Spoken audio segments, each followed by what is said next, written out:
Treasure Island by Robert Louis Stevenson. To S.L.O., an American gentleman, in accordance with whose classic taste the following narrative has been designed. It is now, in return for numerous delightful hours, and with the kindest wishes, dedicated by his affectionate friend the author. To the hesitating purchaser. If sailor tales to sailor tunes, storm and adventure, heat and cold, if schooners, islands and maroons, and buccaneers and buried gold, and all the old romance retold exactly in the ancient way can please, as me they pleased of old, the wiser youngsters of today, so be it, and fall on. If not, if studious youth no longer crave, his ancient appetites forgot, Kingston or Ballantyne the brave or Cooper of the wood and wave, so be it also. And may I and all my pirates share the grave where these and their creations lie. Part 1. The Old Buccaneer. 1. The Old Sea Dog at the Admiral Benbow.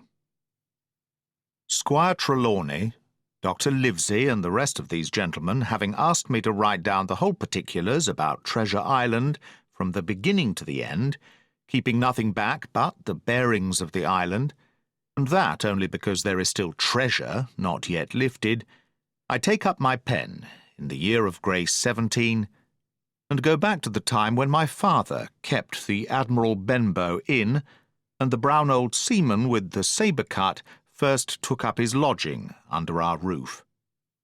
I remember him as if it were yesterday, as he came plodding to the inn door, his sea-chest following behind him in a hand-barrow.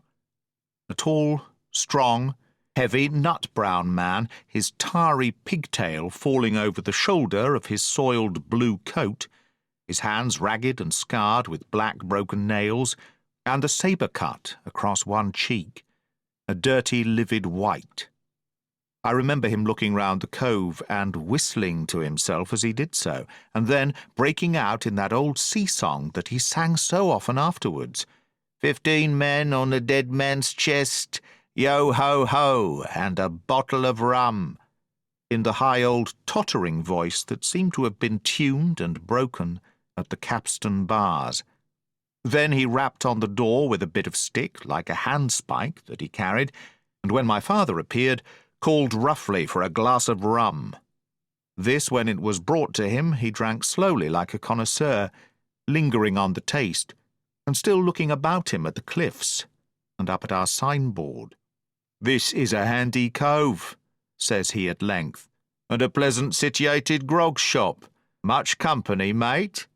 My father told him no, very little company. The more was the pity.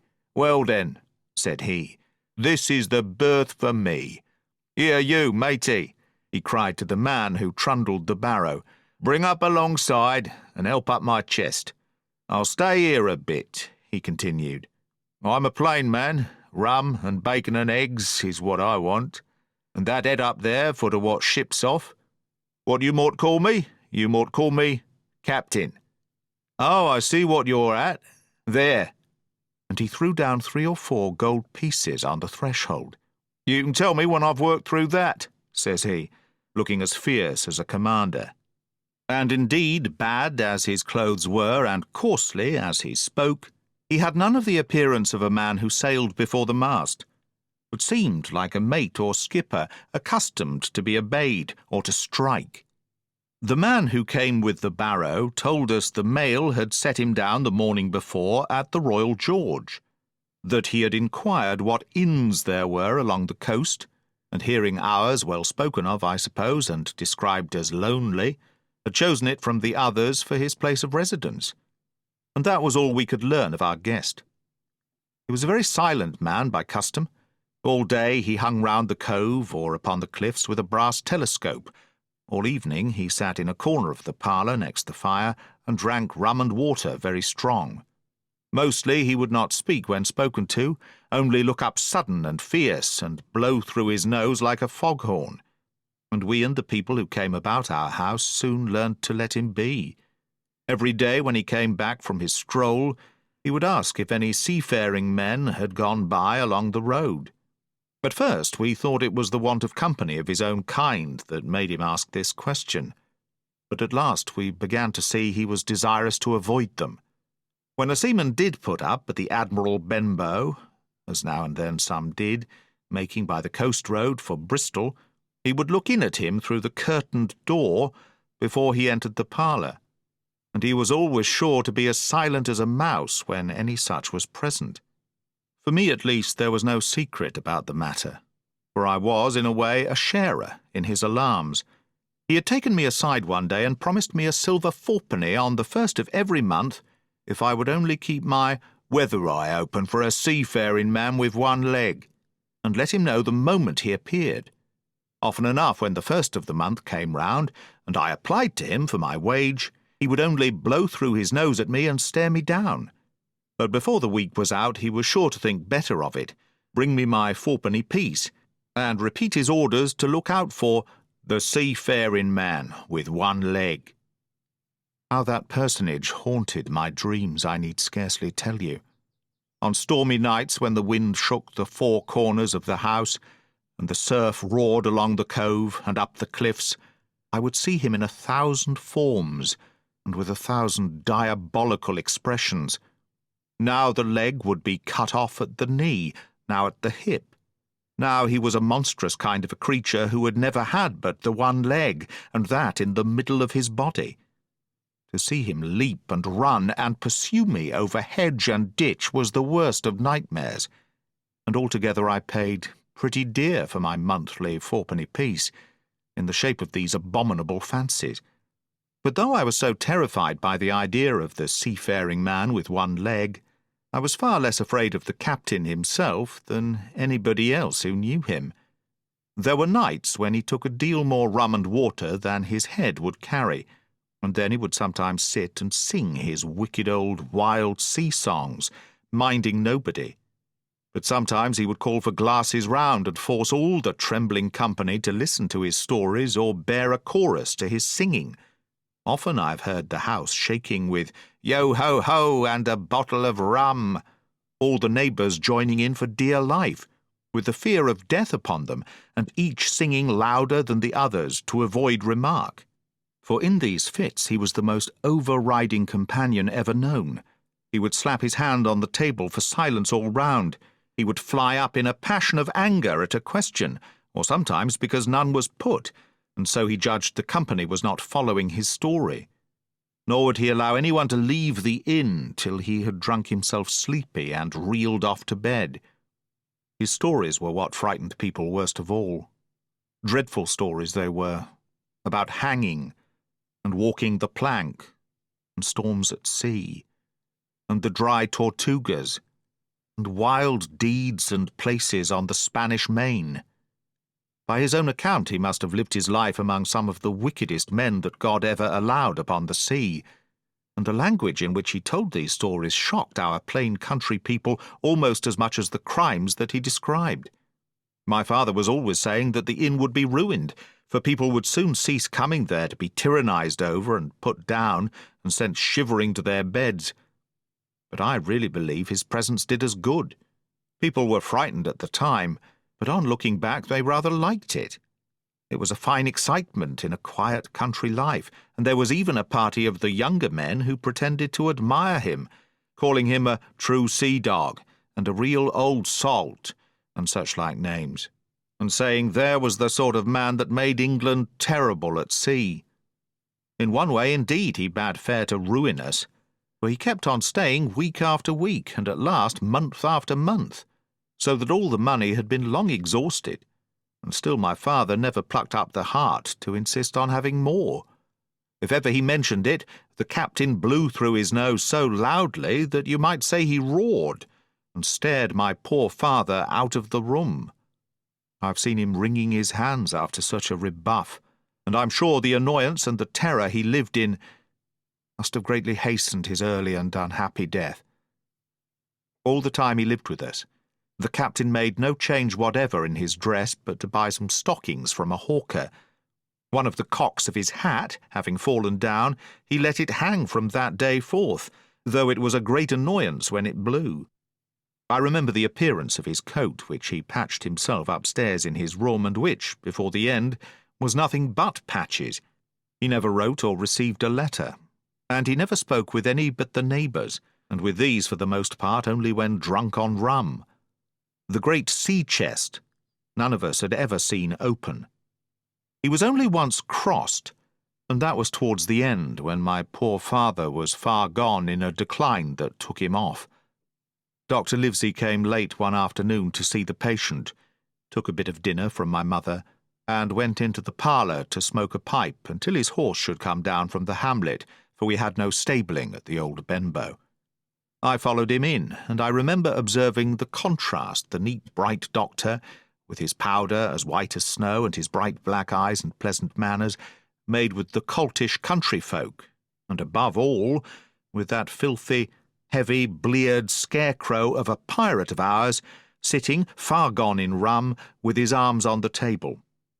Suddenly he, the captain, that is, began to pipe up his eternal song, 15 men on a dead man's chest, yo-ho-ho, and a bottle of rum, drink and the devil had done for the rest, yo-ho-ho, and a bottle of rum.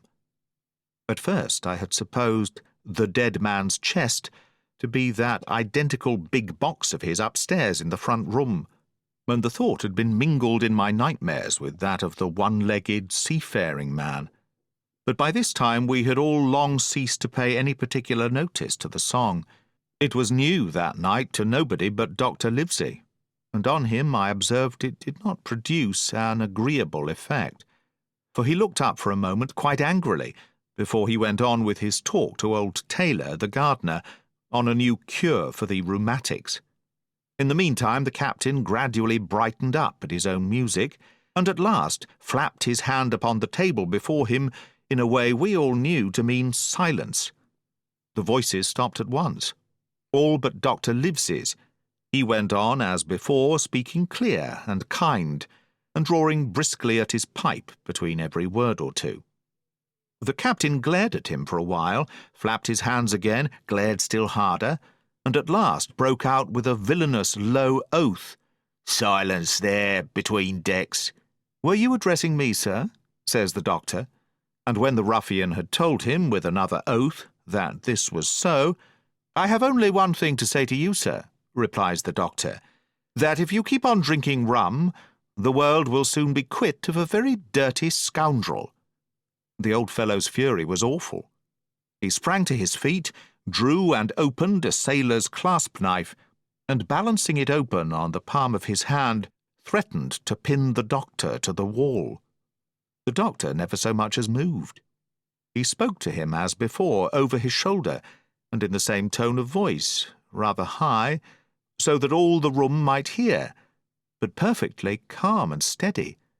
"If you do not put that knife this instant in your pocket, I promise, upon my honour, you shall hang at the next assizes."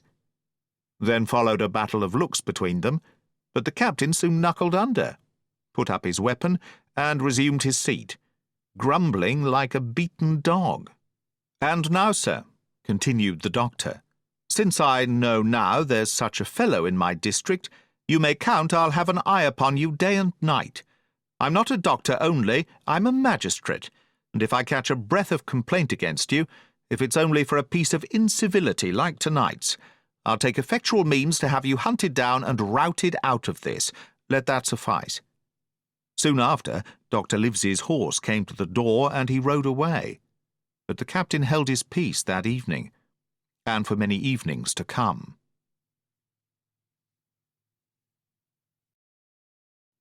2. Black Dog appears and disappears. It was not very long after this that there occurred the first of the mysterious events that rid us at last of the captain, though not, as you will see, of his affairs. It was a bitter cold winter, with long hard frosts and heavy gales, and it was plain from the first that my poor father was little likely to see the spring. He sank daily, and my mother and I had all the inn upon our hands, and were kept busy enough, without paying much regard to our unpleasant guest. It was one January morning, very early, a pinching, frosty morning, the cove all grey with hoarfrost, the ripple lapping softly on the stones, the sun still low and only touching the hilltops and shining far to seaward. The captain had risen earlier than usual and set out down the beach, his cutlass swinging under the broad skirts of the old blue coat, his brass telescope under his arm, his hat tilted back upon his head.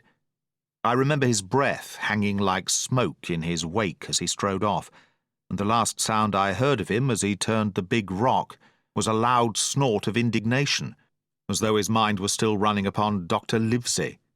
Well, Mother was upstairs with Father, and I was laying the breakfast table against the captain's return, when the parlour door opened, and a man stepped in on whom I had never set my eyes before. He was a pale, tallowy creature, wanting 2 fingers of the left hand, and though he wore a cutlass, he did not look much like a fighter. I had always my eye open for seafaring men, with 1 leg or 2, and I remember this one puzzled me. He was not sailorly, and yet he had a smack of the sea about him too. I asked him what was for his service, and he said he would take rum. But as I was going out of the room to fetch it, he sat down upon a table and motioned me to draw near. I paused where I was, with my napkin in my hand. "Come here, sonny," says he. "Come nearer here." I took a step nearer. "Is this here table for my mate, Bill?" he asked with a kind of leer. I told him I did not know his mate, Bill, and this was for a person who stayed in our house, whom we called the captain. "Well," said he, "my mate Bill would be called the captain, as like as not. He has a cut on one cheek and a mighty pleasant way with him, particularly in drink, as my mate Bill. We'll put it, for argument like, that your captain has a cut on one cheek, and we'll put it, if you like, that that cheek's the right one. Ah, well, I told you. Now, is my mate Bill in this here house?" I told him he was out walking. "Which way, sonny? Which way has he gone?" And when I had pointed out the rock and told him how the captain was likely to return, and how soon, and answered a few other questions, "Ah," said he, "this'll be as good as drink to my mate Bill." The expression of his face as he said these words was not at all pleasant, and I had my own reasons for thinking that the stranger was mistaken, even supposing he meant what he said. But it was no affair of mine, I thought, and besides it was difficult to know what to do. The stranger kept hanging about just inside the inn door, peering round the corner like a cat waiting for a mouse. Once I stepped out myself into the road, but he immediately called me back, and as I did not obey quick enough for his fancy, a most horrible change came over his tallowy face, and he ordered me in with an oath that made me jump. As soon as I was back again, he returned to his former manner, half fawning, half sneering, patted me on the shoulder, told me I was a good boy, and he had taken quite a fancy to me. "I have a son of my own," said he, "as like you as 2 blocks, and he's all the pride of my heart. But the great thing for boys is discipline, sonny, discipline. Now, if you had sailed along a Bill, you wouldn't have stood there to be spoke to twice, not you. That was never Bill's way, nor the way of such as sailed with him. And here, sure enough, is my mate Bill, with a spyglass under his arm, bless his old heart, to be sure. You and me'll just go back into the parlour, sonny, and get behind the door, and we'll give Bill a little surprise. Bless his heart, I say again." So saying, the stranger backed along with me into the parlour, and put me behind him in the corner so that we were both hidden by the open door. I was very uneasy and alarmed, as you may fancy, and it rather added to my fears to observe that the stranger was certainly frightened himself. He cleared the hilt of his cutlass and loosened the blade in the sheath, and all the time we were waiting, there he kept swallowing, as if he felt what we used to call a lump in the throat. At last in strode the captain, slammed the door behind him without looking to the right or left, and marched straight across the room to where his breakfast awaited him. "Bill," said the stranger, in a voice that I thought he had tried to make bold and big. The captain spun round on his heel and fronted us. All the brown had gone out of his face, and even his nose was blue.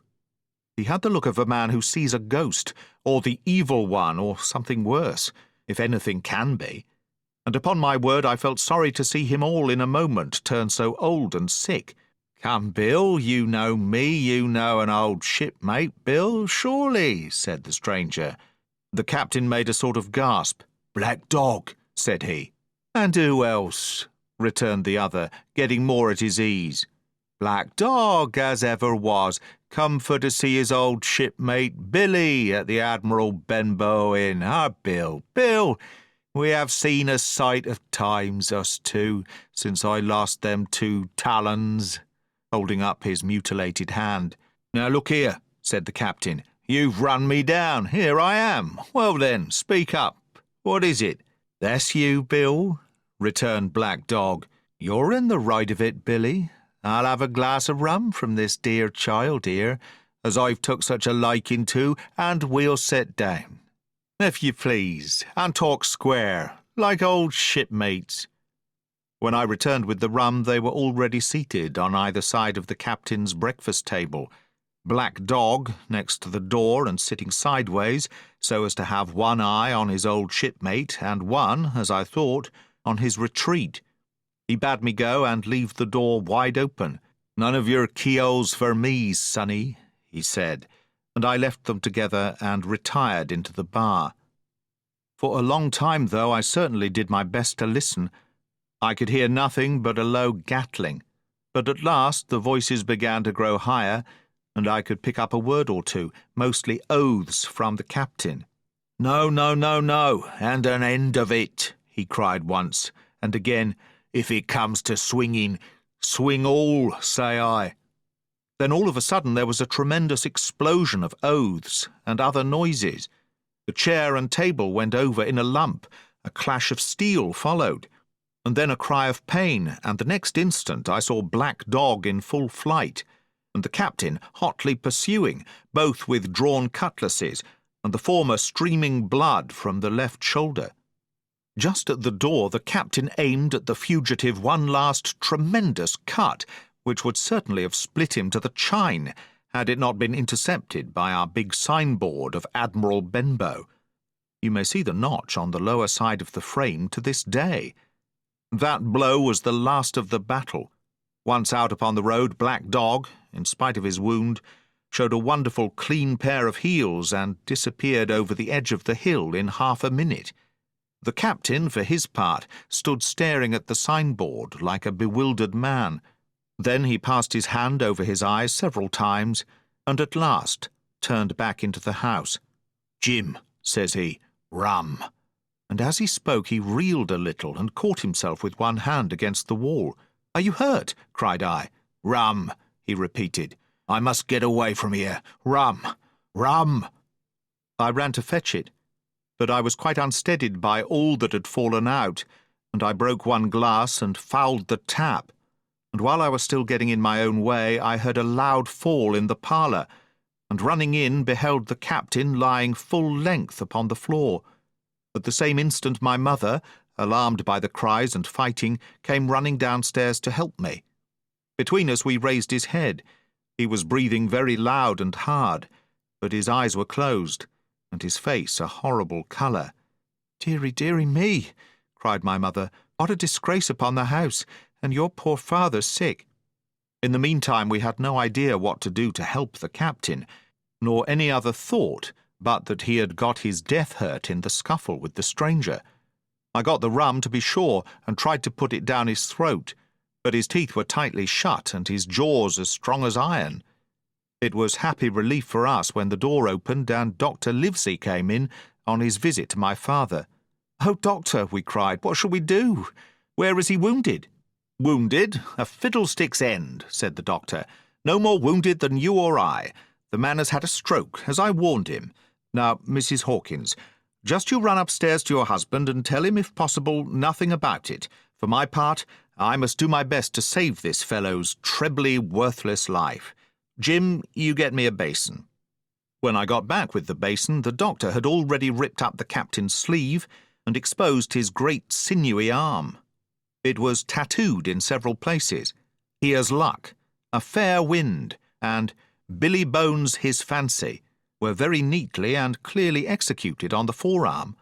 and up near the shoulder there was a sketch of a gallows and a man hanging from it, done, as I thought, with great spirit. "Prophetic," said the doctor, touching this picture with his finger. "And now, Master Billy Bones, if that be your name, we'll have a look at the colour of your blood. Jim," he said, "are you afraid of blood?" "No, sir," said I. "Well then," said he, "you hold the basin." And with that he took his lancet and opened a vein. A great deal of blood was taken before the captain opened his eyes and looked mistily about him. First he recognized the doctor with an unmistakable frown, then his glance fell upon me, and he looked relieved. But suddenly his colour changed, and he tried to raise himself, crying, "Where's Black Dog?" "There is no black dog here," said the doctor, "except what you have on your own back. You have been drinking rum. You have had a stroke, precisely as I told you, and I have just, very much against my own will, dragged you head foremost out of the grave. Now, Mr. Bones—" "That's not my name," he interrupted. "Much I care," returned the doctor. "It's the name of a buccaneer of my acquaintance, and I call you by it for the sake of shortness, and what I have to say to you is this. One glass of rum won't kill you, but if you take one, you'll take another, and I stake my wig if you don't break off short, you'll die. Do you understand that? Die, and go to your own place, like the man in the Bible. Come now, make an effort. I'll help you to your bed for once." Between us, with much trouble, we managed to hoist him upstairs and laid him on his bed, where his head fell back on the pillows as if he were almost fainting. "Now, mind you," said the doctor, "I clear my conscience. The name of rum for you is death." And with that he went off to see my father, taking me with him by the arm. "This is nothing," he said, as soon as he had closed the door. "I have drawn blood enough to keep him quiet a while. He should lie for a week where he is. That is the best thing for him and you. But another stroke would settle him."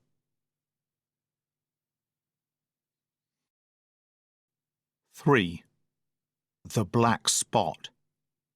About noon I stopped at the captain's door with some cooling drinks and medicines. He was lying very much as we had left him, only a little higher, and he seemed both weak and excited. "Jim," he said, "you're the only one here that's worth anything, and you know I've always been good to you. Never a month but I've given you a silver fourpenny for yourself. And now, you see, mate, I'm pretty low and deserted by all, and Jim, you'll bring me one noggin of rum now, won't you, matey?" "The doctor—" I began, but he broke in cursing the doctor, in a feeble voice but heartily. "Doctors is all swabs," he said, "and that doctor there, why, what do we know about seafaring men? I've been in places hot as pitch, and mates dropping round with Yellow Jack, and the blessed land a heaving like the sea with earthquakes.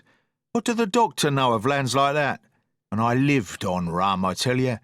It's been meat and drink, and man and wife to me. And if I'm not to have my rum now, I'm a poor old hulk on a lee shore. My blood'll be on you, Jim, and that Dr. Swab." And he ran on again for a while with curses. "Look, Jim, how my finger fidges," he continued in the pleading tone. "I can't keep 'em still, not I. I haven't had a drop this blessed day. That doctor's a fool, I tell you. If I don't have a drain o' rum, Jim, I'll have the horrors. I seen some on 'em already. I seen old Flint in the corner there behind you. As plain as print I seen him. If I get the horrors, I'm a man that has lived rough, and I'll raise Cain. Your doctor hisself said one glass wouldn't hurt me. I'll give you a golden guinea for a noggin, Jim." He was growing more and more excited, and this alarmed me for my father, who was very low that day and needed quiet. Besides, I was reassured by the doctor's words, now quoted to me, and rather offended by the offer of a bribe. "I want none of your money," said I, "but what you owe my father. I'll get you one glass and no more."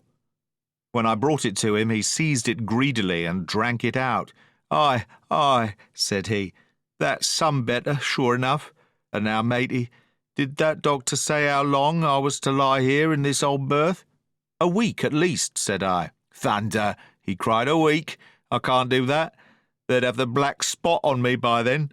The lubbers is going about to get the wind of me this blessed moment. Lubbers as couldn't keep what they got and want to nail what is another's. Is that seamanly behaviour now, I want to know? But I'm saving a soul. I never wasted good money of mine, nor lost it neither. And I'll trick 'em again. I'm not afraid on 'em. I'll shake out another reef, matey, and daddle 'em again. As he was thus speaking, he had risen from bed with great difficulty, holding to my shoulder with a grip that almost made me cry out, and moving his legs like so much dead weight. His words, spirited as they were in meaning, contrasted sadly with the weakness of the voice in which they were uttered. He paused when he had got into a sitting position on the edge. "That doctor's done me," he murmured. "My ears is singing. Lay me back." Before I could do much to help him, he had fallen back again to his former place, where he lay for a while silent. "Jim," he said at length, "you saw that seafaring man today?" "Black Dog?" I asked. "Oh, Black Dog," says he. "He's a bad 'un. But there's worse that put him on. Now, if I can't get away nohow, and they tip me the black spot, mind you, it's my old sea chest they're after. You get on a horse. You can, can't you? Well then, you get on a horse and go to, well, yes, I will, to that eternal Dr. Swab, and tell him to pipe all hands, magistrates and sich, and he'll lay 'em aboard at the Admiral Benbow, all old Flint's crew, man and boy, all on 'em that's left. I was first mate, I was, old Flint's first mate, and I'm the only one as knows the place. He gave it me at Savannah, when he lay a-dying, like as if I was to now, you see. But you won't peach unless they get the black spot on me, or unless you see that Black Dog again, or a seafaring man with one leg, Jim. Him above all." "But what is the black spot, Captain?" I asked. "That's a summons, mate. I'll tell you if they get that. But you keep your weather eye open, Jim, and I'll share with you equals, 'pon my honour." He wondered a little longer, his voice growing weaker. But soon after I had given him his medicine, which he took like a child, with the remark, "If ever a seaman wanted drugs, it's me," he fell at last into a heavy, swoon-like sleep, in which I left him. What I should have done had all gone well, I do not know. Probably I should have told the whole story to the doctor, for I was in mortal fear lest the captain should repent of his confessions and make an end of me. But as things fell out, my poor father died quite suddenly that evening, which put all other matters on one side. Our natural distress, the visits of the neighbours, the arranging of the funeral, and all the work of the inn to be carried on in the meanwhile, kept me so busy that I had scarcely time to think of the captain, far less to be afraid of him.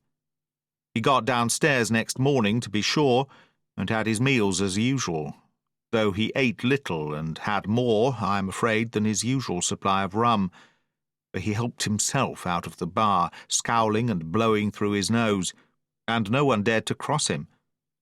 On the night before the funeral he was as drunk as ever, and it was shocking in that house of mourning to hear him singing away at his ugly old sea-song. But weak as he was, we were all in the fear of death for him, and the doctor was suddenly taken up with a case many miles away, and was never near the house after my father's death.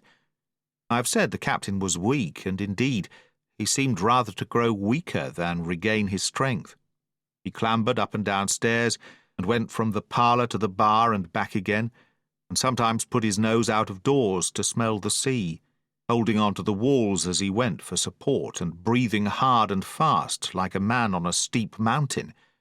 He never particularly addressed me, and it is my belief he had as good as forgotten his confidences. But his temper was more flighty, and allowing for his bodily weakness, more violent than ever. He had an alarming way now, when he was drunk, of drawing his cutlass and laying it bare before him on the table. But with all that he minded people less, and seemed to shut up in his own thoughts, and rather wandering. Once, for instance, to our extreme wonder, he piped up to a different air, a king of country love song that he must have learned in his youth, before he had begun to follow the sea. so things passed until the day after the funeral, and about 3 o'clock of a bitter, foggy, frosty afternoon, I was standing at the door for a moment, full of sad thoughts about my father, when I saw someone drawing slowly near along the road.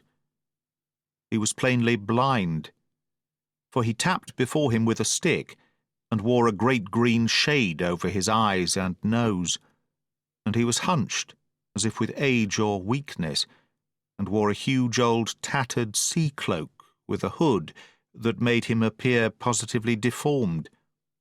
I never saw in my life a more dreadful-looking figure. He stopped a little from the inn, and raising his voice in an odd sing-song, addressed the air in front of him. "Will any kind friend inform a poor blind man who has lost the precious sight of his eyes in the gracious defence of his native country, England, and God bless King George, where or in what part of this country he may now be? You are at the Admiral Benbow, Black Hill Cove, my good man," said I. "I hear a voice," said he, "a young voice. Will you give me your hand, my kind young friend, and lead me in?" I held out my hand, and the horrible, soft-spoken, eyeless creature gripped it in a moment like a vice. I was so much startled that I struggled to withdraw, but the blind man pulled me close up to him, with a single action of his arm. "Now, boy," he said, "take me in to the captain." "Sir," said I, "upon my word I dare not." "Oh," he sneered, "that's it. Take me in straight, or I'll break your arm." And he gave it, as he spoke, a wrench that made me cry out. "Sir," said I, "it is for yourself I mean. The captain is not what he used to be. He sits with a drawn cutlass. Another gentleman—" "Come now, march," interrupted he, and I never heard a voice so cruel and cold and ugly as that blind man's. It cowed me more than the pain, and I began to obey him at once, walking straight in at the door and towards the parlour, where our sick old buccaneer was sitting, dazed with rum. The blind man clung close to me, holding me in one iron fist, and leaning almost more of his weight on me than I could carry. "Lead me straight up to him, and when I'm in view, cry out, 'Here's a friend for you, Bill. If you don't, I'll do this.'" And with that he gave me a twitch that I thought would have made me faint. Between this and that I was so utterly terrified of the blind beggar that I forgot my terror of the captain, and as I opened the parlour door, cried out the words he had ordered in a trembling voice. The poor captain raised his eyes, and at one look the rum went out of him and left him staring sober. The expression of his face was not so much of terror as of mortal sickness. He made a movement to rise, but I do not believe he had enough force left in his body. "Now, Bill, sit where you are," said the beggar. "If I can't see, I can hear a finger stirring. Business is business. Hold out your left hand. Boy, take his left hand by the wrist, and bring it near to my right." We both obeyed him to the letter, and I saw him pass something from the hollow of the hand that held his stick into the palm of the captain's, which closed upon it instantly. "And now that's done," said the blind man, and at the words he suddenly left hold of me, and with incredible accuracy and nimbleness skipped out of the parlour and into the road, where, as I still stood motionless, I could hear his stick go tap-tap-tapping into the distance. It was some time before either I or the captain seemed to gather our senses, but at length, and about the same moment, I released his wrist, which I was still holding, and he drew in his hand and looked sharply into the palm. 10 o'clock, he cried. 6 hours. We'll do them yet. And he sprang to his feet. Even as he did so, he reeled, put his hand to his throat, stood swaying for a moment, and then, with a peculiar sound, fell from his whole height, face foremost, to the floor. I ran to him at once, calling to my mother, but haste was all in vain. The captain had been struck dead by thundering apoplexy. It is a curious thing to understand, for I had certainly never liked the man, though of late I had begun to pity him. But as soon as I saw that he was dead, I burst into a flood of tears. It was the second death I had known. and the sorrow of the first was still fresh in my heart.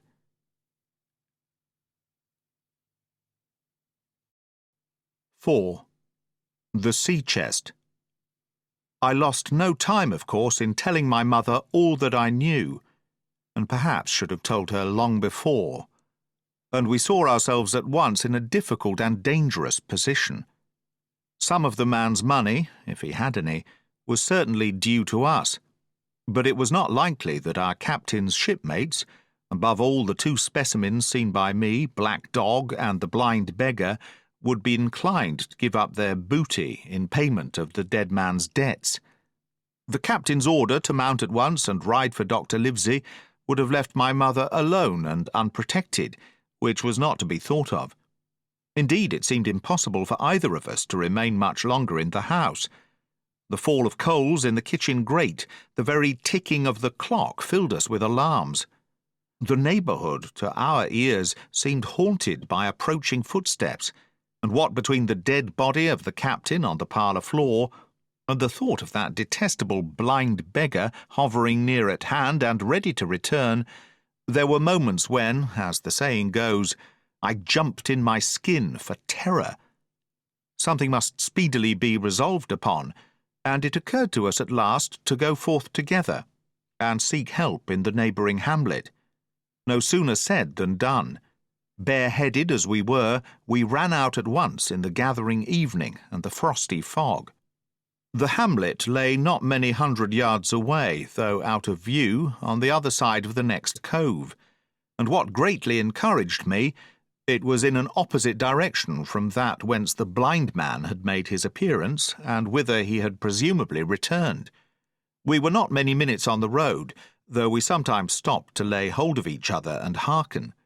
But there was no unusual sound, nothing but the low wash of the Ripple and the croaking of the inmates of the wood. It was already candlelight when we reached the hamlet, and I shall never forget how much I was cheered to see the yellow shine in doors and windows, but that, as it proved, was the best of the help we were likely to get in that quarter, for, you would have thought men would have been ashamed of themselves, no soul would consent to return with us to the Admiral Benbow.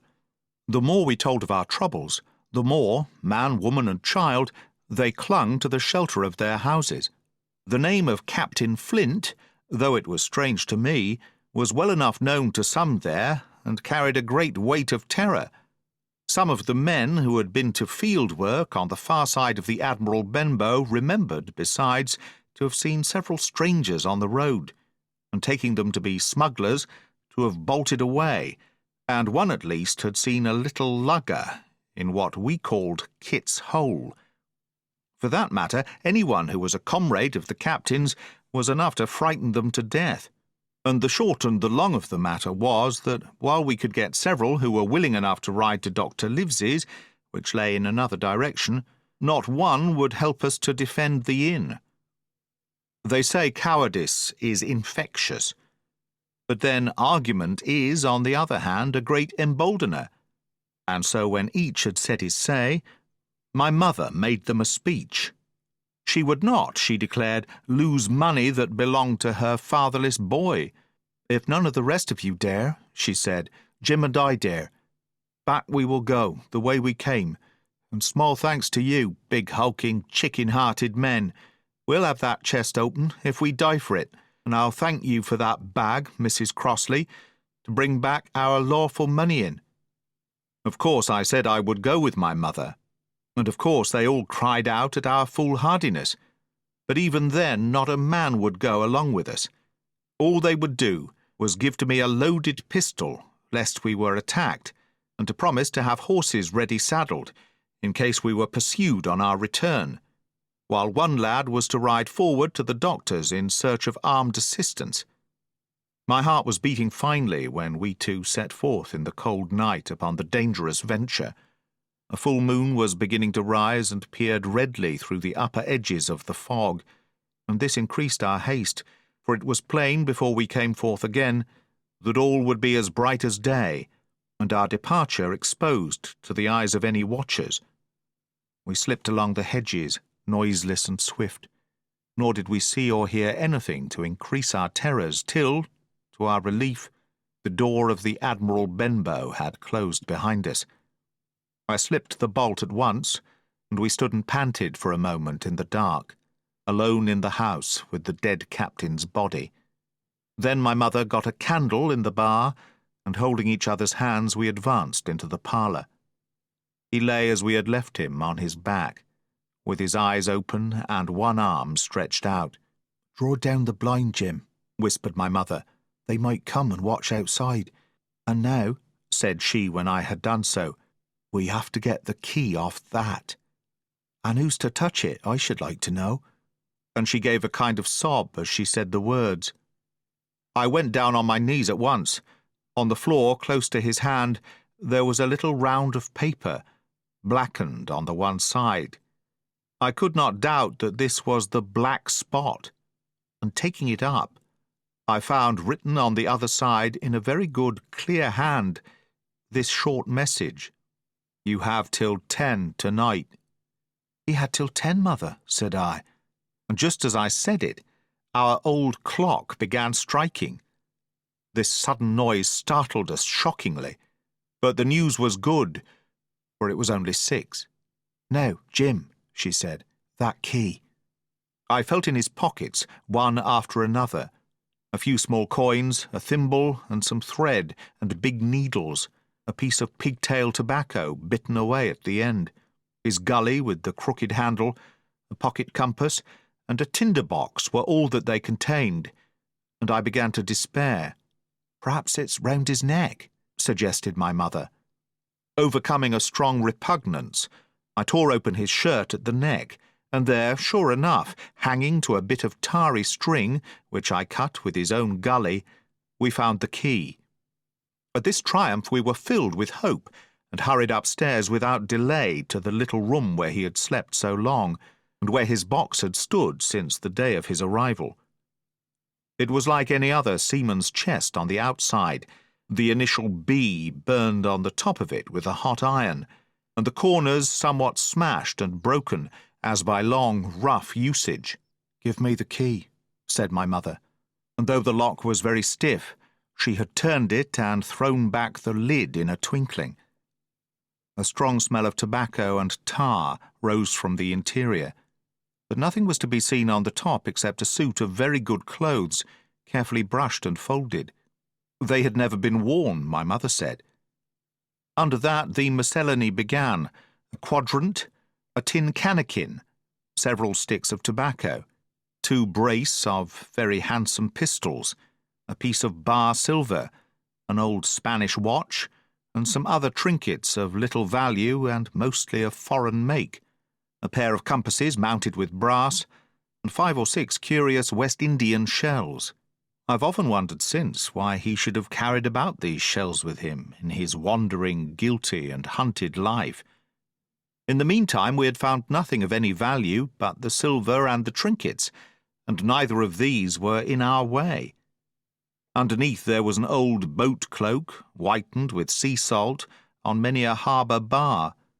My mother pulled it up with impatience, and there lay before us the last things in the chest: a bundle tied up in oilcloth and looking like papers, and a canvas bag that gave forth, at a touch, the jingle of gold. "I'll show these rogues that I'm an honest woman," said my mother. "I'll have my dues, and not a farthing over. Hold Mrs. Crossley's bag." And she began to count over the amount of the captain's score from the sailor's bag into the one that I was holding. It was a long and difficult business, for the coins were of all countries and sizes, doubloons and louis d'ors and guineas and pieces of 8, and I know not what besides, all shaken together at random. The guineas, too, were about the scarcest, and it was with these only that my mother knew how to make her count. When we were about halfway through, I suddenly put my hand upon her arm, for I had heard in the silent frosty air a sound that brought my heart into my mouth, the tap-tapping of the blind man's stick upon the frozen road. It drew nearer and nearer while we sat, holding our breath. Then it struck sharp on the inn door. and then we could hear the handle being turned, and the bolt rattling as the wretched being tried to enter. And then there was a long time of silence both within and without. At last the tapping recommenced, and to our indescribable joy and gratitude died slowly away again, until it ceased to be heard. "Mother," said I, "take the whole and let's be going," for I was sure the bolted door must have seemed suspicious, and would bring the whole hornet's nest about our ears, though how thankful I was that I had bolted it none could tell, who had never met that terrible blind man. But my mother, frightened as she was, would not consent to take a fraction more than was due to her, and was obstinately unwilling to be content with less. It was not yet 7, she said, by a long way. She knew her rights, and she would have them. And she was still arguing with me when a little low whistle sounded a good way off upon the hill. That was enough, and more than enough, for both of us. "I'll take what I have," she said, jumping to her feet. "And I'll take this to square the count," said I, picking up the oilskin packet. Next moment we were both groping downstairs, leaving the candle by the empty chest, and the next we had opened the door and were in full retreat. We had not started a moment too soon. The fog was rapidly dispersing. Already the moon shone quite clear on the high ground on either side, and it was only in the exact bottom of the dell and round the tavern door that a thin veil still hung unbroken to conceal the first steps of our escape. Far less than halfway to the hamlet, very little beyond the bottom of the hill, we must come forth into the moonlight. Nor was this all, for the sound of several footsteps running came already to our ears, and as we looked back in their direction, a light, tossing to and fro and still rapidly advancing, showed that one of the newcomers carried a lantern. "My dear," said my mother suddenly, "take the money and run on. I am going to faint." This was certainly the end for both of us, I thought.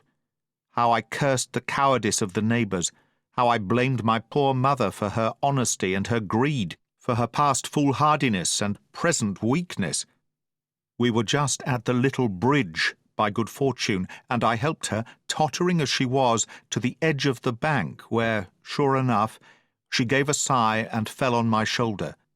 I do not know how I found the strength to do it at all, and I'm afraid it was roughly done, but I managed to drag her down the bank and a little way under the arch. Farther I could not move her, for the bridge was too low to let me do more than crawl below it. So there we had to stay, my mother almost entirely exposed, and both of us within earshot of the inn. 5. The last of the blind man.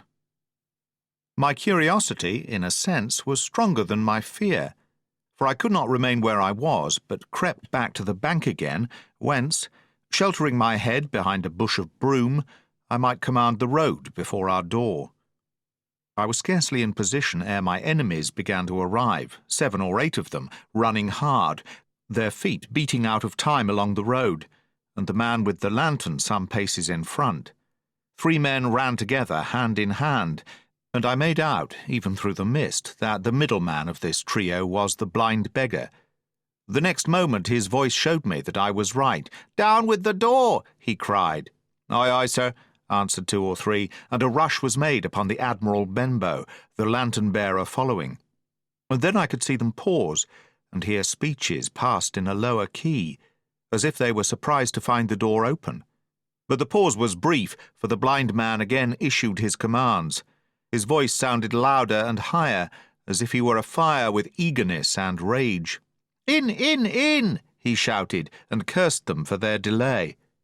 4 or 5 of them obeyed at once, 2 remaining on the road, with the formidable beggar.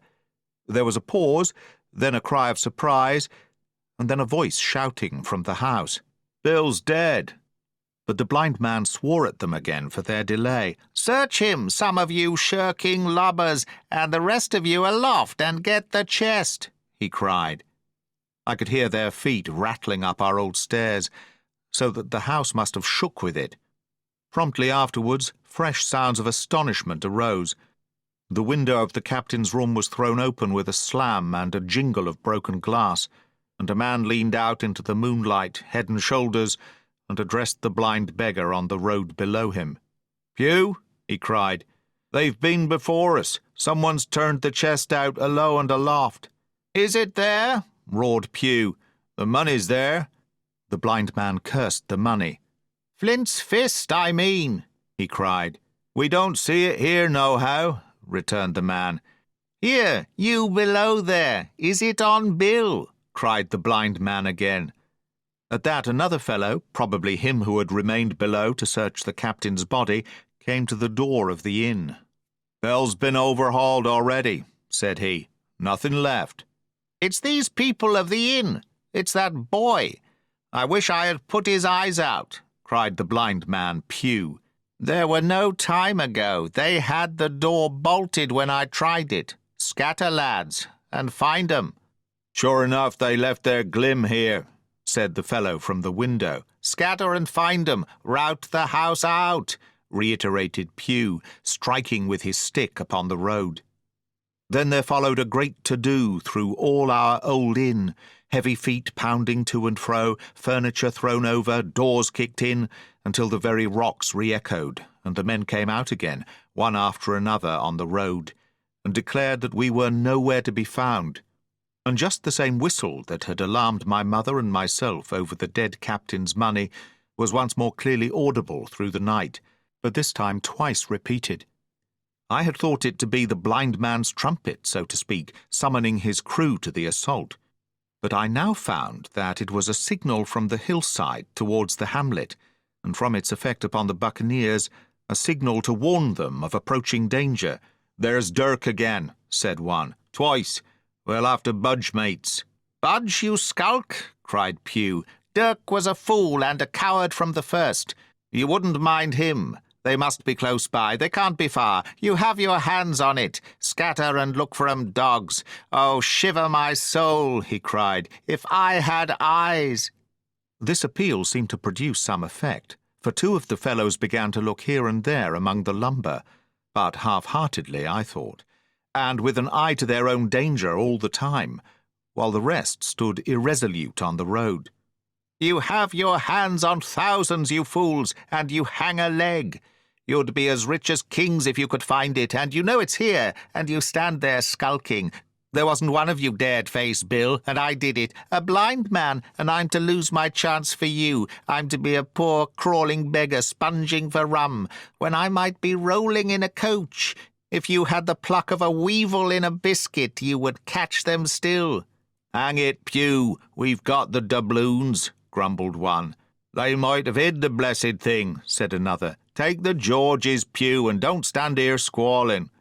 Squalling was the word for it. Pew's anger rose so high at these objections till at last, his passion completely taking the upper hand, he struck at them right and left in his blindness, and his stick sounded heavily on more than one. These, in their turn, cursed back at the blind miscreant, threatened him in horrid terms, and tried in vain to catch the stick and wrest it from his grasp. This quarrel was the saving of us, for while it was still raging, another sound came from the top of the hill on the side of the hamlet, the tramp of horses galloping.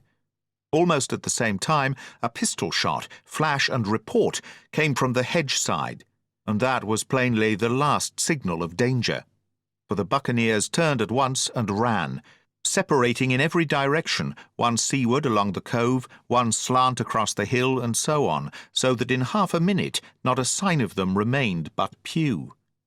Him they had deserted, whether in sheer panic, or out of revenge for his ill words and blows, I know not, but there he remained behind, tapping up and down the road in a frenzy, and groping and calling for his comrades.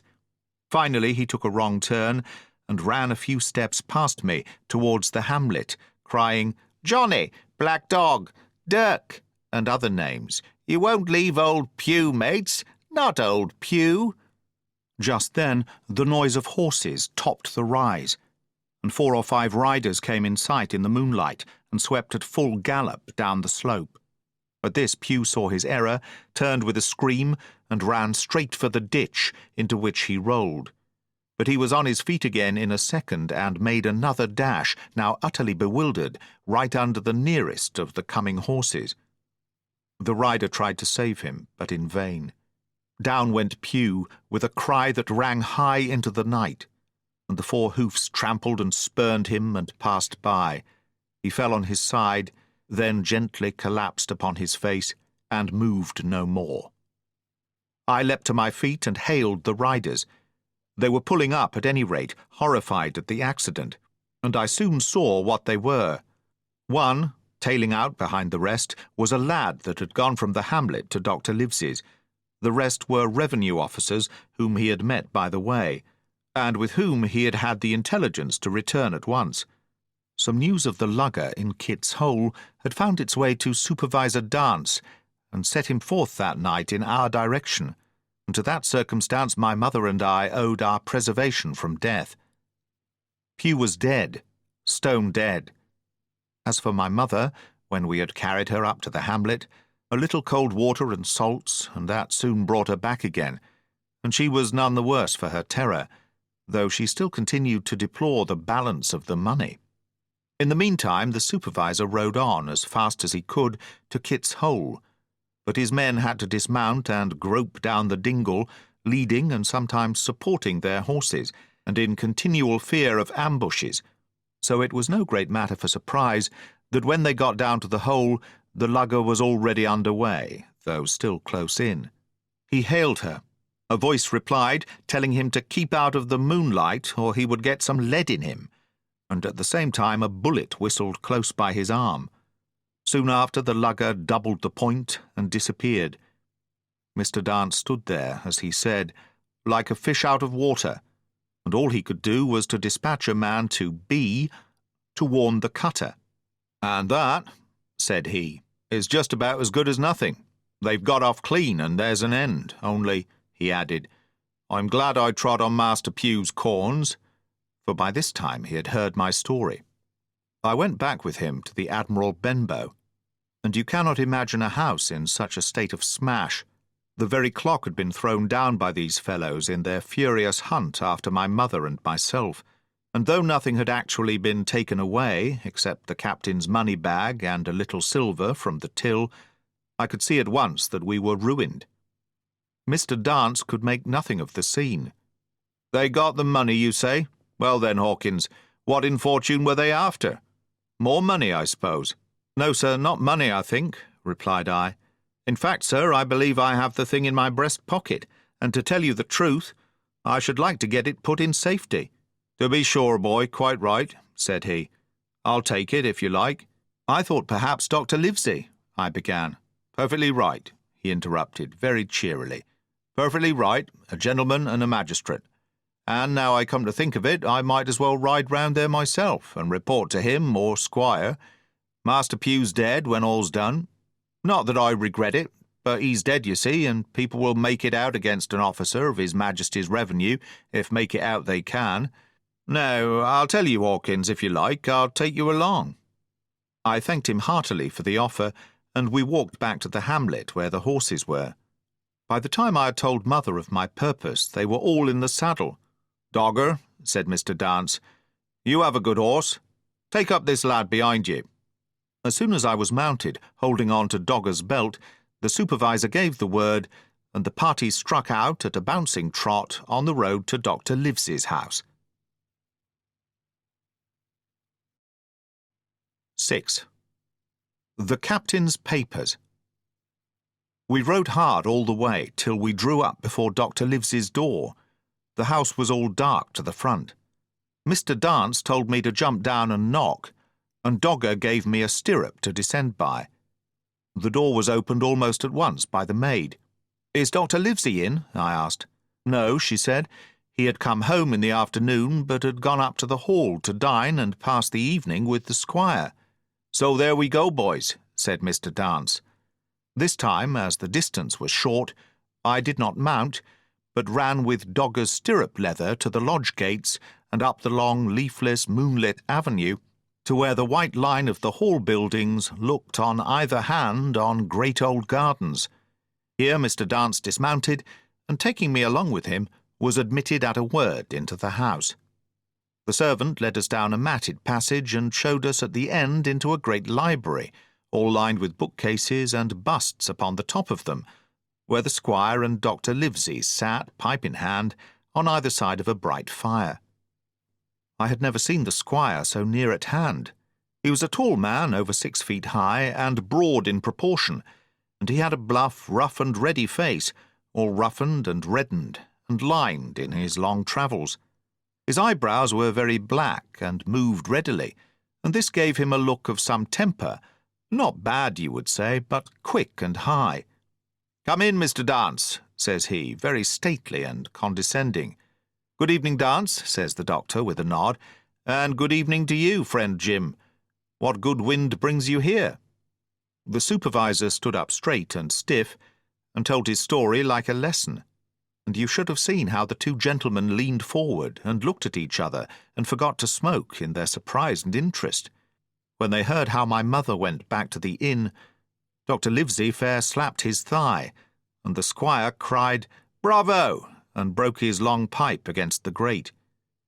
Long before it was done, Mr. Trelawny, that you will remember was the squire's name, had got up from his seat and was striding about the room, and the doctor, as if to hear the better, had taken off his powdered wig and sat there looking very strange indeed, with his own close-cropped black poll. At last Mr. Dance finished the story. "Mr. Dance," said the squire, "you are a very noble fellow, and as for riding down that black, atrocious miscreant, I regard it as an act of virtue, sir, like stamping on a cockroach. This lad Hawkins is a trump, I perceive. Hawkins, will you ring that bell? Mr. Dance must have some ale." "And so, Jim," said the doctor, "you have the thing that they were after, have you?" "Here it is, sir," said I, and gave him the oilskin packet. The doctor looked it all over, as if his fingers were itching to open it, but instead of doing that, he put it quietly in the pocket of his coat. "Squire," said he, "when Dance has had his ale, he must, of course, be off on his Majesty's service. But I mean to keep Jim Hawkins here to sleep at my house, and with your permission I propose we should have up the cold pie and let him sup." "As you will, Livesey," said the squire. "Hawkins has earned better than cold pie." So a big pigeon pie was brought in and put on a side table, and I made a hearty supper, for I was as hungry as a hawk, while Mr. Dance was further complimented and at last dismissed. "And now, squire," said the doctor. "And now, Livesey," said the squire in the same breath. One at a time, laughed Dr. Livesey. "You have heard of this Flint, I suppose?" "Heard of him?" cried the squire. "Heard of him, you say? He was the bloodthirstiest buccaneer that sailed. Blackbeard was a child to Flint. The Spaniards were so prodigiously afraid of him that I tell you, sir, I was sometimes proud he was an Englishman. I've seen his topsails with these eyes off Trinidad, and the cowardly son of a rum puncheon that I sailed with, put back, sir, into Port of Spain." "Well, I've heard of him myself, in England," said the doctor. "But the point is, had he money?" "Money?" cried the squire. "Have you heard the story? What were these villains after but money? What do they care for but money? For what would they risk their rascal carcasses but money?" "That we shall soon know," replied the doctor. "But you are so confoundedly hot-headed and exclamatory that I cannot get a word in. What I want to know is this. Supposing that I have here in my pocket some clue to where Flint buried his treasure, will that treasure amount to much?" "Amount, sir?" cried the squire. "It will amount to this.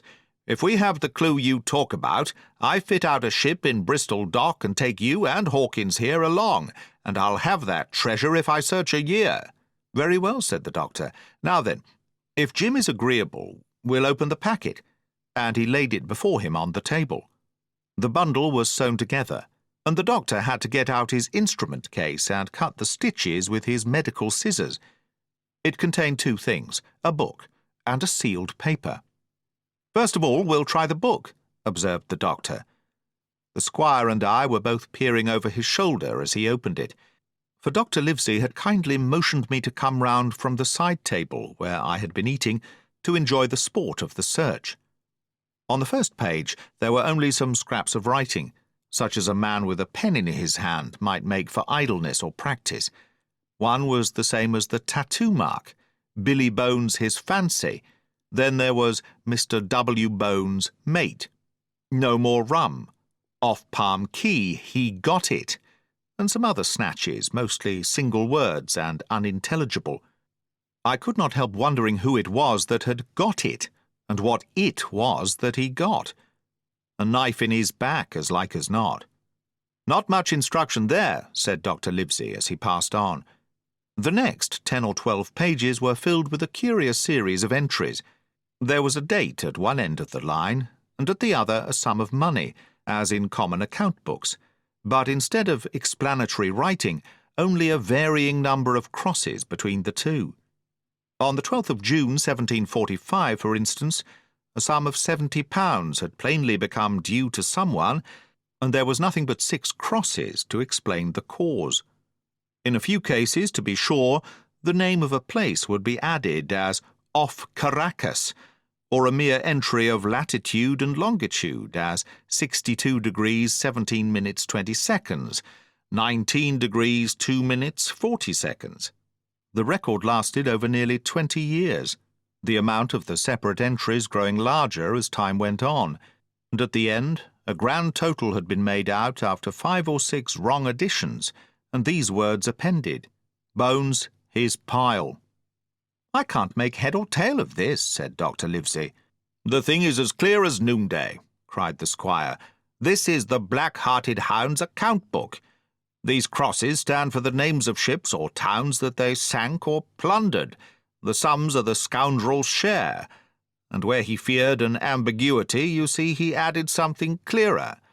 Off Caracas now. You see here was some unhappy vessel boarded off that coast. God help the poor souls that manned her, coral long ago. Right, said the doctor. See what it is to be a traveller. Right, and the amounts increase, you see, as he rose in rank. There was little else in the volume but a few bearings of places noted in the blank leaves towards the end, and a table for reducing French, English, and Spanish moneys to a common value. Thrifty man, cried the doctor. He wasn't the one to be cheated. And now, said the squire, for the other. The paper had been sealed in several places with a thimble by way of seal, the very thimble, perhaps, that I had found in the captain's pocket. The doctor opened the seals with great care, and there fell out the map of an island, with latitude and longitude, soundings, names of hills and bays and inlets, and every particular that would be needed to bring a ship to a safe anchorage upon its shores. It was about 9 miles long and 5 across, shaped, you might say, like a fat dragon standing up, and had 2 fine landlocked harbours and a hill in the centre part marked the Spyglass.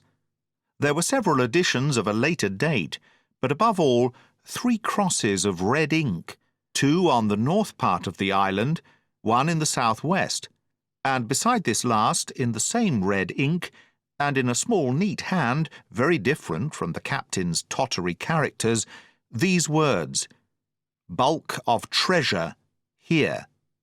Over on the back the same hand had written this further information: Tall tree, spyglass shoulder, bearing a point to the north of nor'-nor'-east. Skeleton Island, east-southeast, and by-east, 10 feet. The bar silver is in the north cache. You can find it by the trend of the east hummock, 10 fathoms south of the black crag with the face on it.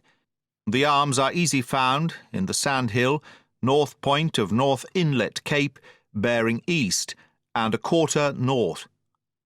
J.F. That was all. But brief as it was, and to me incomprehensible, it filled the squire and Dr. Livesey with delight. Livesey, said the squire, you will give up this wretched practice at once.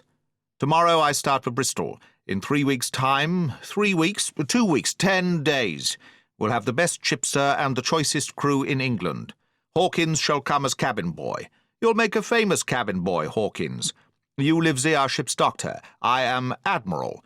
We'll take Redruth, Joyce, and Hunter.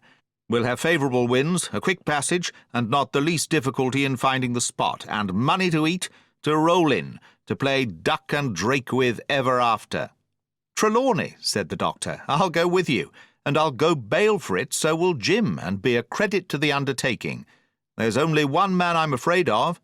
And who's that? Cried the squire. Name the dog, sir. You, replied the doctor, for you cannot hold your tongue. We're not the only men who know of this paper. These fellows who attacked the inn tonight, bold, desperate blades for sure, and the rest who stayed aboard that lugger, and more, I dare say, not far off, are, one and all, through thick and thin, bound that they'll get that money. We must none of us go alone till we get to sea. Jim and I shall stick together in the meanwhile. You'll take Joyce and Hunter when you ride to Bristol, and from first to last, not one of us must breathe a word of what we've found. Livesey, returned the squire, you are always in the right of it. I'll be as silent as the grave. Part 2. The Sea Cook. 7. I go to Bristol. It was longer than the squire imagined ere we were ready for the sea, and none of our first plans, not even Dr. Livesey's of keeping me beside him, could be carried out as we intended. The doctor had to go to London for a physician to take charge of his practice. The squire was hard at work at Bristol, and I lived on at the Hall under the charge of old Redruth, the gamekeeper, almost a prisoner, but full of sea dreams and the most charming anticipations of strange islands and adventures. I brooded by the hour together over the map, all the details of which I well remembered. Sitting by the fire in the housekeeper's room, I approached that island in my fancy from every possible direction. I explored every acre of its surface. I climbed 1,000 times to that tall hill they called the Spyglass, and from the top enjoyed the most wonderful and changing prospects. Sometimes the isle was thick with savages with whom we fought, sometimes full of dangerous animals that hunted us. But in all my fancies nothing occurred to me so strange and tragic as our actual adventures. So the weeks passed on till, one fine day, there came a letter addressed to Dr. Livesey with this addition, to be opened, in the case of his absence, by Tom Redruth or young Hawkins.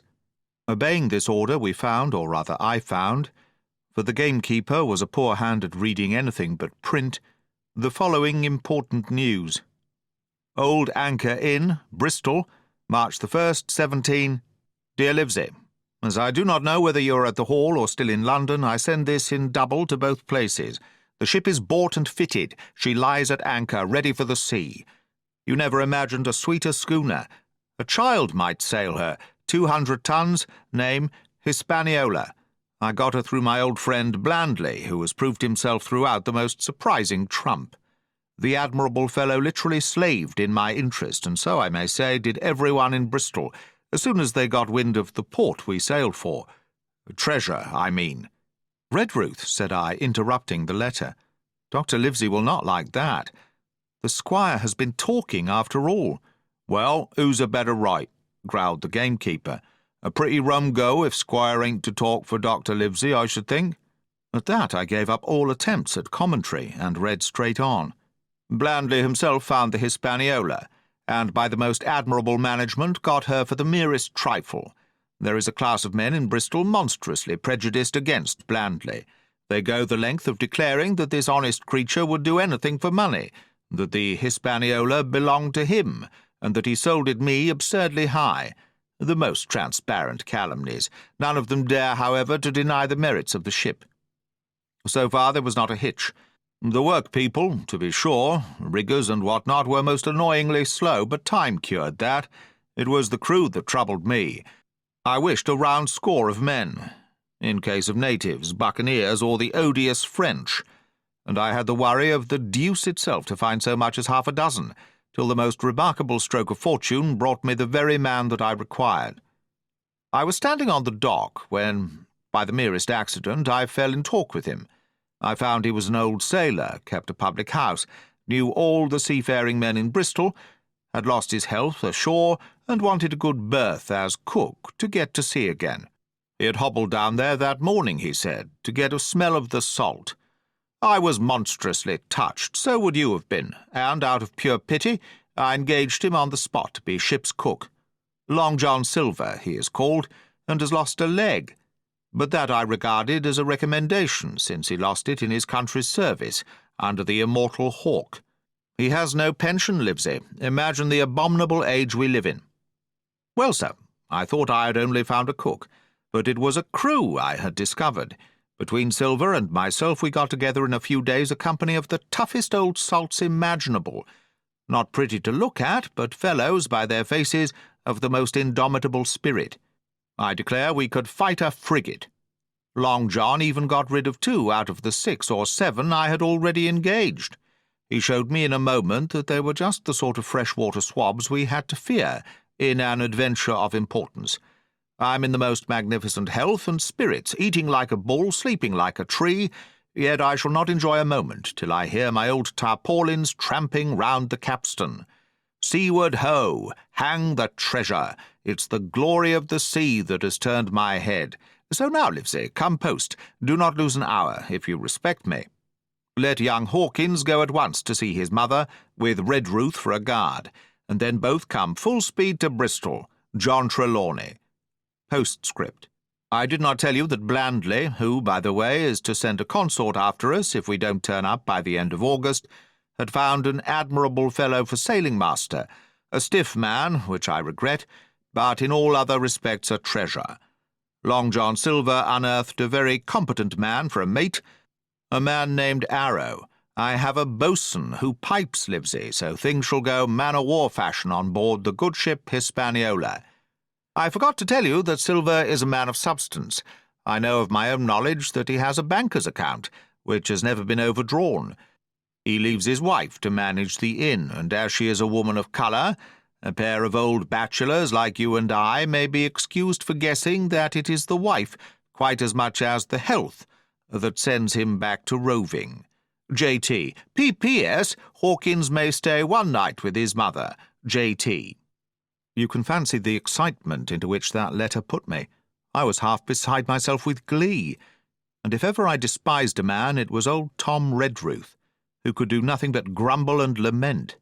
Many of the under-gamekeepers would gladly have changed places with him, but such was not the squire's pleasure, and the squire's pleasure was like law among them all. Nobody but old Redruth would have dared so much as even to grumble.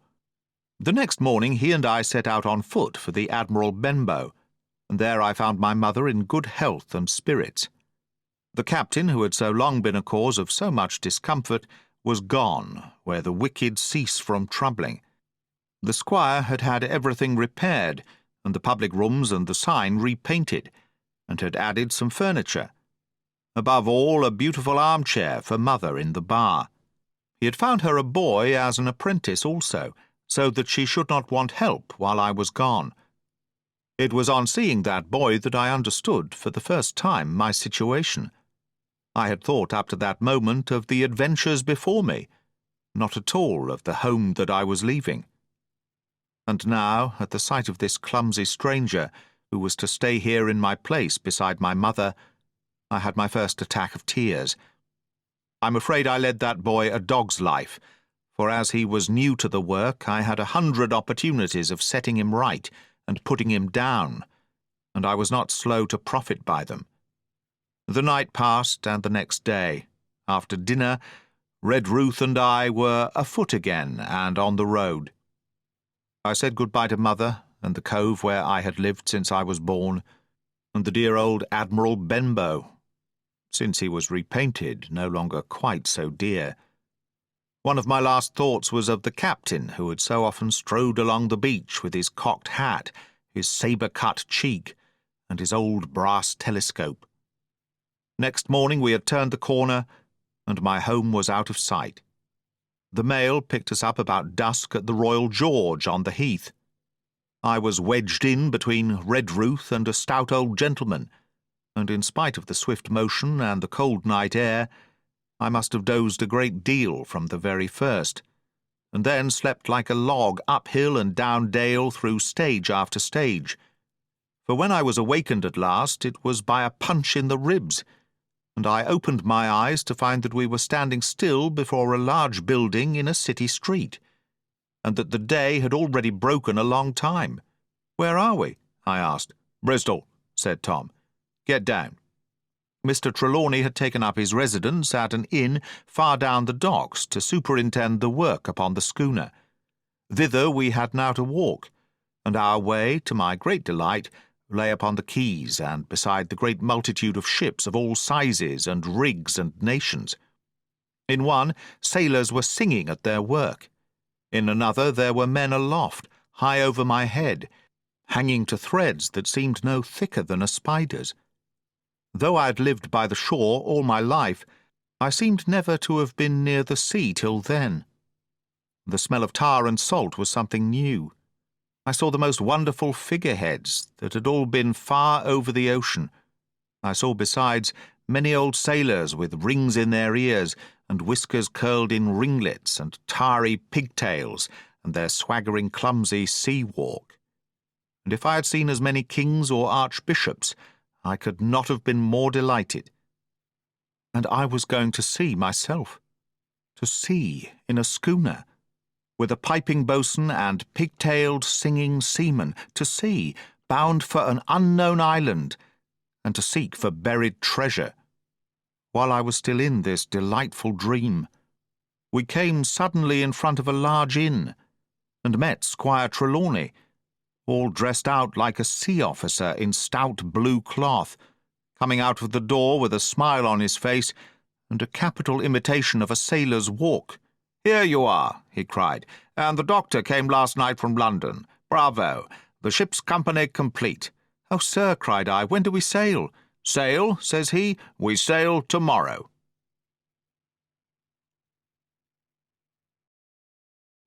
8. At the sign of the spyglass. When I had done breakfasting, the squire gave me a note addressed to John Silver, at the sign of the spyglass, and told me I should easily find the place by following the line of the docks and keeping a bright lookout for a little tavern with a large brass telescope for sign. I set off, overjoyed at this opportunity to see some more of the ships and seamen, and picked my way among a great crowd of people and carts and bales, for the dock was now at its busiest, until I found the tavern in question. It was a bright enough little place of entertainment. The sign was newly painted, the windows had neat red curtains, the floor was cleanly sanded. There was a street on each side, and an open door on both, which made the large, low room pretty clear to see in spite of clouds of tobacco smoke. The customers were mostly seafaring men, and they talked so loudly that I hung at the door, almost afraid to enter. As I was waiting, a man came out of a side room, and at a glance I was sure he must be Long John. His left leg was cut off close by the hip, and under the left shoulder he carried a crutch, which he managed with wonderful dexterity, hopping about upon it like a bird. He was very tall and strong, with a face as big as a ham, plain and pale, but intelligent and smiling. Indeed, he seemed in the most cheerful spirits, whistling as he moved about among the tables, with a merry word or slap on the shoulder for the more favoured of his guests. Now, to tell you the truth, from the very first mention of Long John in Squire Trelawny's letter, I had taken a fear in my mind that he might prove to be the very one-legged sailor whom I had watched for so long at the old Benbow. But one look at the man before me was enough. I had seen the captain and black dog and the blind man, Pew, and I thought I knew what a buccaneer was like, a very different creature, according to me, from this clean and pleasant-tempered landlord. I plucked up courage at once, crossed the threshold, and walked right up to the man where he stood, propped on his crutch, talking to a customer. "Mr. Silver, sir?" I asked, holding out the note. "Yes, my lad," said he. "Such is my name, to be sure, and who may you be?" And then, as he saw the squire's letter, he seemed to me to give something almost like a start. "Oh," said he quite loud, and offering his hand. "I see. You are our new cabin boy. Pleased I am to see you." And he took my hand in his large, firm grasp. Just then one of the customers at the far side rose suddenly and made for the door. It was close by him, and he was out in the street in a moment. But his hurry had attracted my notice, and I recognized him at a glance. It was the tallow-faced man, wanting 2 fingers, who had come first to the Admiral Benbow. "Oh," I cried, "stop him! It's Black Dog." "I don't care 2 coppers who he is," cried Silver, "but he hasn't paid his score. Harry, run and catch him." One of the others, who was nearest the door, leapt up and started in pursuit. "If he were Admiral Hawke, he shall pay his score," cried Silver, and then, relinquishing my hand, "Who did you say he was?" he asked. "Black what?" "Dog, sir," said I.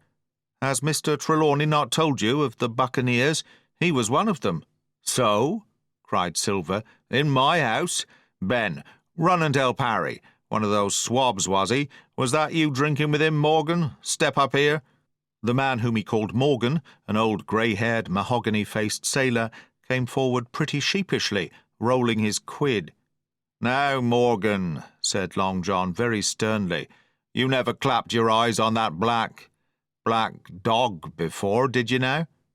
"Not I, sir," said Morgan with a salute. "You didn't know his name, did you?" "No, sir."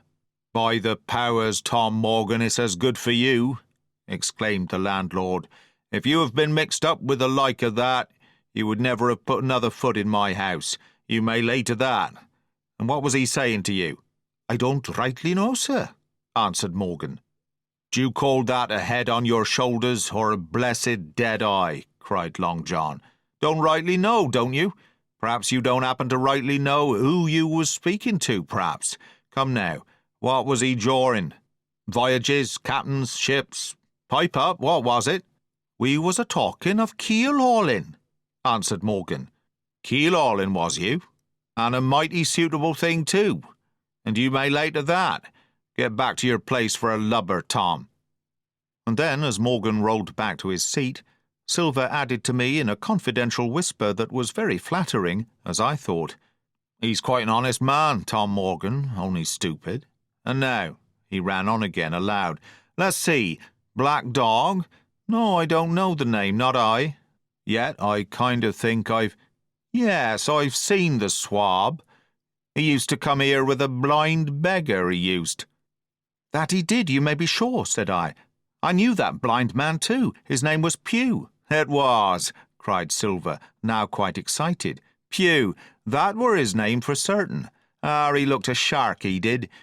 If we run down this Black Dog now, there'll be news for Captain Trelawny. Ben's a good runner. Few seamen run better than Ben. He should run him down, hand over hand, by the powers. He talked of keel-hauling, did he? I'll keel-haul him." All the time he was jerking out these phrases, he was stumping up and down the tavern on his crutch, slapping tables with his hand, and giving such a show of excitement as would have convinced an Old Bailey judge or a Bow Street runner. My suspicions had been thoroughly reawakened on finding Black Dog at the spyglass, and I watched the cook narrowly. But he was too deep and too ready and too clever for me, and by the time the 2 men had come back out of breath and confessed that they had lost the track in a crowd and been scolded like thieves, I would have gone bail for the innocence of Long John Silver. "See here now, Hawkins," said he. "Here's a blessed hard thing on a man like me now, ain't it? There's Captain Trelawny. What's he to think? Here I have this confounded son of a Dutchman sitting in my own house drinking of my own rum. Here you comes and tells me of it plain. And here I let him give us all the slip before my blessed deadlights. Now, Hawkins, you do me justice with the captain. You're a lad, you are, but you're as smart as paint. I see that when you first come in. Now here it is. What could I do with this old timber I hobble on? When I was an A.B. master mariner, I'd have come up alongside of him, hand over hand, and broached him to in a brace of old shakes, I would, but now—" And then all of a sudden he stopped, and his jaw dropped, as though he had remembered something. "The score," he burst out. 3 goes a rum. Why, shiver my timbers if I hadn't forgotten my score." And falling on a bench, he laughed until the tears ran down his cheeks. I could not help joining, and we laughed together peal after peal, until the tavern rang again. "Why, what a precious old sea-calf I am," he said at last, wiping his cheeks. "You and me should get on well, Hawkins, for I'll take my Davy I should be rated ship's boy. But come now, stand by to go about. This won't do. Duty is duty, messmates. I'll put on my old cockerel hat and step along of you to Captain Trelawney and report this here affair. For mind you, it's serious, young Hawkins, and neither you nor me's come out of it with what I should make so bold as to call credit. Nor you neither, says you. Not smart. None of the pair of us smart, but dash my buttons, that was a good 'un about my score." And he began to laugh again, and that so heartily that though I did not see the joke as he did, I was again obliged to join him in his mirth. On our little walk along the quays, he made himself the most interesting companion, telling me about the different ships that we passed by, their rig, tonnage, and nationality, explaining the work that was going forward, how one was discharging, another taking in cargo, and a third making ready for sea, and every now and then telling me some little anecdote of ships or seamen, or repeating a nautical phrase till I had learned it perfectly. I began to see that here was one of the best of possible shipmates. When we got to the inn, the squire and Dr. Livesey were seated together, finishing a quart of ale with a toast in it, before they should go aboard the schooner on a visit of inspection. Long John told the story from first to last, with a great deal of spirit and the most perfect truth. "That was how it were now, weren't it, Hawkins?" he would say now and again, and I could always bear him entirely out. The 2 gentlemen regretted that Black Dog had got away, but we all agreed there was nothing to be done, and after he had been complimented, Long John took up his crutch and departed. "All hands aboard by 4 this afternoon," shouted the squire after him. "Aye, aye, sir," cried the cook in the passage. "Well, squire," said Dr. Livesey, "I don't put much faith in your discoveries as a general thing, but I will say this John Silver suits me." "The man's a perfect trump," declared the squire. "And now," added the doctor, "Jim may come on board with us, may he not?" "To be sure he may," says Squire. "Take your hat, Hawkins, and we'll see the ship." 9. Powder and Arms.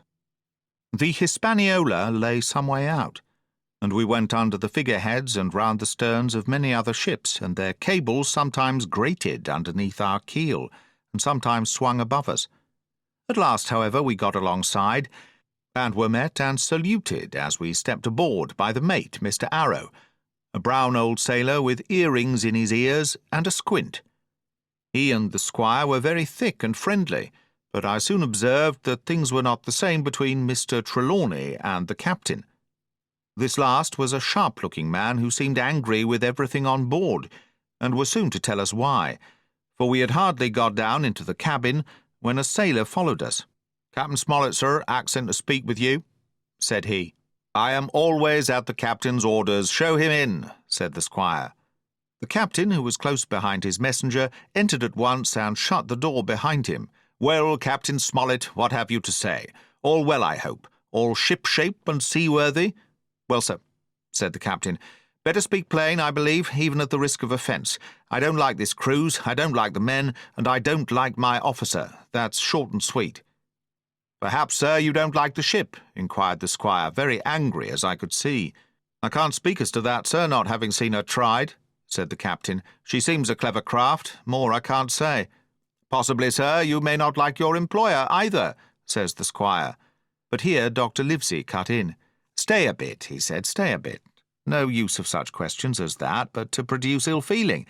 The captain has said too much, or he has said too little, and I'm bound to say that I require an explanation of his words. You don't, you say, like this cruise.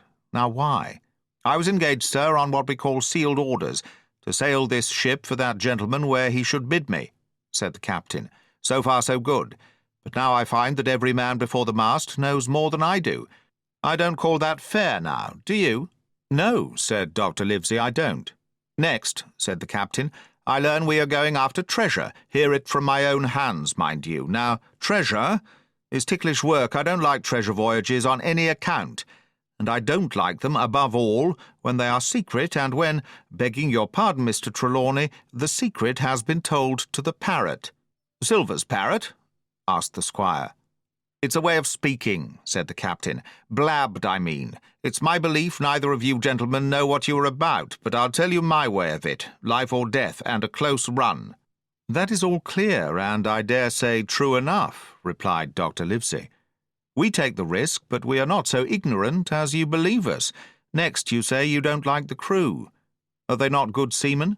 "I don't like them, sir," returned Captain Smollett, "and I think I should have had the choosing of my own hands, if you go to that." "Perhaps you should," replied the doctor. "My friend should perhaps have taken you along with him. But the slight, if there be one, was unintentional. And you don't like Mr. Arrow?" "I don't, sir. I believe he's a good seaman, but he's too free with the crew to be a good officer. A mate should keep himself to himself, shouldn't drink with the men before the mast." "Do you mean he drinks?" cried the squire. "No, sir," replied the captain, "only that he's too familiar." "Well now, and the short and long of it, captain?" asked the doctor. "Tell us what you want." "Well, gentlemen, are you determined to go on this cruise?" "Like iron," answered the squire. "Very good," said the captain. "Then, as you've heard me very patiently, saying things that I could not prove, hear me a few words more. They are putting the powder and the arms in the forehold. Now you have a good place under the cabin. Why not put them there, first point? Then you are bringing 4 of your own people with you, and they tell me some of them are to be berthed forward. Why not give them the berths here beside the cabin, second point? Any more?" asked Mr. Trelawny. "One more," said the captain. "There's been too much blabbing already." "Far too much," agreed the doctor. "I'll tell you what I've heard myself," continued Captain Smollett, "that you have a map of an island, that there's crosses on the map to show where treasure is, and that the island lies—" and then he named the latitude and longitude exactly. "I never told that," cried the squire, "to a soul." "The hands know it, sir," returned the captain. "Livesey, that must have been you, or Hawkins," cried the squire. "It doesn't much matter who it was," replied the doctor, and I could see that neither he nor the captain paid much regard to Mr. Trelawny's protestations. Neither did I, to be sure. He was so loose a talker. Yet in this case I believe he was really right, and that nobody had told the situation of the island. "Well, gentlemen," continued the captain, "I don't know who has this map, but I make it a point it shall be kept secret even from me and Mr. Arrow. Otherwise, I would ask you to let me resign." "I see," said the doctor. "You wish us to keep this matter dark, and to make a garrison of the stern part of the ship, manned with my friend's own people, and provided with all the arms and powder on board. In other words, you fear a mutiny." "Sir," said Captain Smollett, "with no intention to take offence, I deny your right to put words into my mouth. No captain, sir, would be justified in going to sea at all if he had ground enough to say that. As for Mr. Arrow, I believe him thoroughly honest. Some of the men are the same. All may be, for what I know. But I'm responsible for the ship's safety and the life of every man-jack aboard of her. I see things going, as I think, not quite right, and I ask you to take certain precautions, or let me resign my berth, and that's all." "Captain Smollett," began the doctor with a smile, "did you ever hear the fable of the mountain and the mouse? You'll excuse me, I dare say, but you remind me of that fable.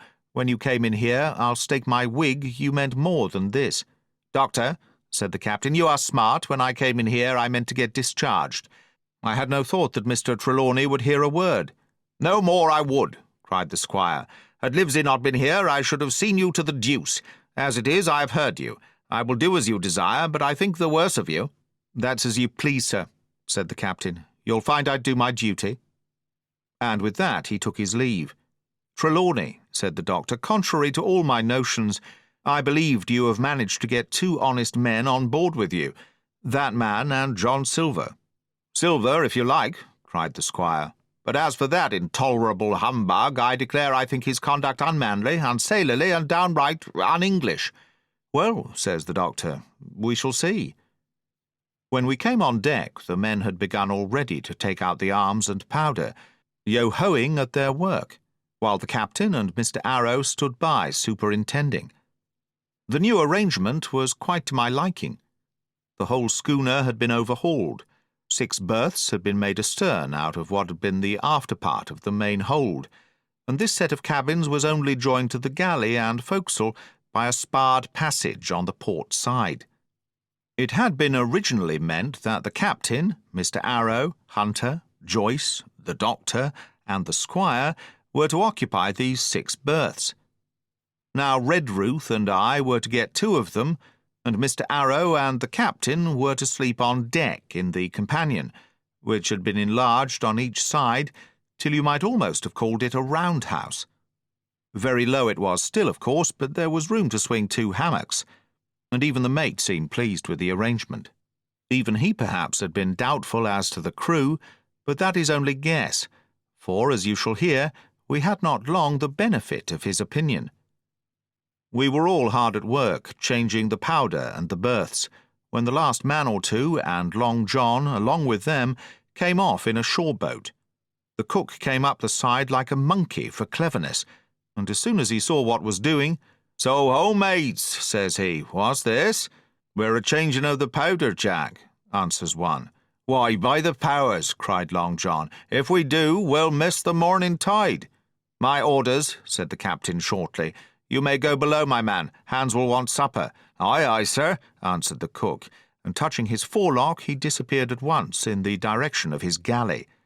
"That's a good man, Captain," said the doctor. "Very likely, sir," replied Captain Smollett. "Easy with that, men, easy," he ran on to the fellows who were shifting the powder, and then suddenly observing me examining the swivel we carried amidships, a long brass 9, "Here, you, ship's boy," he cried, "out of that, off with you to the cook, and get some work." And then, as I was hurrying off, I heard him say quite loudly to the doctor, "I'll have no favourites on my ship." I assure you I was quite of the squire's way of thinking, and hated the captain deeply.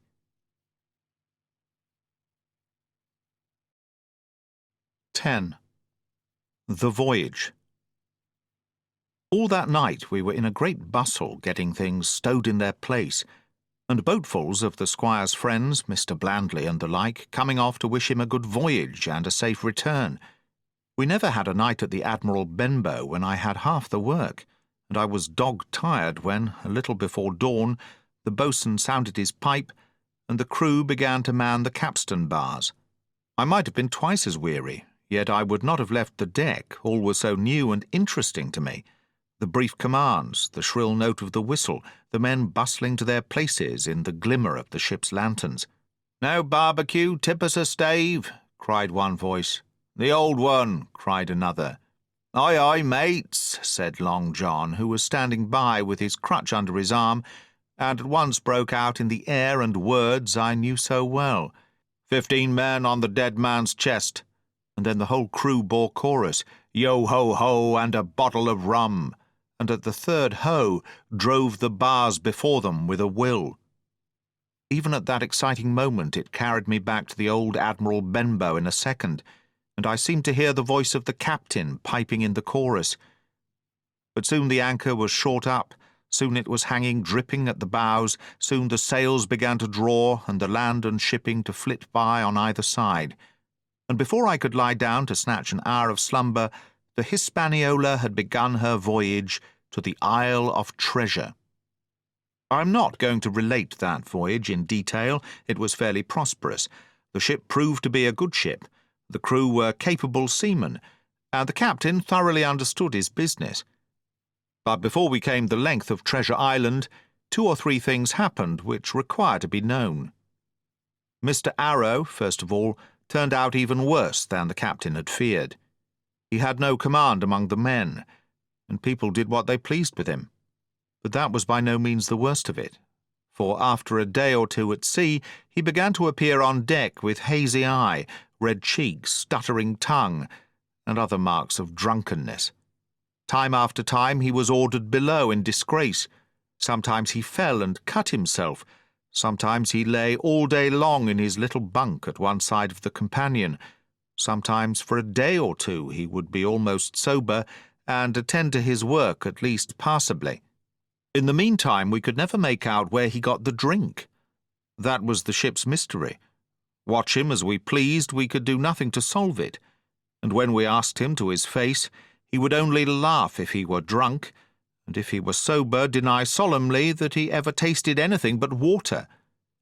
He was not only useless as an officer and a bad influence among the men, but it was plain that at this rate he must soon kill himself outright.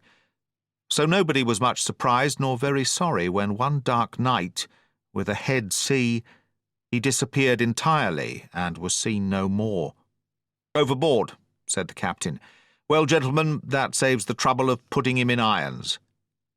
But there we were without a mate, and it was necessary, of course, to advance one of the men.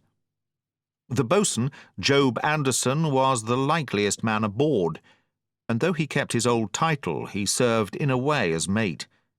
Mr. Trelawny had followed the sea, and his knowledge made him very useful, for he took a watch himself in easy weather, and the coxswain, Israel Hands, was a careful, wily old experienced seaman who could be trusted at a pinch with almost anything. He was a great confidant of Long John Silver, and so the mention of his name leads me on to speak of our ship's cook, Barbecue, as the men called him. Aboard ship he carried his crutch by a lanyard round his neck, to have both hands as free as possible. It was something to see him wedge the foot of the crutch against a bulkhead, and propped against it, yielding to every movement of the ship, get on with his cooking like someone safe ashore. Still more strange was it to see him in the heaviest of weather cross the deck. He had a line or two rigged up to help him across the widest spaces. Long John's earrings, they were called, and he would hand himself from one place to another, now using the crutch, now trailing it alongside by the lanyard as quickly as another man could walk. Yet some of the men who sailed with him before expressed their pity to see him so reduced. "He's no common man, Barbecue," said the coxswain to me. "He had good schooling in his young days, and can speak like a book when so minded, and brave. A lion's nothing alongside of Long John. I seen him grapple 4 and knock their heads together, him unarmed." All the crew respected and even obeyed him. He had a way of talking to each and doing everybody some particular service. To me he was unweariedly kind, and always glad to see me in the galley, which he kept as clean as a new pin, the dishes hanging up burnished, and his parrot in a cage in one corner. "Come away, Hawkins," he would say. "Come, and have a yarn with John. Nobody more welcome than yourself, my son. Sit you down and hear the news. Here's Captain Flint. I calls my parrot Captain Flint, after the famous buccaneer. Here's Captain Flint predicting success to our voyage. Wasn't you, Captain?"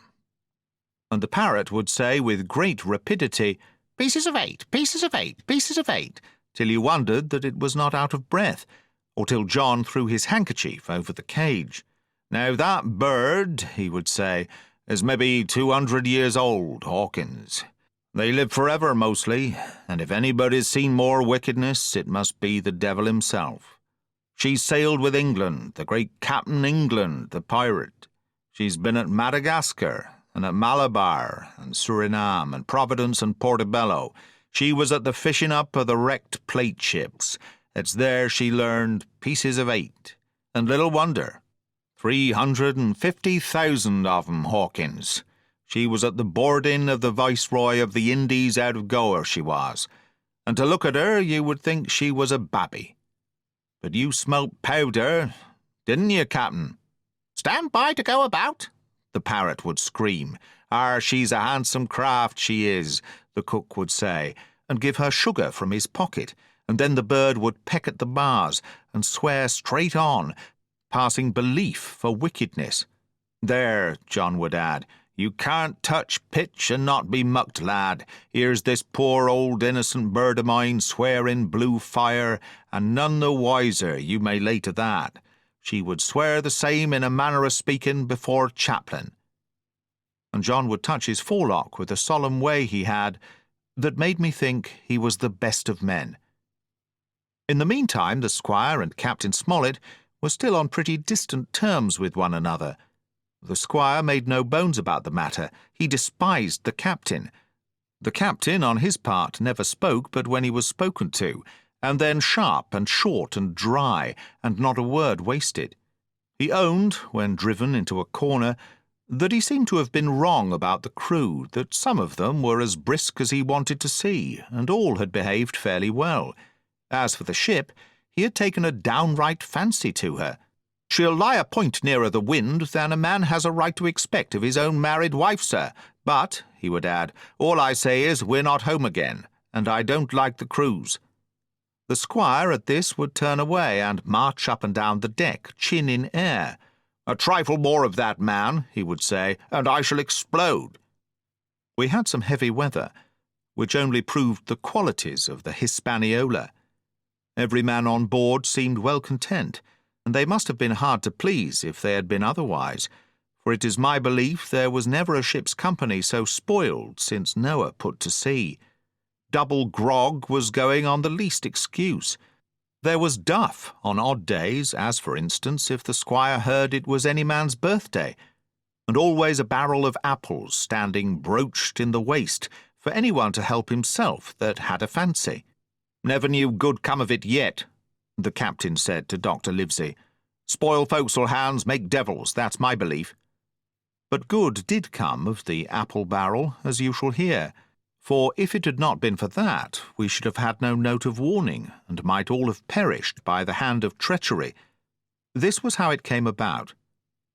We had run up the trades to get the wind of the island we were after. I'm not allowed to be more plain. And now we were running down for it with a bright lookout day and night. It was about the last day of our outward voyage by the largest computation. Sometime that night, or at latest before noon of the morrow, we should sight the Treasure Island. We were heading south-southwest and had a steady breeze abeam and a quiet sea. The Hispaniola rolled steadily, dipping her bowsprit now and then with a whiff of spray. All was drawing alow and aloft. Everyone was in the bravest spirits because we were now so near an end of the first part of our adventure. Now, just after sundown, when all my work was over and I was on my way to my berth, it occurred to me that I should like an apple. I ran on deck. The watch was all forward, looking out for the island. The man at the helm was watching the luff of the sail and whistling away gently to himself, and that was the only sound excepting the swish of the sea against the bows and around the sides of the ship. In I got bodily into the apple barrel, and found that there was scarce an apple left. But sitting down there in the dark, what with the sound of the waters and the rocking movement of the ship, I had either fallen asleep, or was on the point of doing so, when a heavy man sat down with rather a clash close by. The barrel shook as he leaned his shoulders against it, and I was just about to jump up when the man began to speak. It was Silver's voice. And before I had heard a dozen words, I would not have shown myself for all the world, but lay there trembling and listening in the extreme of fear and curiosity. For from these dozen words I understood that the lives of all the honest men aboard depended upon me alone.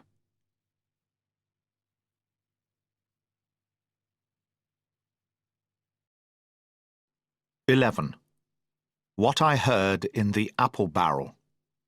"No, not I," said Silver. "Flint was captain.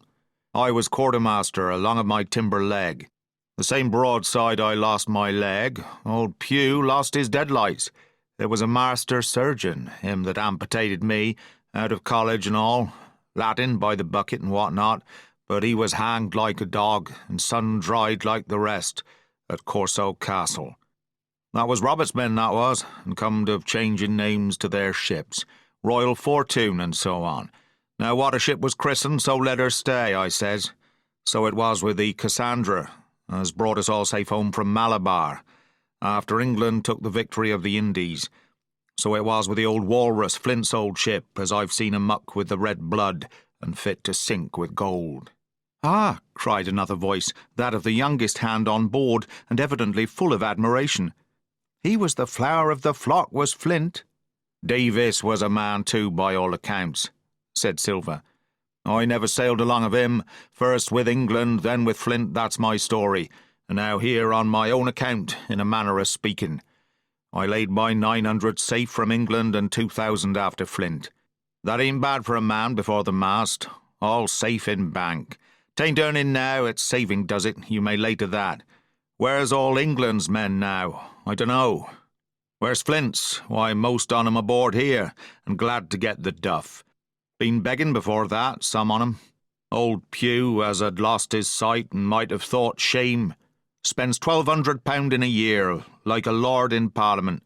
Where is he now? Well, he's dead now and under hatches, but for 2 year before that, shiver my timbers, the man was starving. He begged and he stole, and he cut throats and starved at that, by the powers. Well, it ain't much use after all, said the young seaman. 'Tain't much use for fools, you may lay to it. That nor nothing, cried Silver. But now you look here, you're young you are, but you're as smart as paint. I see that when I set my eyes on you, and I'll talk to you like a man. You may imagine how I felt when I heard this abominable old rogue addressing another in the very same words of flattery as he had used to myself. I think, if I had been able, that I would have killed him through the barrel. Meantime he ran on, little supposing he was overheard. Here it is about gentlemen of fortune. They lives rough and they risk swinging, but they eat and drink like fighting cocks, and when a cruise is done, why, it's hundreds of pounds instead of hundreds of farthings in their pockets. Now the most goes for rum and a good fling, and to sea again in their shirts. But that's not the course I lay. I puts it all away, some here, some there, and none too much anywheres, by reason of suspicion. I'm 50, mark you. Once back from this cruise, I set up gentleman in earnest. Time enough too, says you. Ah, but I've lived easy in the meantime, never denied myself of nothing heart desires, and slept soft, and ate dainty all my days, but when at sea. And how did I begin? Before the mast, like you. Well, said the other, but all the other money's gone now, ain't it? You daren't show face in Bristol after this. Why, where might you suppose it was? Asked Silver derisively. At Bristol, in banks and places, answered his companion. It were, said the cook, it were when we weighed anchor.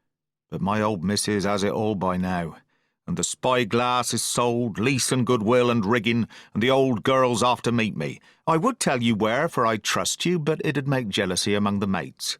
And can you trust your missus? Asked the other. Gentlemen of fortune, returned the cook, usually trusts little among themselves, and right they are, you may lay to it. But I have a way with me, I have. When a mate brings a slip on his cable, one as knows me, I mean, it won't be in the same world with old John. There was some that was feared of Pew, and some that was feared of Flint. But Flint his own self was feared of me. Feared he was, and proud. They was the roughest crew afloat, was Flint's. The devil himself would have been feared to go to sea with them. Well now, I tell you, I'm not a boasting man, and you've seen yourself how easy I keep company, but when I was quartermaster, lambs wasn't the word for Flint's old buccaneers. Ah, you may be sure of yourself in old John's ship. Well, I tell you now, replied the lad, I didn't half a quarter like the job till I had this talk with you, John, but there's my hand on it now. And a brave lad you were, and smart too, answered Silver, shaking hands so heartily that all the barrel shook. And a finer figurehead for a gentleman of fortune I never clapped my eyes on. By this time I had begun to understand the meaning of their terms. By a gentleman of fortune, they plainly meant neither more nor less than a common pirate. And the little scene that I had overheard was the last act in the corruption of one of the honest hands, perhaps of the last one left aboard. But on this point I was soon to be relieved, for Silver, giving a little whistle, a third man strolled up and sat down by the party. Dick Square, said Silver. Oh, I know Dick was square, returned the voice of the coxswain, Israel Hands. He's no fool, is Dick. And he returned his quid and spat. But look here, he went on. Here's what I want to know, Barbecue. How long are we a-going to stand off and on like a blessed bumboat? I've had almost enough of Captain Smollett. He's hazed me long enough, by thunder. I want to go into that cabin, I do. I want their pickles and wines and that. Israel, said Silver, your head ain't much account, nor never was. But you're able to hear, I reckon. Leastways, your ears is big enough. Now, here's what I say. You'll birth for'ard, and you'll live hard, and you'll speak soft, and you'll keep sober till I give the word, and you may lay to that, my son." "Well, I don't say no, do I?" growled the coxswain. "What I say is, when. That's what I say. When, by the powers," cried Silver. "Well, now, if you want to know, I'll tell you when. The last moment I can manage, and that's when. Here's a first-rate seaman, Captain Smollett, sails the blessed ship for us. Here's this Squire and Doctor with a map and such. I don't know where it is, do I? No more do you, says you. Well then, I mean this Squire and Doctor shall find the stuff, and help us to get it aboard, by the powers. Then we'll see. If I was sure of you all, sons of double Dutchmen, I'd have Captain Smollett navigate us halfway back again before I struck." "Why, we're all seamen aboard here, I should think," said the lad Dick. "We're all forecastle hands, you mean," snapped Silver. "We can steer a course, but who's to set one? That's what all you gentlemen split on first and last. If I had my way, I'd have Captain Smollett work us back into the trades at least. Then we'd have no blessed miscalculations and a spoonful of water a day. But I know the sort you are. I'll finish with them at the island, as soon's the blunt's on board, and a pity it is. But you're never happy till you're drunk. Split my sides, I've a sick heart to sail with the likes of you." "Easy all, Long John," cried Israel. "Who's a crossing of you?" "Well, how many tall ships think ye now have I seen laid aboard, and how many brisk lads drying in the sun at execution dock?" cried Silver. "And all for this same hurry and hurry and hurry. You hear me? I seen a thing or two at sea, I have. If you would only lay your course and a pint to windward, you would ride in carriages, you would. But not you. I know you. You'll have your mouthful of rum tomorrow and go hang." "Everybody knowed you was a kind of a chaplain, John, but there's others as could hand and steer as well as you," said Israel. "They liked a bit of fun, they did. They wasn't so high and dry nohow, but took their fling. Like jolly companions, every one." "So?" says Silver. "Well, and where are they now? Pew was that sort, and he died a beggar man. Flint was, and he died of rum at Savannah. Ah, they was a sweet crew, they was. Only, where are they?" "But," asked Dick, "when we do lay 'em athwart, what are we to do with them, anyhow?" "There's the man for me," cried the cook admiringly. "That's what I call business. Well, what would you think? Put 'em ashore like maroons? That would have been England's way. Or cut 'em down like that much pork? That would have been Flint's, or Billy Bones's." "Billy was the man for that," said Israel. "Dead men don't bite, says he. Well, he's dead now himself.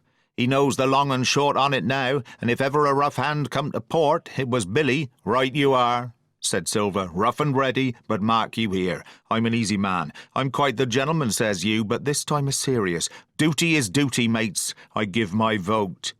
Death. When I'm in Parliament and riding in my coach, I don't want none of these sea lawyers in the cabin coming home unlooked for like the devil at prayers. Wait is what I say, but when the time comes, why, let her rip." "John," cries the coxswain, "you're a man." "You'll say so, Israel, when you see," said Silver. "Only one thing I claim. I claim Trelawny. I'll wring his calf's head off his body with these hands. Dick," he added, breaking off, "you must jump up like a sweet lad and get me an apple, to wet my pipe like." You may fancy the terror I was in. I should have leapt out and run for it if I had found the strength. But my limbs and my heart alike misgave me. I heard Dick begin to rise, and then someone seemingly stopped him, and the voice of Hans exclaimed, "Oh, stow that! Don't you get sucking of that bilge, John. Let's have a go of the rum." "Dick," said Silver, "I trust you. I've a gauge on the keg, mind. There's the key. You fill a pannikin and bring it up." Terrified as I was, I could not help thinking to myself that this must have been how Mr. Arrow got the strong waters that destroyed him. Dick was gone but a little while, and during his absence Israel spoke straight on in the cook's ear. It was but a word or two that I could catch, and yet I gathered some important news. For besides other scraps that tended to the same purpose, this whole clause was audible. Not another man of 'em will jine. Hence there were still faithful men on board. When Dick returned, one after another of the trio took the pannikin and drank. One to luck, another with a "Here's to old Flint," and Silver himself saying in a kind of song, Here's to ourselves, and hold your luff, plenty of prizes and plenty of duff." Just then a sort of brightness fell upon me in the barrel, and looking up I found the moon had risen and was silvering the mizzen-top and shining white on the luff of the foresail. And almost at the same time the voice of the lookout shouted, "Land ho!"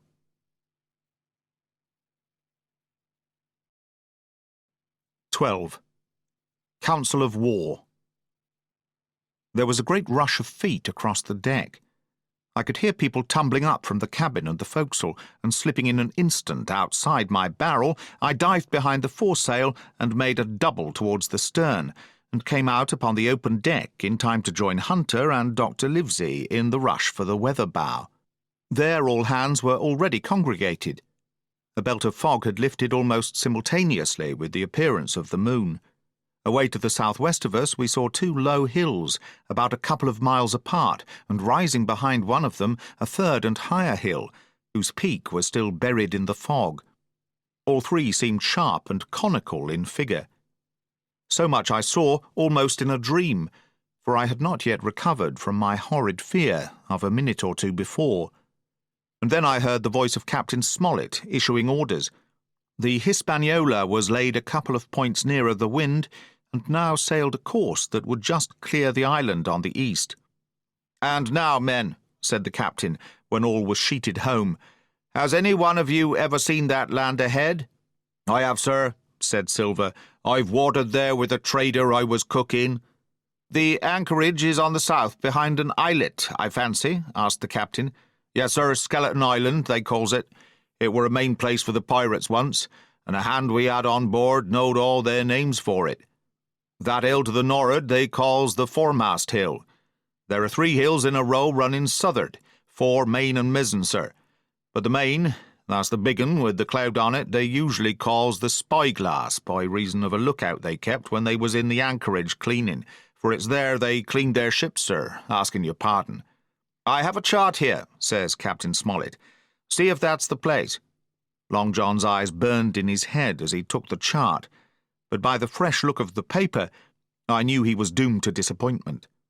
This was not the map we found in Billy Bones's chest, but an accurate copy, complete in all things, names and heights and soundings, with the single exception of the red crosses and the written notes. Sharp as must have been his annoyance, Silver had the strength of mind to hide it. "Yes, sir," said he. "This is the spot, to be sure, and very prettily drawed out. Who might have done that, I wonder? The pirates were too ignorant, I reckon. Aye, here it is, Captain Kidd's anchorage. Just the name my shipmate called it. There's a strong current runs along the south, and then away nor'ard up the west coast. Right you are, sir," says he, "to haul your wind and keep the weather of the island. Leastways, if such was your intention as to enter and careen, and there ain't no better place for that in these waters." "Thank you, my man," says Captain Smollett. "I'll ask you later on to give us a help. You may go."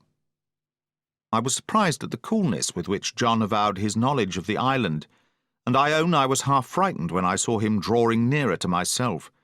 He did not know, to be sure, that I had overheard his counsel from the apple barrel, and yet I had by this time taken such a horror of his cruelty, duplicity, and power that I could scarce conceal a shudder when he laid his hand upon my arm.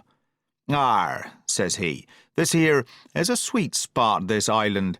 A sweet spot for a lad to get ashore on. You'll bathe, and you'll climb trees, and you'll hunt goats, you will. And you'll get aloft on them hills like a goat yourself. Why, it makes me young again. I was going to forget my timber leg, I was. It's a pleasant thing to be young and have 10 toes, and you may lay to that. When you want to go a bit of exploring, you just ask old John, and he'll put up a snack for you to take along." And clapping me in the friendliest way upon the shoulder, he hobbled off forward and went below. Captain Smollett, the squire, and Dr. Livesey were talking together on the quarter-deck, and anxious as I was to tell them my story, I durst not interrupt them openly. While I was still casting about in my thoughts to find some probable excuse, Dr. Livesey called me to his side. He had left his pipe below, and, being a slave to tobacco, had meant that I should fetch it. But as soon as I was near enough to speak, and not to be overheard, I broke immediately. "Doctor, let me speak. Get the captain and squire down to the cabin, and then make some pretence to send for me. I have terrible news." The doctor changed countenance a little, but next moment he was master of himself.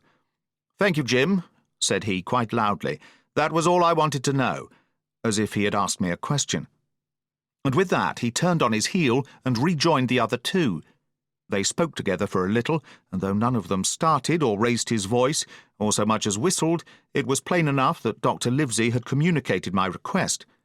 For the next thing that I heard was the captain giving an order to Job Anderson, and all hands were piped on deck. "My lads," said Captain Smollett, "I've a word to say to you. This land that we have sighted is the place we have been sailing for. Mr. Trelawny, being a very open-handed gentleman, as we all know, has just asked me a word or two. And as I was able to tell him that every man on board had done his duty, alow and aloft, as I never asked to see it done better, why, he and I and the doctor are going below to the cabin to drink your health and luck, and you'll have grog served out for you to drink our health and luck. I'll tell you what I think of this. I think it's handsome, and if you think as I do, you'll give a good sea cheer for the gentleman that does it." The cheer followed. That was a matter of course. But it rang out so full and hearty that I confess I could hardly believe these same men were plotting for our blood. "One more cheer for Captain Smollett," cried Long John when the first had subsided, and this also was given with a will. On the top of that the three gentlemen went below, and not long after word was sent forward that Jim Hawkins was wanted in the cabin. I found them all three seated round the table, a bottle of Spanish wine and some raisins before them, and the doctor smoking away with his wig on his lap, and that I knew was a sign that he was agitated.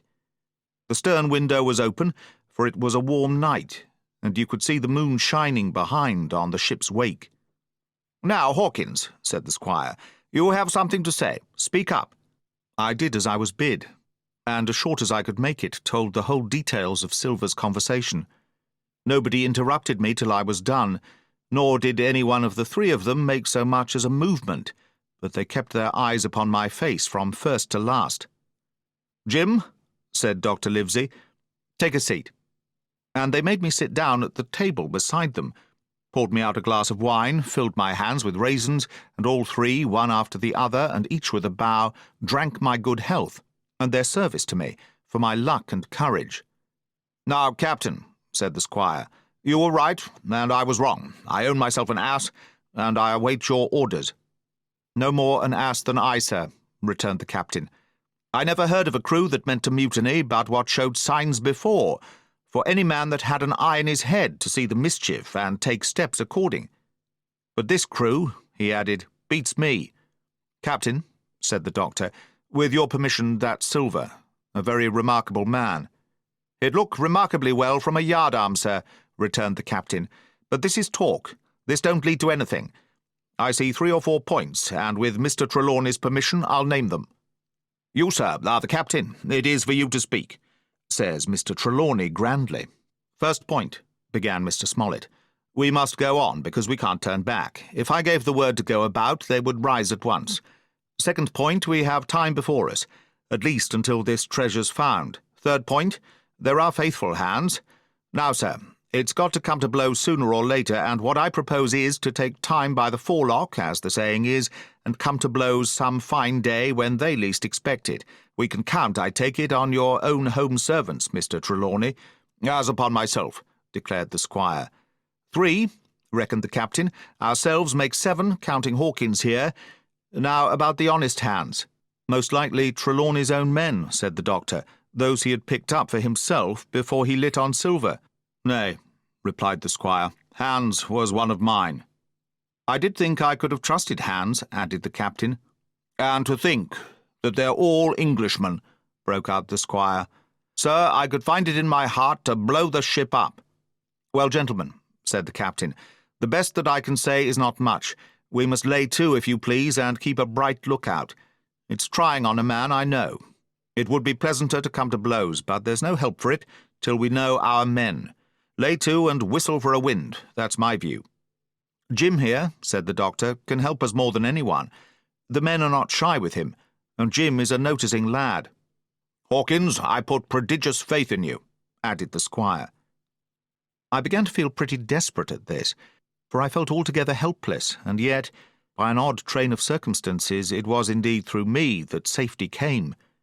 In the meantime, talk as we pleased, there were only 7 out of the 26 on whom we knew we could rely, and out of these 7 one was a boy, so that the grown men on our side were 6 to their 19. Part 3. My Shore Adventure. 13. How my shore adventure began. The appearance of the island when I came on deck next morning was altogether changed. Although the breeze had now utterly ceased, we had made a great deal of way during the night, and were now lying becalmed about half a mile to the southeast of the low eastern coast. Grey-coloured woods covered a large part of the surface.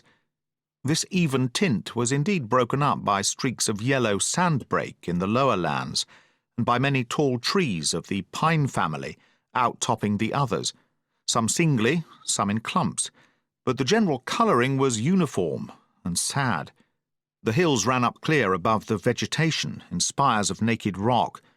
All were strangely shaped, and the spyglass, which was by 300 or 400 feet the tallest on the island, was likewise the strangest in configuration, running up sheer from almost every side and then suddenly cut off at the top, like a pedestal to put a statue on. The Hispaniola was rolling scuppers under in the ocean swell. The booms were tearing at the blocks, the rudder was banging to and fro, and the whole ship creaking, groaning, and jumping like a manufactory. I had to cling tight to the backstay, and the world turned giddily before my eyes, for though I was a good enough sailor when there was way on, this standing still and being rolled about like a bottle was a thing I never learned to stand without a qualm or so, above all in the morning, on an empty stomach. Perhaps it was this. Perhaps it was the look of the island, with its grey melancholy woods and wild stone spires, and the surf that we could both see and hear foaming and thundering on the steep beach. At least, although the sun shone bright and hot, and the shorebirds were fishing and crying all around us, and you would have thought anyone would have been glad to get to land after being so long at sea. My heart sank, as the saying is, into my boots, and from the first look onward I hated the very thought of Treasure Island. We had a dreary morning's work before us, for there was no sign of any wind, and the boats had to be got out and manned, and the ship warped 3 or 4 miles round the corner of the island and up the narrow passage to the haven behind Skeleton Island. I volunteered for one of the boats, where I had, of course, no business. The heat was sweltering, and the men grumbled fiercely over their work. Anderson was in command of my boat, and instead of keeping the crew in order, he grumbled as loud as the worst. "Well," he said with an oath, "it's not forever." I thought this was a very bad sign, for up to that day the men had gone briskly and willingly about their business. But the very sight of the island had relaxed the cords of discipline. All the way in, Long John stood by the steersman and conned the ship. He knew the passage like the palm of his hand, and though the man in the chains got everywhere more water than was down in the chart, John never hesitated once. "There's a strong skewer with the ebb," he said, "and this here passage has been dug out, in a manner of speaking, with a spade." We brought up just where the anchor was in the chart, about 1/3 of a mile from each shore, the mainland on one side and Skeleton Island on the other. The bottom was clean sand. The plunge of our anchor sent up clouds of birds wheeling and crying over the woods, but in less than a minute they were down again, and all was once more silent. The place was entirely landlocked, buried in woods, the trees coming right down to high water mark, the shores mostly flat, and the hilltops standing round at a distance in a sort of amphitheatre, one here, one there. 2 little rivers, or rather 2 swamps, emptied out into this pond, as you might call it, and the foliage round that part of the shore had a kind of poisonous brightness. From the ship we could see nothing of the house or stockade, for they were quite buried among trees. And if it had not been for the chart on the companion, we might have been the first that had ever anchored there since the island arose out of the seas. There was not a breath of air moving, nor a sound, but that of the surf booming half a mile away along the beaches and against the rocks outside. A peculiar stagnant smell hung over the anchorage, a smell of sodden leaves and rotting tree trunks. I observed the doctor sniffing and sniffing, like someone tasting a bad egg. "I don't know about treasure," he said, "but I'll stake my wig there's fever here." If the conduct of the men had been alarming in the boat, it became truly threatening when they had come aboard. They lay about the deck, growling together in talk. The slightest order was received with a black look and grudgingly and carelessly obeyed. Even the honest hands must have caught the infection, for there was not one man aboard to mend another. Mutiny, it was plain, hung over us like a thundercloud. And it was not only we of the cabin party who perceived the danger. Long John was hard at work, going from group to group, spending himself in good advice, and as for example, no man could have shown a better. He fairly outstripped himself in willingness and civility. He was all smiles to everyone. If an order were given, John would be on his crutch in an instant with the cheeriest "Aye, aye, sir," in the world, and when there was nothing else to do, he kept up one song after another, as if to conceal the discontent of the rest. Of all the gloomy features of that gloomy afternoon, this obvious anxiety on the part of Long John appeared the worst. We held a council in the cabin. "Sir," said the captain, "if I risk another order, the whole ship'll come about our ears by the run. You see, sir, here it is. I get a rough answer, do I not? Well, if I speak back, pikes will be going in 2 shakes. If I don't, Silver will see there's something under that, and the game's up. Now we've only one man to rely on." "And who is that?"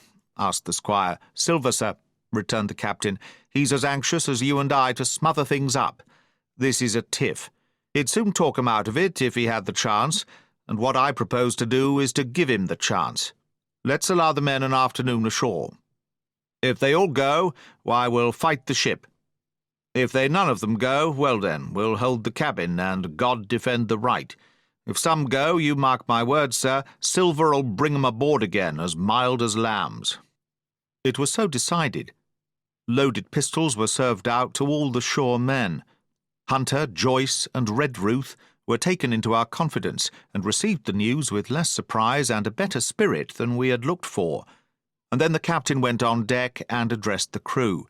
"My lads," said he, "we've had a hot day and are all tired and out of sorts. A turn ashore'll hurt nobody. The boats are still in the water.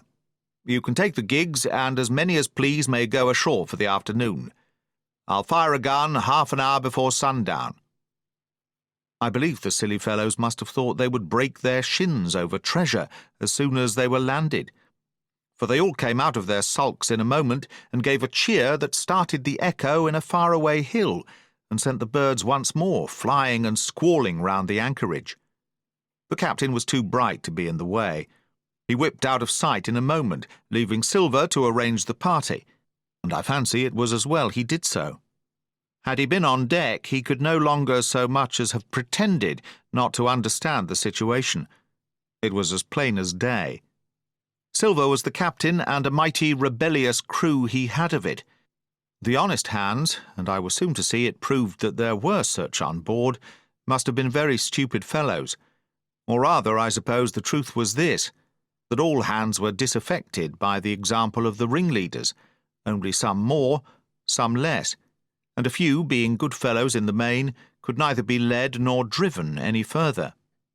It is one thing to be idle and skulk, and quite another to take a ship and murder a number of innocent men. At last, however, the party was made up. 6 fellows were to stay on board, and the remaining 13, including Silver, began to embark. Then it was that there came into my head the first of the mad notions that contributed so much to save our lives. If 6 men were left by Silver, it was plain our party could not take and fight the ship, and since only 6 were left, it was equally plain that the cabin party had no present need of my assistance. It occurred to me at once to go ashore. In a jiffy I had slipped over the side and curled up in the foresheets of the nearest boat, and almost at the same moment she shoved off. No one took notice of me, only the bow oar saying, "Is that you, Jim? Keep your head down." But Silver, from the other boat, looked sharply over and called out to know if that were me. And from that moment I began to regret what I had done. The crews raced for the beach, but the boat I was in, having some start and being at once the lighter and the better manned, shot far ahead of her consort, and the bow had struck among the shoreside trees, and I had caught a branch and swung myself out and plunged myself into the nearest thicket, while Silver and the rest were still 100 yards behind. "Jim! Jim!" I heard him shouting, but you may suppose I paid no heed. Jumping, ducking, and breaking through, I ran straight before my nose, till I could run no longer. 14. The First Blow. I was so pleased at having given the slip to Long John that I began to enjoy myself and look around me with some interest on the strange land that I was in. I had crossed a marshy tract full of willows, bulrushes, and odd, outlandish, swampy trees, and I had now come out upon the skirts of an open piece of undulating, sandy country about a mile long, dotted with a few pines and a great number of contorted trees, not unlike the oak in growth, but pale in the foliage, like willows. On the far side of the open stood one of the hills, with two quaint, craggy peaks shining vividly in the sun. I now felt for the first time the joy of exploration. The isle was uninhabited. My shipmates I had left behind, and nothing lived in front of me but dumb brutes and fowls. I turned hither and thither among the trees. Here and there were flowering plants, unknown to me. Here and there I saw snakes, and one raised his head from a ledge of rock and hissed at me with a noise not unlike the spinning of a top. Little did I suppose that he was a deadly enemy, and that the noise was the famous rattle. Then I came to a long thicket of these oak-like trees, live or evergreen, oaks I heard afterwards they should be called, which grew low along the sand like brambles, the boughs curiously twisted, the foliage compact like thatch. The thicket stretched down from the top of one of the sandy knolls, spreading and growing taller as it went, until it reached the margin of the broad, reedy fen, through which the nearest of the little rivers soaked its way into the anchorage. The marsh was steaming in the strong sun, and the outline of the spyglass trembled through the haze. All at once there began to go a sort of bustle among the bulrushes. A wild duck flew up with a quack, another followed, and soon over the whole surface of the marsh a great cloud of birds hung screaming and circling in the air. I judged at once that some of my shipmates must be drawing near along the borders of the fen. Nor was I deceived, for soon I heard the very distant and low tones of a human voice which, as I continued to give ear, grew steadily louder and nearer. This put me in a great fear, and I crawled under cover of the nearest live oak and squatted there, hearkening, as silent as a mouse. Another voice answered, and then the first voice, which I now recognized to be Silver's, once more took up the story and ran on for a long while in a stream, only now and again interrupted by the other. By the sound they must have been talking earnestly and almost fiercely, but no distinct word came to my hearing. At last the speakers seemed to have paused, and perhaps to have sat down, for not only did they cease to draw any nearer, but the birds themselves began to grow more quiet and to settle again to their places in the swamp. And now I began to feel that I was neglecting my business, that since I had been so foolhardy as to come ashore with these desperadoes, the least I could do was to overhear them at their councils, and that my plain and obvious duty was to draw as close as I could manage under the favourable ambush of the crouching trees. I could tell the direction of the speakers pretty exactly, not only by the sound of their voices, but by the behaviour of the few birds that still hung in alarm above the heads of the intruders. Crawling on all fours, I made steadily but slowly towards them, till at last, raising my head to an aperture among the leaves, I could see clear down into a little green dell beside the marsh, and closely set about with trees, where Long John Silver and another of the crew stood face to face in conversation. The sun beat full upon them. Silver had thrown his hat beside him on the ground, and his great smooth blonde face, all shining with heat, was lifted to the other man's in a kind of appeal. "Mate," he was saying, "it's because I thinks gold dust of you. Gold dust. And you may lay to that. If I hadn't took to you like pitch, do you think I'd have been here a warning of you? All's up. You can't make nor mend. It's to save your neck that I'm a-speaking, and if one of the wild uns knew it, where'd I be, Tom? Now tell me, where'd I be?" "Silver," said the other man, and I observed he was not only red in the face, but spoke as hoarse as a crow, and his voice shook too, like a taut rope. "Silver," says he, "you're old, and you're honest, or has the name for it, and you've money too, which lots of poor sailors hasn't, and you're brave, or I'm mistook, and will you tell me you'll let yourself be led away with that kind of a mess of swabs? Not you. As sure as God sees me, I'd sooner lose my hand if I turn agin my duty." And then all of a sudden he was interrupted by a noise. I had found one of the honest hands. Well, here at that same moment came news of another. Far away out in the marsh there arose all of a sudden a sound like the cry of anger, then another on the back of it, and then one horrid, long-drawn scream.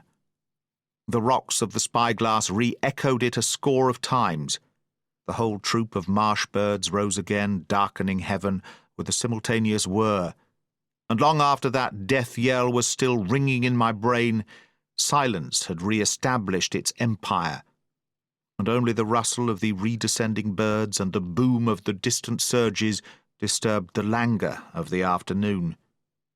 Tom had leapt at the sound, like a horse at the spur, but Silver had not winked an eye. He stood where he was, resting lightly on his crutch, watching his companion like a snake about to spring. "John," said the sailor, stretching out his hand. "Hands off!" cried Silver, leaping back a yard, as it seemed to me, with the speed and security of a trained gymnast. "Hands off, if you like, John Silver," said the other. "It's a black conscience that can make you feared of me. But in heaven's name, tell me, what was that?" "That?" returned Silver, smiling away, but warier than ever, his eyes a mere pinpoint in his big face, but gleaming like a crumb of glass. "That? Oh, I reckon that'll be Allen." And at this point Tom flashed out like a hero. "Allen!" he cried. "Then rest his soul for a true seaman, and as for you, John Silver, long you've been a mate of mine, but you're mate of mine no more. If I die like a dog, I'll die in my duty. You've killed Allen, have you? Kill me too, if you can, but I defies you." And with that this brave fellow turned his back directly on the cook, and set off walking for the beach. But he was not destined to go far. With a cry, John seized the branch of a tree, whipped the crutch out of his armpit, and sent that uncouth missile hurtling through the air. It struck poor Tom, point foremost, and with stunning violence, right between the shoulders, in the middle of his back. His hands flew up, he gave a sort of gasp, and fell. Whether he were injured much or little, none could ever tell. Like enough, to judge from the sound, his back was broken on the spot. But he had no time given him to recover. Silver, agile as a monkey even without leg or crutch, was on the top of him next moment, and had twice buried his knife up to the hilt in that defenceless body. From my place of ambush, I could hear him pant aloud as he struck the blows. I do not know what it rightly is to faint, but I do know that for the next little while the whole world swam away from before me in a whirling mist, Silver and the birds and the tall spyglass hilltop going round and topsy-turvy before my eyes, and all manner of bells ringing and distant voices shouting in my ear. When I came again to myself, the monster had pulled himself together, his crutch under his arm, his hat upon his head. Just before him Tom lay motionless upon the sward, but the murderer minded him not a whit, cleansing his blood-stained knife the while upon a wisp of grass. Everything else was unchanged, the sun still shining mercilessly on the steaming marsh and the tall pinnacle of the mountain, and I could scarce persuade myself that murder had been actually done, and a human life cruelly cut short a moment since before my eyes. But now John put his hand into his pocket, brought out a whistle, and blew upon it several modulated blasts that rang far across the heated air. I could not tell, of course, the meaning of the signal, but it instantly awoke my fears. More men would be coming. I might be discovered. They had already slain 2 of the honest people. After Tom and Alan, might not I come next?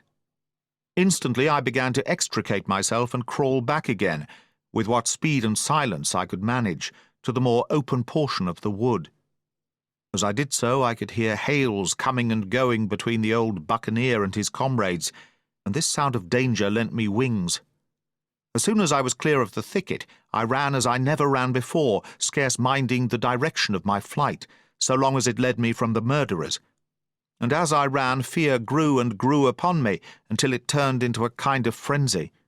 Indeed, could anyone be more entirely lost than I? When the gun fired, how should I dare to go down to the boats among those fiends still smoking from their crime? Would not the first of them who saw me wring my neck like a snipe's? Would not my absence itself be an evidence to them of my alarm, and therefore of my fatal knowledge? It was all over, I thought. Goodbye to the Hispaniola, goodbye to the squire, the doctor, and the captain. There was nothing left for me but death by starvation, or death by the hands of the mutineers. All this while, as I say, I was still running, and without taking any notice, I had drawn near to the foot of the little hill with the 2 peaks, and had got into a part of the island where the live oaks grew more widely apart, and seemed more like forest trees in their bearing and dimensions.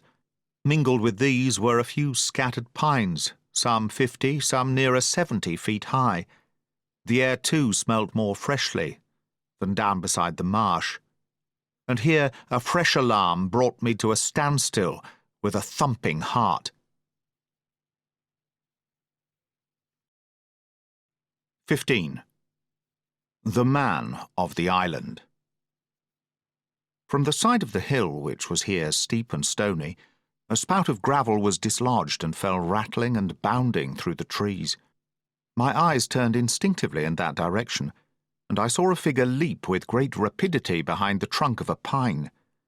What it was, whether bear or man or monkey, I could in no wise tell.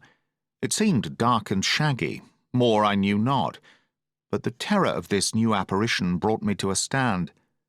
I was now, it seemed, cut off upon both sides. Between me, the murderers; before me, this lurking nondescript.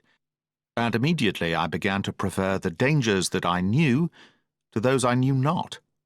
Silver himself appeared less terrible in contrast with this creature of the woods, and I turned on my heel, and looking sharply behind me over my shoulder, began to retrace my steps in the direction of the boats. Instantly the figure reappeared, and, making a wide circuit, began to head me off. I was tired, at any rate, but had I been as fresh as when I rose, I could see it was in vain for me to contend in speed with such an adversary. From trunk to trunk, the creature flitted like a deer, running manlike on 2 legs. But unlike any man that I had ever seen, stooping almost double as it ran. Yet a man it was. I could no longer be in doubt about that. I began to recall what I had heard of cannibals. I was within an ace of calling for help. But the mere fact that he was a man, however wild, had somewhat reassured me, and my fear of Silver began to revive in proportion. I stood still, therefore, and cast about for some method of escape. And as I was so thinking, the recollection of my pistol flashed into my mind.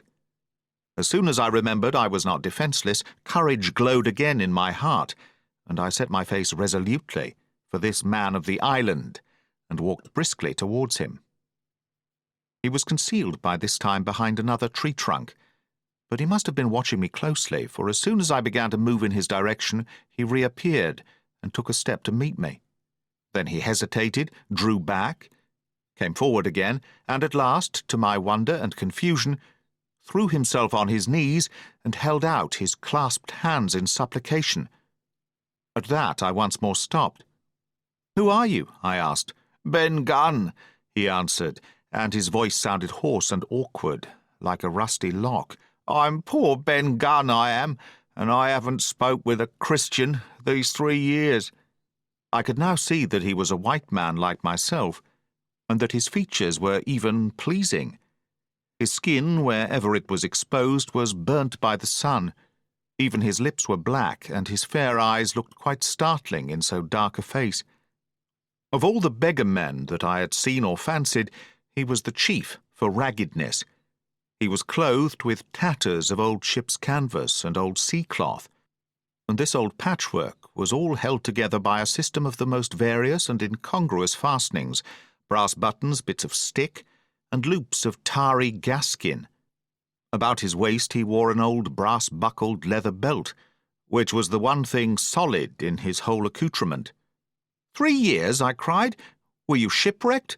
Nay, mate, said he, marooned. I had heard the word, and I knew it stood for a horrible kind of punishment, common enough among the buccaneers, in which the offender is put ashore with a little powder and shot, and left behind on some desolate and distant island. Marooned 3 years agone, he continued, and lived on goats since then, and berries, and oysters. Wherever a man is, says I, a man can do for himself. But, mate, my heart is sore for Christian diet. You mightn't happen to have a piece of cheese about you now? No? Well, many's the long night I've dreamed of cheese, toasted mostly, and woke up again, and here I were. If ever I can get aboard again, said I, you shall have cheese by the stone. All this time he had been feeling the stuff of my jacket, smoothing my hands, looking at my boots, and generally, in the intervals of his speech, showing a childish pleasure in the presence of a fellow creature. But at my last words he perked up into a kind of startled slyness. If ever you can get aboard again, says you, he repeated, why now, who's to hinder you? Not you, I know, was my reply. And right you was, he cried. Now you, what do you call yourself, mate? Jim, I told him. Jim, says he, quite pleased apparently. Well now, Jim, I've lived that rough, as you'd be ashamed to hear of. Now, for instance, you wouldn't think I had had a pious mother to look at me? He asked. Why, no, not in particular, I answered. Ah, well, said he, but I had remarkable pious, and I was a civil pious boy and could rattle off my catechism that fast as you couldn't tell one word from another. And here's what it come to, Jim. And it began with chuck farthing on the blessed gravestones. That's what it began with. But it went further than that, and so my mother told me, and predict the whole she did, the pious woman. But it were Providence that put me here. I've thought it all out in this here lonely island, and I'm back on piety. You don't catch me tasting rum so much, but just a thimbleful for luck, of course, the first chance I have. I'm bound I'll be good, and I see the way to. And Jim, looking all round him and lowering his voice to a whisper, I'm rich. I now felt sure that the poor fellow had gone crazy in his solitude, and I suppose I must have shown the feeling in my face, for he repeated the statement hotly. Rich, rich, I says, and I'll tell you what, I'll make a man of you, Jim. Ah, Jim, you'll bless your stars, you will, you was the first that found me. And at this there came suddenly a lowering shadow over his face, and he tightened his grasp upon my hand and raised a forefinger threateningly before my eyes. Now, Jim, you tell me true, that ain't Flint's ship? He asked. At this I had a happy inspiration. I began to believe that I had found an ally, and I answered him at once. It's not Flint's ship, and Flint is dead. But I'll tell you true, as you ask me, there are some of Flint's hands aboard, worse luck for the rest of us. Not a man with one leg, he gasped. Silver, I asked. Ah, Silver, says he, that were his name. He's the cook, and the ringleader too. He was still holding me by the wrist, and at that he gave it quite a wring. If you were sent by Long John, he said, I'm as good as pork, and I know it. But where was you, do you suppose? I had made my mind up in a moment, and by way of answer told him the whole story of our voyage, and the predicament in which we found ourselves. He heard me with the keenest interest, and when I had done, he patted me on the head. "You're a good lad, Jim," he said, "and you're all in a clove-hitch, ain't you? Well, you just put your trust in Ben Gunn. Ben Gunn's the man to do it. Would you think it likely now that your squire would prove a liberal-minded one in case of help, him being in a clove-hitch, as you remark?" I told him the squire was the most liberal of men. "Aye, but you see," returned Ben Gunn, "I didn't mean giving me a gate to keep and a suit of livery clothes and such. That's not my mark, Jim. What I mean is, would he be likely to come down to the tune of, say, £1,000 out of money that's as good as a man's own already?" "I'm sure he would," said I. As it was, all hands were to share. "And a passage home?"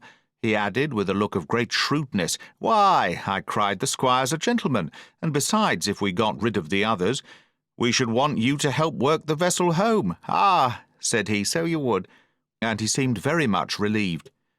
"Now, I'll tell you what," he went on, "so much I'll tell you, and no more.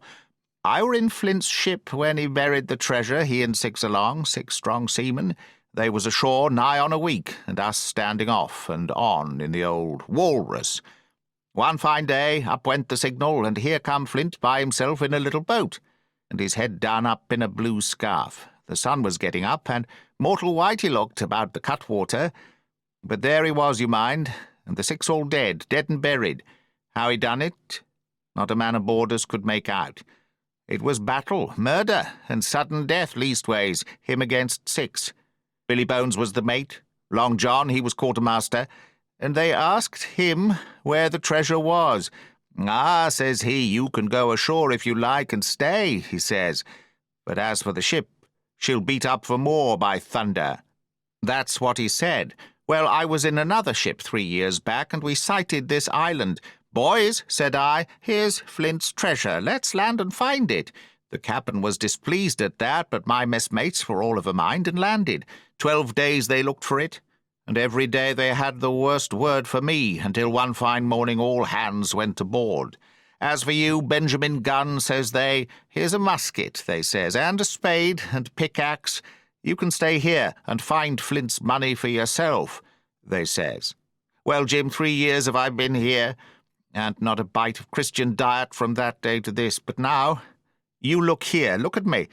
Do I look like a man before the mast? No, says you. Nor I weren't neither, I says. And with that he winked and pinched me hard. 'Just you mention them words to your squire, Jim,' he went on. 'Nor he weren't neither. That's the words. 3 years he were the man of this island, light and dark, fair and rain, and sometimes he would maybe think upon a prayer, says you, and sometimes he would maybe think of his old mother, so be as she's alive, you'll say. But the most part of Gunn's time, this is what you'll say, the most part of his time was took up with another matter. And then you'll give him a nip, like I do.' And he pinched me again in the most confidential manner. 'Then,' he continued, 'then you'll up and you'll say this, Gunn is a good man, you'll say, and he puts a precious sight more confidence, a precious sight, mind that, in a gentleman born than in these gentlemen of fortune, having been one himself.' 'Well,' I said, 'I don't understand one word that you've been saying, but that's neither here nor there, for how am I to get on board?' 'Ah,' said he, 'that's the hitch for sure. Well, there's my boat that I made with my 2 hands. I keep her under the White Rock. If the worst come to the worst, we might try that after dark. Hi!' he broke out. 'What's that?' For just then, although the sun had still an hour or 2 to run, all the echoes of the island awoke and bellowed to the thunder of a cannon. 'They have begun to fight,' I cried. 'Follow me.' And I began to run towards the anchorage. My terrors all forgotten, while close at my side the marooned man in his goatskins trotted easily and lightly. 'Left, left,' says he. 'Keep to your left hand, mate Jim. Under the trees with you. There's where I killed my first goat. They don't come down here now. They're all mast-headed on them mountings for the fear of Benjamin Gunn. Ha! And there's the cemetery.' Cemetery, he must have meant. 'You see the mounds? I come here and prayed. Nows and thens, when I thought maybe a Sunday would be about due. It weren't quite a chapel, but it seemed more solemn-like. And then, says you, Ben Gunn was short-handed, no chaplain, nor so much as a Bible and a flag, you says." So he kept talking as I ran, neither expecting nor receiving any answer. The cannon shot was followed, after a considerable interval, by a volley of small arms. Another pause, and then, not a quarter of a mile in front of me, I beheld the Union Jack flutter in the air above a wood. Part 4. The Stockade. 16. Narrative continued by the Doctor. How the ship was abandoned. It was about 1:30, 3 bells in the sea phrase, that the 2 boats went ashore from the Hispaniola. The captain, the squire, and I were talking matters over in the cabin. Had there been a breath of wind, we should have fallen on the 6 mutineers who were left aboard with us, slipped our cable, and away to sea. But the wind was wanting, and to complete our helplessness, down came Hunter with the news that Jim Hawkins had slipped into a boat and was gone ashore with the rest. It never occurred to us to doubt Jim Hawkins, but we were alarmed for his safety. With the men in the temper they were in, it seemed an even chance if we should see the lad again. We ran on deck. The pitch was bubbling in the seams.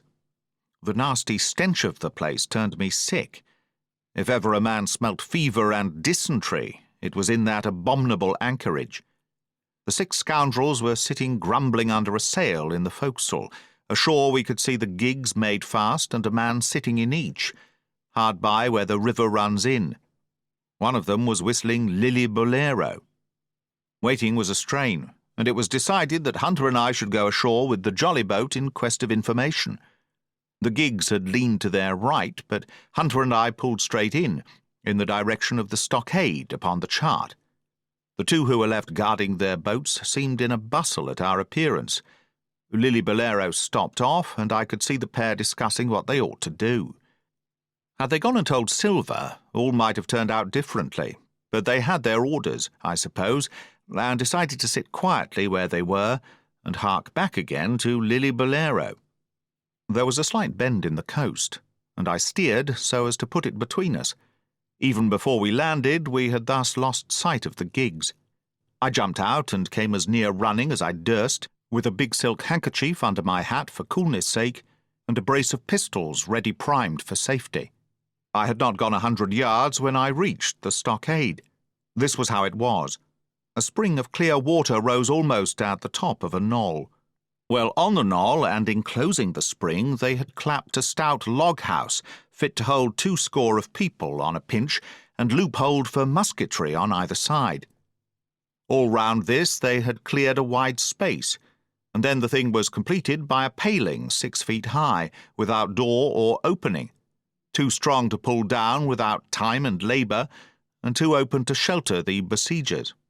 The people in the log-house had them in every way. They stood quiet in shelter and shot the others like partridges. All they wanted was a good watch and food, for, short of a complete surprise, they might have held the place against a regiment. What particularly took my fancy was the spring, for though we had a good enough place of it in the cabin of the Hispaniola, with plenty of arms and ammunition and things to eat and excellent wines, there had been one thing overlooked. We had no water. I was thinking this over when there came ringing over the island the cry of a man at the point of death. I was not new to violent death. I have served His Royal Highness the Duke of Cumberland, and got a wound myself at Fontenoy, but I know my pulse went dot and carry one. Jim Hawkins is gone, was my first thought. It is something to have been an old soldier, but more still to have been a doctor. There is no time to dilly-dally in our work. And so now I made up my mind instantly, and with no time lost, returned to the shore and jumped on board the jolly boat. By good fortune, Hunter pulled a good oar. We made the water fly, and the boat was soon alongside, and I aboard the schooner. I found them all shaken, as was natural. The squire was sitting down, as white as a sheet, thinking of the harm he had led us to, the good soul. And one of the 6 forecastle hands was little better. "There's a man," says Captain Smollett, nodding towards him, "new to this work. He came nigh-hand fainting, Doctor, when he heard the cry. Another touch of the rudder, and that man would join us." I told my plan to the captain, and between us we settled on the details of its accomplishment. We put old Redruth in the gallery between the cabin and the forecastle with 3 or 4 loaded muskets and a mattress for protection. Hunter brought the boat round under the stern port, and Joyce and I set to work loading her with powder tins, musket, bags of biscuits, kegs of pork, a cask of cognac, and my invaluable medicine chest. In the meantime, the squire and the captain stayed on deck, and the latter hailed the coxswain, who was the principal man aboard. "Mr. Hans," he said, "here are 2 of us with a brace of pistols each. If any one of you 6 make a signal of any description, that man's dead." They were a good deal taken aback, and after a little consultation, one and all tumbled down the fore companion, thinking no doubt to take us on the rear. But when they saw Redruth waiting for them in the sparred galley, they went about ship at once, and a head popped out again on deck. "Down, dog!" cries the captain, and the head popped back again, and we heard no more for the time of these 6 very faint-hearted seamen. By this time, tumbling things in as they came, we had the jolly boat loaded as much as we dared.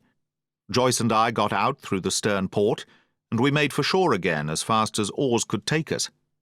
This second trip fairly aroused the watchers along shore. Lily Bolero was dropped again, and just before we lost sight of them behind the little point, one of them whipped ashore and disappeared. I had half a mind to change my plan and destroy their boats, but I feared that Silver and the others might be close at hand, and all might very well be lost by trying for too much. We had soon touched land in the same place as before, and set to provision the blockhouse. All 3 made the first journey, heavily laden, and tossed our stores over the palisade. Then, leaving Joyce to guard them, 1 man to be sure, but with half a dozen muskets, Hunter and I returned to the jolly boat and loaded ourselves once more. So we proceeded without pausing to take breath, till the whole cargo was bestowed, when the 2 servants took up their position in the blockhouse, and I, with all my power, sculled back to the Hispaniola. That we should have risked a second boatload seems more daring than it really was. They had the advantage of numbers, of course, but we had the advantage of arms. Not one of the men ashore had a musket, and before they could get within range for pistol shooting, we flattered ourselves we should be able to give a good account of half a dozen at least. The squire was waiting for me at the stern window, all his faintness gone from him. He caught the painter and made it fast, and we fell to loading the boat for our very lives. Pork, powder, and biscuit was the cargo, with only a musket and a cutlass apiece for the squire and me, and Redruth and the captain. The rest of the arms and powder we dropped overboard in 2.5 fathoms of water, so that we could see the bright steel shining far below us in the sun on the clean, sandy bottom. By this time the tide was beginning to ebb, and the ship was swinging round to her anchor. Voices were heard faintly hallooing in the direction of the 2 gigs, and though this reassured us for Joyce and Hunter, who were well to the eastward, it warned our party to be off. Redruth retreated from his place in the gallery and dropped into the boat, which we then brought round to the ship's counter, to be handier for Captain Smollett. "Now, men," said he, "do you hear me?" There was no answer from the forecastle. "It's to you, Abraham Gray. It's to you I am speaking." Still no reply. "Gray," resumed Mr. Smollett a little louder, "I am leaving this ship, and I order you to follow your captain. I know you are a good man at bottom, and I dare say not one of the lot of you's as bad as he makes out. I have my watch here in my hand. I give you 30 seconds to join me in." There was a pause. "Come, my fine fellow," continued the captain. "Don't hang so long in stays. I'm risking my life, and the lives of these good gentlemen every second." There was a sudden scuffle, a sound of blows, and out burst Abraham Gray with a knife cut on the side of the cheek, and came running to the captain like a dog to the whistle. "I'm with you, sir," said he. And the next moment he and the captain had dropped aboard of us, and we had shoved off and given way. We were clear out of the ship, but not yet ashore in our stockade. 17. Narrative continued by the Doctor. The Jolly Boat's last trip. This 5th trip was quite different from any of the others. In the first place, the little galley-pot of a boat, that we were in was gravely overloaded. 5 grown men, and 3 of them, Trelawny, Redruth, and the captain, over 6 feet high, was already more than she was meant to carry. Add to that the powder, pork, and bread bags. The gunwale was lipping astern. Several times we shipped a little water, and my breeches and the tails of my coat were all soaking wet before we had gone 100 yards. The captain made us trim the boat, and we got her to lie a little more evenly. All the same, we were afraid to breathe. In the second place, the ebb was now making, a strong rippling current running westward through the basin, and then southward and seaward down the straits by which we had entered in the morning. Even the ripples were a danger to our overloaded craft, but the worst of it was that we were swept out of our true course and away from our proper landing place behind the point. If we let the current have its way, we should come ashore beside the gigs, where the pirates might appear at any moment. "I cannot keep her head for the stockade, sir," said I to the captain. I was steering, while he and Redruth, 2 fresh men, were at the oars. "The tide keeps washing her down. Could you pull a little stronger?" "Not without swamping the boat," said he. "You must bear up, sir, if you please. Bear up until you see you're gaining." I tried, and found by experiment that the tide kept sweeping us westward until I had laid her head due east, or just about right angles to the way we ought to go. "We'll never get ashore at this rate," said I. "If it's the only course that we can lie, sir, we must even lie it," returned the captain. "We must keep upstream. You see, sir," he went on, "if once we drop to leeward of the landing place, it's hard to say where we should get ashore, besides the chance of being boarded by the gigs. Whereas, the way we go, the current must slacken, and then we can dodge back along the shore." "The current's less already, sir," said the man Gray, who was sitting in the foresheets. "You can ease her off a bit." "Thank you, my man," said I, quite as if nothing had happened, for we had all quietly made up our minds to treat him like one of ourselves. Suddenly the captain spoke up again, and I thought his voice was a little changed. "The gun," said he. "I have thought of that," said I, for I made sure he was thinking of a bombardment of the fort. "They could never get the gun ashore, and if they did, they could never haul it through the woods." "Look astern, Doctor," replied the captain. We had entirely forgotten the long 9, and there, to our horror, were the 5 rogues busy about her, getting off her jacket, as they called the stout tarpaulin cover under which she sailed. Not only that, but it flashed into my mind at the same moment that the round shot and the powder for the gun had been left behind, and a stroke with an axe would put it all into the possession of the evil ones aboard. "Israel was Flint's gunner," said Gray hoarsely. At any risk, we put the boat's head direct for the landing place. By this time we had got so far out of the run of the current that we kept steerage way even at our necessarily gentle rate of rowing, and I could keep her steady for the goal. But the worst of it was that with the course I now held, we turned our broadside instead of our stern to the Hispaniola, and offered a target like a barn door. I could hear as well as see that brandy-faced rascal, Israel Hands, plumping down a round shot on the deck. "Who's the best shot?" asked the captain. "Mr. Trelawny, out and away," said I. "Mr. Trelawny, will you please pick me off one of these men, sir? Hands, if possible," said the captain. Trelawny was as cool as steel. He looked to the priming of his gun. "Now," cried the captain, "easy with that gun, sir, or you'll swamp the boat. All hands stand by to trim her when he aims." The squire raised his gun, the rowing ceased, and we leaned over to the other side to keep the balance, and all was so nicely contrived that we did not ship a drop. They had the gun by this time slewed round upon the swivel, and Hans, who was at the muzzle with the rammer, was in consequence the most exposed. However, we had no luck, for just as Trelawny fired, down he stooped. The ball whistled over him, and it was one of the other 4 who fell. The cry he gave was echoed not only by his companions on board, but by a great number of voices from the shore. And looking in that direction, I saw the other pirates trooping out from among the trees and tumbling into their places in the boats. "Here come the gigs, sir," said I. "Give way, then," cried the captain. "We mustn't mind if we swamp her now. If we can't get ashore, all's up." "Only one of the gigs is being manned, sir," I added, "the crew of the other most likely going round by shore to cut us off." "They'll have a hot run, sir," returned the captain. "Jack ashore, you know. It's not them I mind, it's the round shot. Carpet bowls. My lady's maid couldn't miss. Tell us, Squire, when you see the match, and we'll hold water." In the meanwhile we had been making headway at a good pace for a boat so overloaded, and we had shipped but little water in the process. We were now close in, 30 or 40 strokes, and we should beach her, for the ebb had already disclosed a narrow belt of sand below the clustering trees. The gig was no longer to be feared. The little point had already concealed it from our eyes. The ebb tide, which had so cruelly delayed us, was now making reparation and delaying our assailants. The one source of danger was the gun. "If I durst," said the captain, "I'd stop and pick off another man." But it was plain that they meant nothing should delay their shot.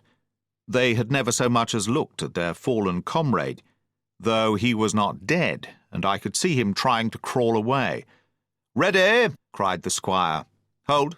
cried the captain, quick as an echo, and he and Redruth backed with a great heave that sent her stern bodily under water. The report fell in at the same instant of time. This was the first that Jim heard, the sound of the squire's shot not having reached him. Where the ball passed, not one of us precisely knew, but I fancy it must have been over our heads, and that the wind of it may have contributed to our disaster. At any rate, the boat sank by the stern quite gently, in 3 feet of water, leaving the captain and myself facing each other on our feet. The other 3 took complete headers and came up again drenched and bubbling. So far there was no great harm, no lives were lost, and we could wade ashore in safety. But there were all our stores at the bottom, and to make things worse, only 2 guns out of 5 remained in a state for service. Mine I had snatched from my knees and held over my head by a sort of instinct. As for the captain, he had carried his over his shoulder by a bandolier, and like a wise man, lock uppermost. The other 3 had gone down with the boat. To add to our concern, we heard voices already drawing near us in the woods along shore, and we had not only the danger of being cut off from the stockade in our half-crippled state, but the fear before us whether, if Hunter and Joyce were attacked by half a dozen, they would have the sense and conduct to stand firm. Hunter was steady, that we knew. Joyce was a doubtful case, a pleasant, polite man for a valet and to brush one's clothes, but not entirely fitted for a man of war. With all this in our minds, we waded ashore as fast as we could, leaving behind us the poor jolly boat and a good half of all our powder and provisions. 18. Narrative continued by the doctor. End of the first day's fighting. We made our best speed across the strip of wood that now divided us from the stockade, and at every step we took the voices of the buccaneers rang nearer. Soon we could hear their footfalls as they ran, and the cracking of the branches as they breasted across a bit of thicket. I began to see we should have a brush for it in earnest, and looked to my priming. "Captain," said I, "Trelawny is the dead shot. Give him your gun. His own is useless." They exchanged guns, and Trelawny, silent and cool as he had been since the beginning of the bustle, hung a moment on his heel to see that all was fit for service. At the same time, observing Grey to be unarmed, I handed him my cutlass. It did all our hearts good to see him spit in his hand, knit his brows, and make the blade sing through the air. It was plain from every line of his body that our new hand was worth his salt. 40 paces farther we came to the edge of the wood, and saw the stockade in front of us. We struck the enclosure about the middle of the south side, and almost at the same time 7 mutineers, Job Anderson, the boatswain, at their head, appeared in full cry at the southwestern corner. They paused as if taken aback, and before they recovered, not only the squire and I, but Hunter and Joyce from the blockhouse had time to fire. The 4 shots came in rather a scattering volley, but they did the business. One of the enemy actually fell, and the rest, without hesitation, turned and plunged into the trees. After reloading, we walked down the outside of the palisade to see to the fallen enemy. He was stone dead, shot through the heart. We began to rejoice over our good success, when just at that moment a pistol cracked in the bush, a ball whistled close past my ear, and poor Tom Redruth stumbled and fell his length on the ground. Both the squire and I returned the shot, but as we had nothing to aim at, it is probable we only wasted powder. Then we reloaded and returned our attention to poor Tom. The captain and Gray were already examining him, and I saw with half an eye that all was over. I believe the readiness of our return volley had scattered the mutineers once more, for we were suffered, without further molestation, to get the poor old gamekeeper hoisted over the stockade and carried, groaning and bleeding, into the log-house. Poor old fellow, he had not uttered one word of surprise, complaint, fear, or even acquiescence from the very beginning of our troubles till now, when we had laid him down in the log-house to die. He had lain like a Trojan behind his mattress in the gallery. He had followed every order, silently, doggedly, and well. He was the oldest of our party by a score of years, and now, sullen, old, serviceable servant, it was he that was to die. The squire dropped down beside him on his knees and kissed his hand, crying like a child.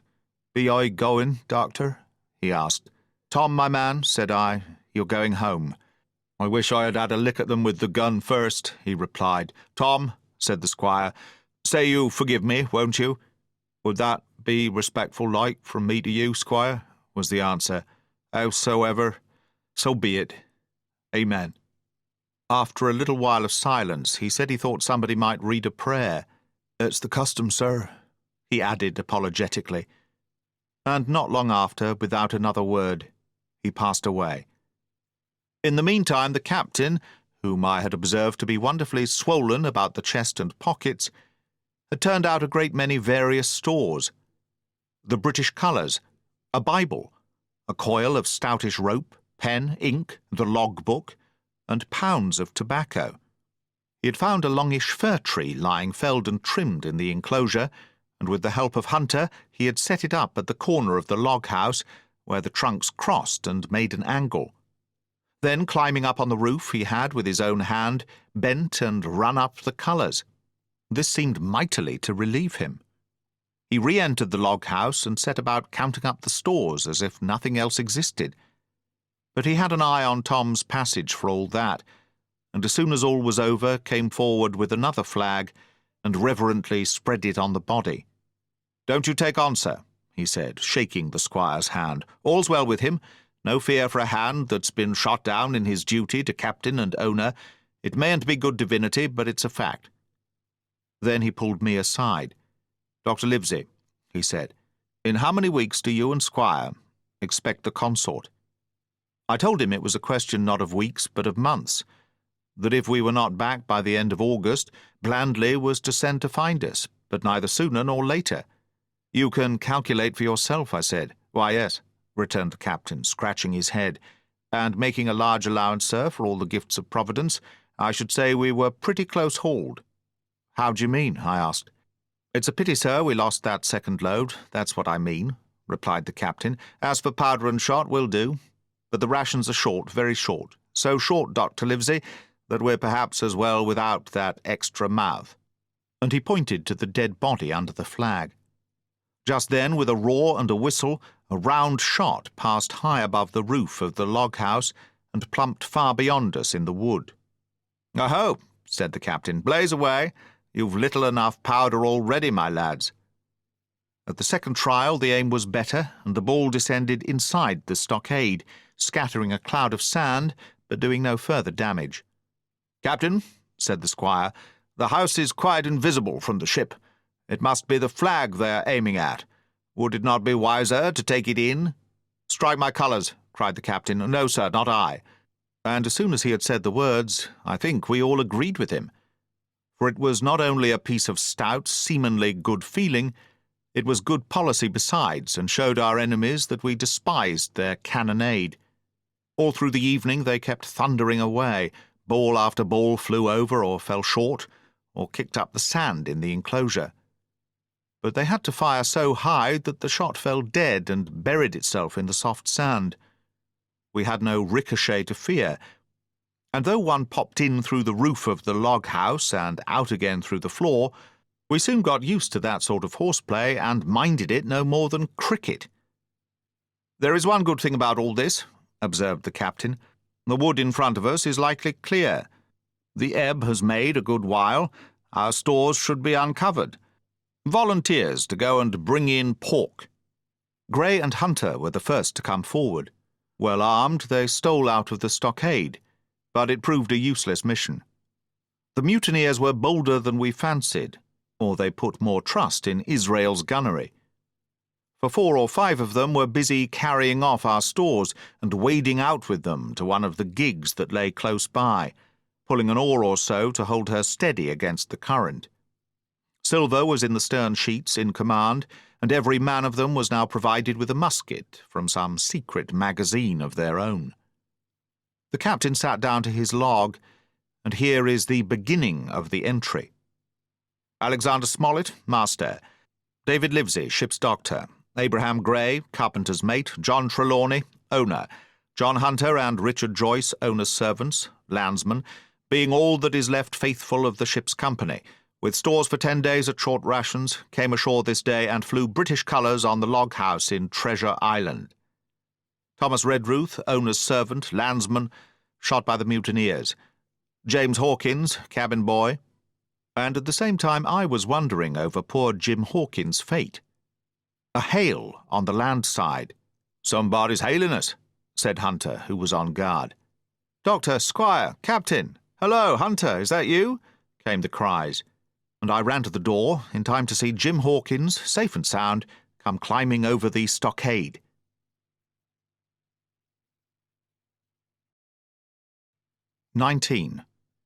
Narrative resumed by Jim Hawkins, The Garrison in the Stockade.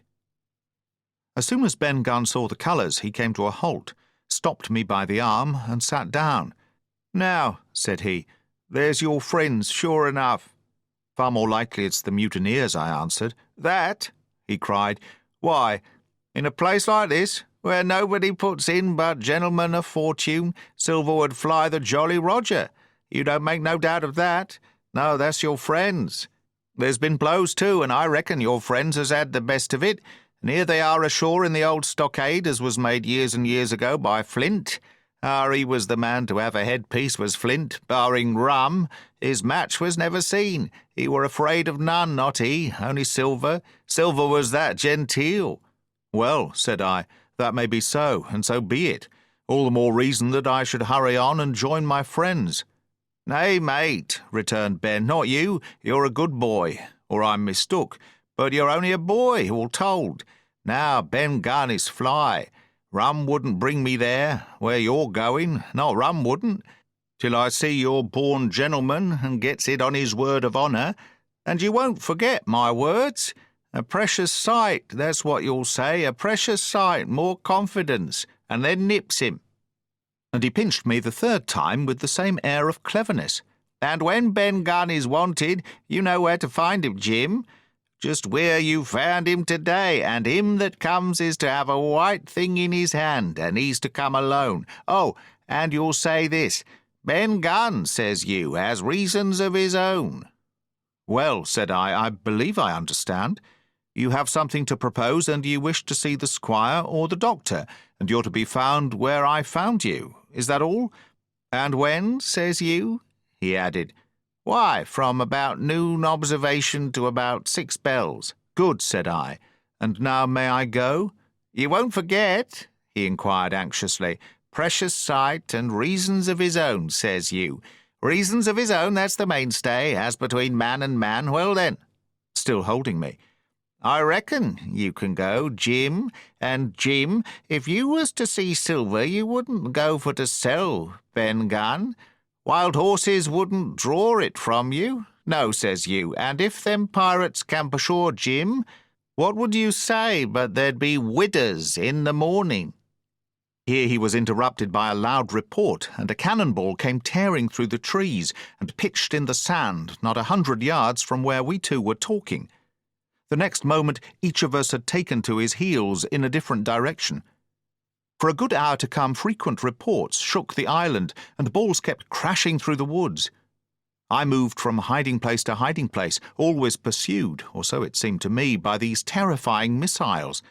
But towards the end of the bombardment, though still I durst not venture in the direction of the stockade, where the balls fell oftenest, I had begun in a manner to pluck up my heart again, and after a long detour to the east, crept down among the shoreside trees. The sun had just set. The sea breeze was rustling and tumbling in the woods and ruffling the grey surface of the anchorage. The tide, too, was far out, and great tracts of sand lay uncovered. The air, after the heat of the day, chilled me through my jacket. The Hispaniola still lay where she had anchored, but sure enough there was the Jolly Roger, the black flag of piracy, flying from her peak. Even as I looked, there came another red flash and another report that sent the echoes clattering, and one more round shot whistled through the air.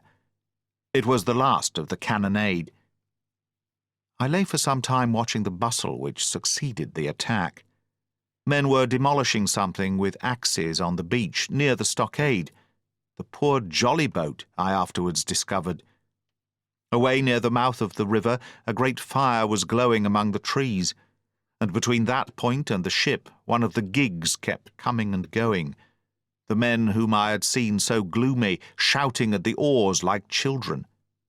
But there was a sound in their voices which suggested rum. At length I thought I might return towards the stockade.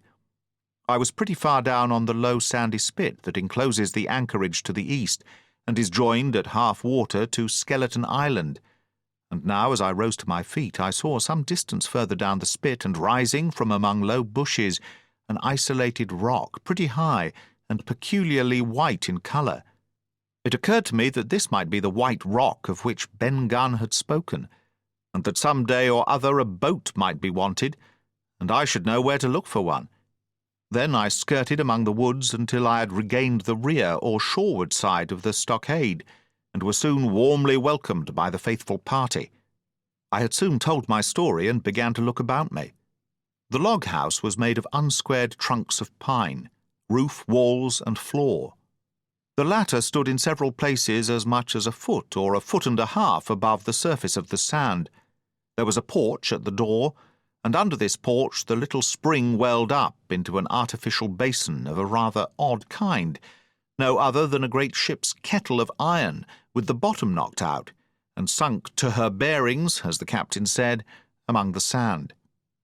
Little had been left besides the framework of the house, but in one corner there was a stone slab laid down by way of hearth, and an old rusty iron basket to contain the fire.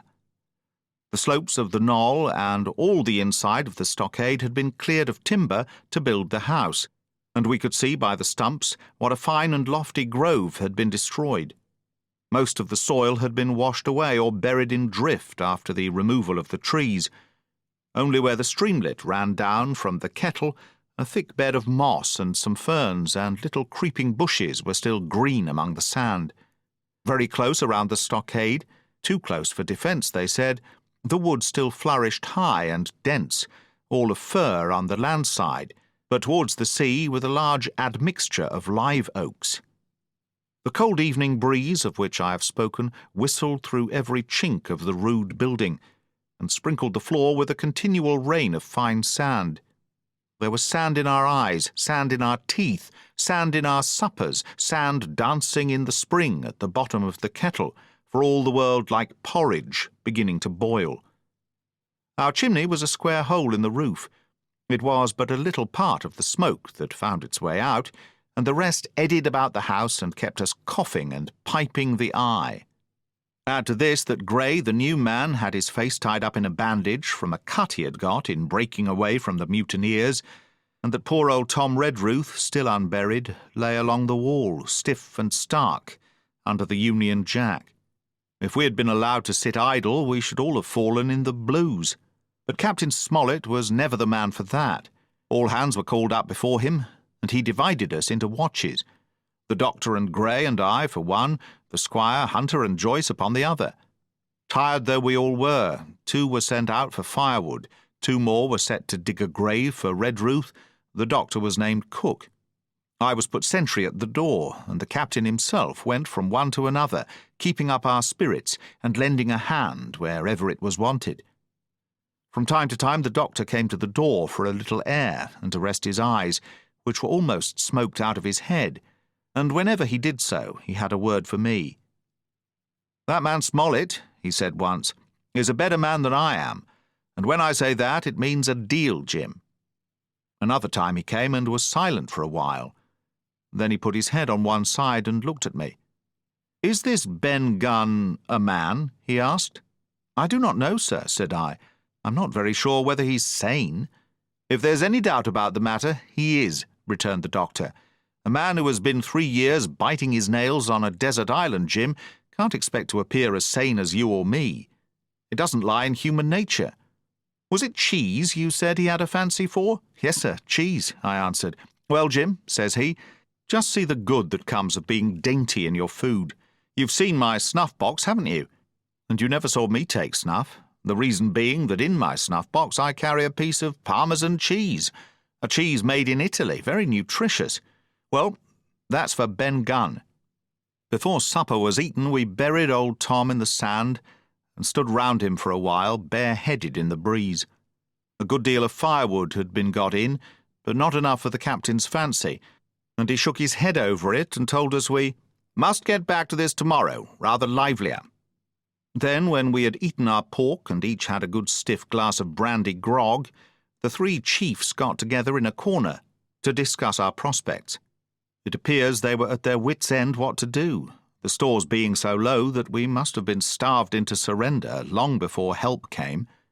But our best hope, it was decided, was to kill off the buccaneers until they either hauled down their flag or ran away with the Hispaniola. From 19 they were already reduced to 15. 2 others were wounded, and one at least, the man shot beside the gun, severely wounded, if he were not dead. Every time we had a crack at them, we were to take it, saving our own lives, with the extremest care.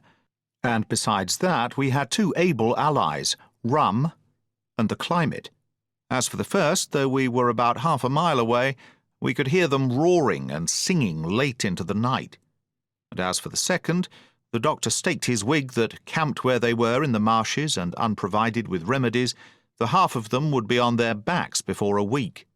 "So," he added, "if we are not all shot down first, they'll be glad to be packing in the schooner. It's always a ship, and they can get to buccaneering again, I suppose." "First ship that ever I lost," said Captain Smollett. I was dead tired, as you may fancy, and when I got to sleep, which was not till after a great deal of tossing, I slept like a log of wood. The rest had long been up, and had already breakfasted and increased the pile of firewood by about half as much again, when I was wakened by a bustle and the sound of voices. "Flag of truce," I heard someone say, and then immediately after, with a cry of surprise, "Silver himself!" And at that up I jumped, and rubbing my eyes, ran to a loophole in the wall.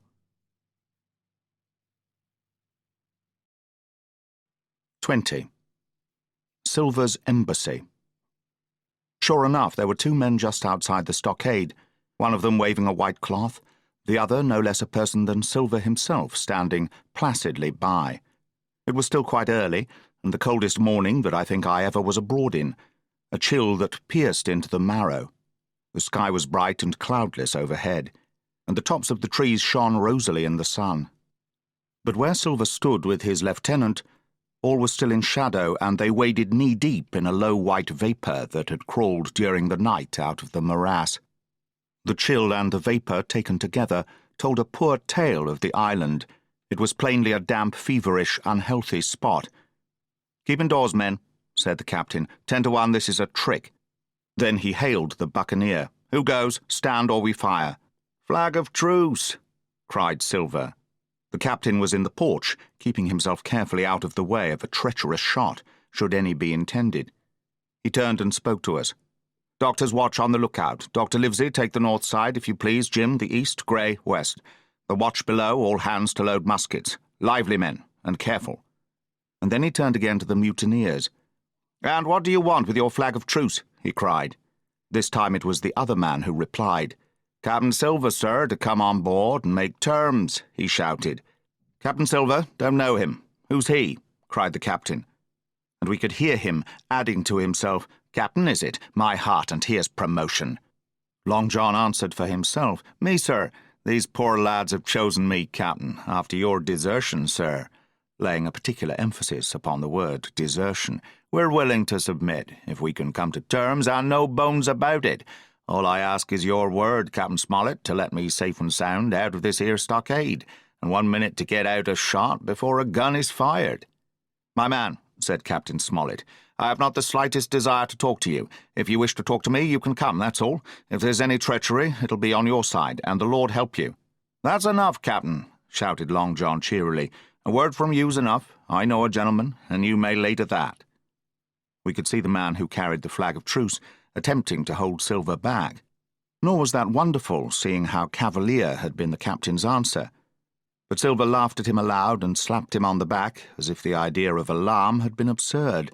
Then he advanced to the stockade, threw over his crutch, got a leg up, and with great vigour and skill succeeded in surmounting the fence and dropping safely to the other side. I will confess that I was far too much taken up with what was going on to be of the slightest use as sentry. Indeed, I had already deserted my eastern loophole and crept up behind the captain, who had now seated himself on the threshold with his elbows on his knees, his head in his hands, and his eyes fixed on the water as it bubbled out of the old iron kettle in the sand. He was whistling "Come Lasses and Lads." Silver had terrible hard work getting up the knoll. What with the steepness of the incline, the thick tree stumps, and the soft sand, he and his crutch were as helpless as a ship in stays. But he stuck to it like a man in silence, and at last arrived before the captain, whom he saluted in the handsomest style. He was tricked out in his best. An immense blue coat, thick with brass buttons, hung as low as to his knees, and a fine laced hat was set on the back of his head. "Here you are, my man," said the captain, raising his head. "You had better sit down." "You ain't a-going to let me inside, Captain?" complained Long John. "It's a main cold morning, to be sure, sir, to sit outside upon the sand." "Why, Silver," said the captain, "if you had pleased to be an honest man, you might have been sitting in your galley. It's your own doing. You're either my ship's cook, and then you are treated handsome, or Captain Silver, common mutineer and pirate, and then you can go hang." "Well, well, Captain," returned the sea cook, sitting down as he was bidden on the sand. "You'll have to give me a hand up again, that's all. A sweet, pretty place you have of it here. There's Jim, the top of the morning to you, Jim. Doctor, here's my service.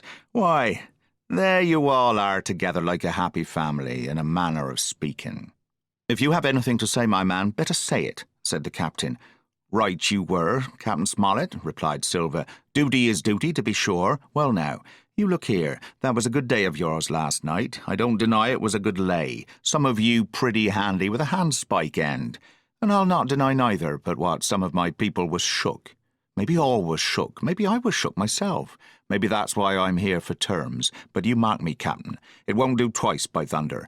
We'll have to do sentry go and ease off a point or so on the rum. Maybe you think we were all a sheet in the wind's eye, but I'll tell you I was sober. I was only dog-tired, and if I'd awoke a second sooner, I'd have caught you at the act, I would. He wasn't dead when I got round to him, not he." "Well," says Captain Smollett, as cool as can be. All that Silver said was a riddle to him, but you would never have guessed it from his tone. As for me, I began to have an inkling. Ben Gunn's last words came back to my mind. I began to suppose that he had paid the buccaneers a visit while they all lay drunk together round their fire, and I reckoned up with glee that we had only 14 enemies to deal with. "Well, here it is," said Silver. "We want that treasure, and we'll have it, that's our point. You would just as soon save your lives, I reckon, and that's yours. You have a chart, haven't you?" "That's as may be," replied the captain. "Oh, well, you have, I know that," returned Long John. "You needn't be so husky with a man. There ain't a particle of service in that, and you may lay to it. What I mean is we want your chart. Now, I never meant you no harm myself." "That won't do with me, my man," interrupted the captain. "We know exactly what you meant to do, and we don't care, for now, you see, you can't do it." And the captain looked at him calmly and proceeded to fill a pipe. "If Abe Gray," Silver broke out. "Avast there," cried Mr. Smollett. "Gray told me nothing, and I asked him nothing, and what's more, I would see you and him and this whole island blown clean out of the water into blazes first. So there's my mind for you, my man, on that." This little whiff of temper seemed to cool Silver down. He had been growing nettled before, but now he pulled himself together. "Like enough," said he. "I would set no limits to what gentlemen might consider ship-shape, or might not, as the case were. And seeing as how you were about to take a pipe, Captain, I'll make so free as to do likewise." And he filled a pipe and lighted it, and the two men sat silently smoking for quite a while, now looking each other in the face, now stopping their tobacco, now leaning forward to spit. It was as good as the play to see them. "Now," resumed Silver, "here it is. You give us the chart to get the treasure by, and drop shooting poor seamen and stoving of their heads in while asleep. You do that, and we'll offer you a choice. Either you come aboard along of us, once the treasure's shipped, and then I'll give you my affidavy, upon my word of honour, to clap you somewhere safe ashore, or if that ain't to your fancy, some of my hands being rough and having old scores on account of hazing, then you can stay here, you can. We'll divide stores with you, man for man, and I'll give my affidavy, as before, to speak the first ship I sight and send 'em back here to pick you up. Now you will own that's talking. Handsomer you couldn't look to get, now you. And I hope," raising his voice, "that all hands in this here blockhouse will overhaul my words, for what is spoke to one is spoke to all." Captain Smollett rose from his seat and knocked out the ashes of his pipe in the palm of his left hand. "Is that all?" he asked. "Every last word, by thunder," answered John. "Refuse that, and you've seen the last of me but musket balls." "Very good," said the captain. "Now you'll hear me. If you'll come up one by one, unarmed, I'll engage to clap you all in irons and take you home to a fair trial in England. If you won't, my name is Alexander Smollett. I've flown my sovereign's colours, and I'll see you all to Davy Jones. You can't find the treasure. You can't sail the ship. There's not a man among you fit to sail the ship. You can't fight us. Grey there got away from 5 of you. Your ship's in irons, Master Silver. You're on a lee shore, and so you'll find. I'll stand here and tell you so, and they're the last good words you'll get from me, for in the name of heaven I'll put a bullet in your back when next I meet you. Tramp, my lad, bundle out of this, please, hand over hand, and double quick." Silver's face was a picture. His eyes started in his head with wrath. He shook the fire out of his pipe. "Give me a hand up," he cried. "Not I," returned the captain. "Who'll give me a hand up?" he roared. Not a man among us moved. Growling the foulest imprecations, he crawled along the sand till he got hold of the porch and could hoist himself again upon his crutch. Then he spat into the spring. "There," he cried. "That's what I think of ye. Before an hour's out, I'll stove in your old blockhouse like a rum puncheon. Laugh, by thunder, laugh. Before an hour's out, you'll laugh upon the other side. Them that die are be the lucky ones." And with a dreadful oath he stumbled off, ploughed down the sand, was helped across the stockade after 4 or 5 failures by the man with the flag of truce, and disappeared in an instant afterwards among the trees.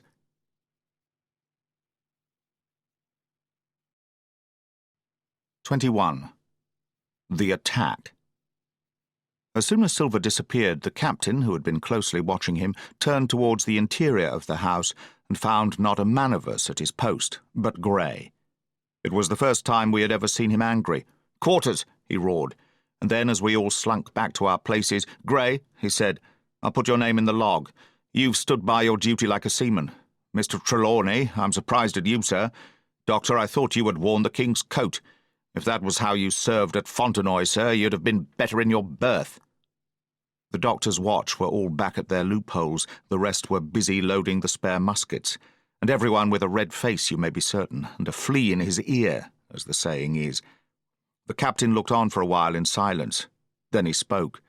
"My lads," said he, "I've given Silver a broadside. I pitched it in red-hot on purpose, and before the hour's out, as he said, we shall be boarded. We're outnumbered, I needn't tell you that, but we fight in shelter, and a minute ago I should have said we fought with discipline. I've no manner of doubt that we can drub them, if you choose." Then he went the rounds and saw, as he said, that all was clear. On the 2 short sides of the house, east and west, there were only 2 loopholes. On the south side, where the porch was, 2 again, and on the north side 5. There was a round score of muskets for the 7 of us. The firewood had been built into 4 piles, tables, you might say, one about the middle of each side, and on each of these tables some ammunition and 4 loaded muskets were laid ready to the hand of the defenders. In the middle, the cutlasses lay ranged. "Toss out the fire," said the captain. "The chill is past, and we mustn't have smoke in our eyes." The iron fire-basket was carried bodily out by Mr. Trelawny, and the embers smothered among the sand. "Hawkins hasn't had his breakfast. Hawkins, help yourself, and back to your post to eat it," continued Captain Smollett. "Lively now, my lad. You'll want it before you've done. Hunter, serve out a round of brandy to all hands." And while this was going on, the captain completed, in his own mind, the plan of the defence. "Doctor, you will take the door," he resumed. "See and don't expose yourself. Keep within, and fire through the porch. Hunter, take the east side there. Joyce, you stand by the west, my man. Mr. Trelawny, you're the best shot. You and Gray will take this long north side with the 5 loopholes. It's there the danger is. If they can get up to it and fire in upon us through our own ports, things would begin to look dirty. Hawkins, neither you nor I are much account at the shooting. We'll stand by to load and bear a hand." As the captain had said, the chill was past. As soon as the sun had climbed above our girdle of trees, it fell with all its force upon the clearing and drank up the vapours at a draught. Soon the sand was baking and the resin melting in the logs of the blockhouse. Jackets and coats were flung aside, shirts thrown open at the neck and rolled up to the shoulders, and we stood there, each at his post, in a fever of heat and anxiety.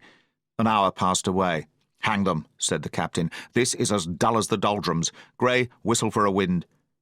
And just at that moment came the first news of the attack. "If you please, sir," said Joyce, "if I see anyone, am I to fire?" "I told you so," cried the captain. "Thank you, sir," returned Joyce with the same quiet civility. Nothing followed for a time, but the remark had set us all on the alert, straining ears and eyes. The musketeers with their pieces balanced in their hands, the captain out in the middle of the blockhouse with his mouth very tight and a frown on his face. So some seconds passed, till suddenly Joyce whipped up his musket and fired. The report had scarcely died away ere it was repeated and repeated from without in a scattering volley, shot behind shot like a string of geese from every side of the enclosure.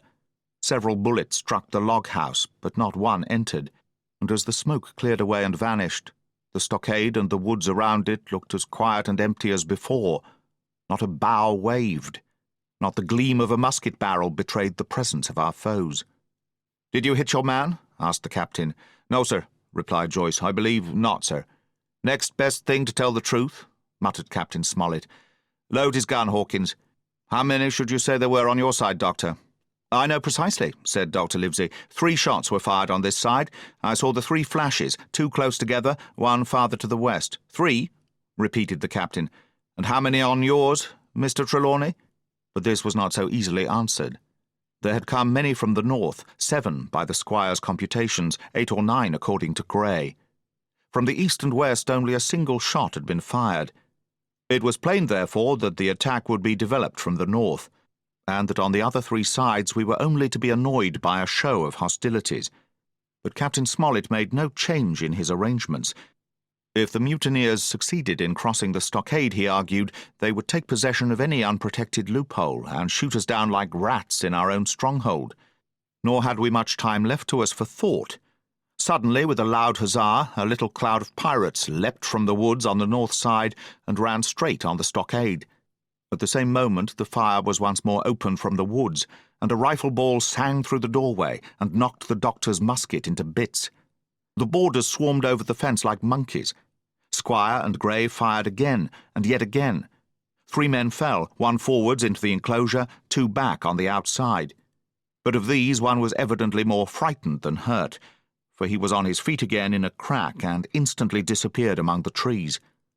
2 had bit the dust. 1 had fled. 4 had made good their footing inside our defences, while from the shelter of the woods 7 or 8 men, each evidently supplied with several muskets, kept up a hot though useless fire on the log-house.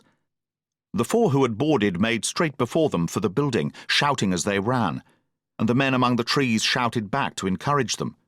Several shots were fired, but such was the hurry of the marksmen that not one appears to have taken effect. In a moment the 4 pirates had swarmed up the mound and were upon us. The head of Job Anderson, the boatswain, appeared at the middle loophole. "Adam, all hands! All hands!" he roared in a voice of thunder. At the same moment another pirate grasped Hunter's musket by the muzzle, wrenched it from his hands, plucked it through the loophole, and with 1 stunning blow laid the poor fellow senseless on the floor. Meanwhile a 3rd, running unharmed all around the house, appeared suddenly in the doorway and fell with his cutlass on the doctor. Our position was utterly reversed. A moment since we were firing under cover at an exposed enemy. Now it was we who lay uncovered and could not return a blow. The log-house was full of smoke, to which we owed our comparative safety, cries and confusion, the flashes and reports of pistol shots, and one loud groan rang in my ears. "Out, lads, out, and fight him in the open! Cutlasses!" cried the captain. I snatched a cutlass from the pile, and someone, at the same time snatching another, gave me a cut across the knuckles, which I hardly felt. I dashed out of the door into the clear sunlight.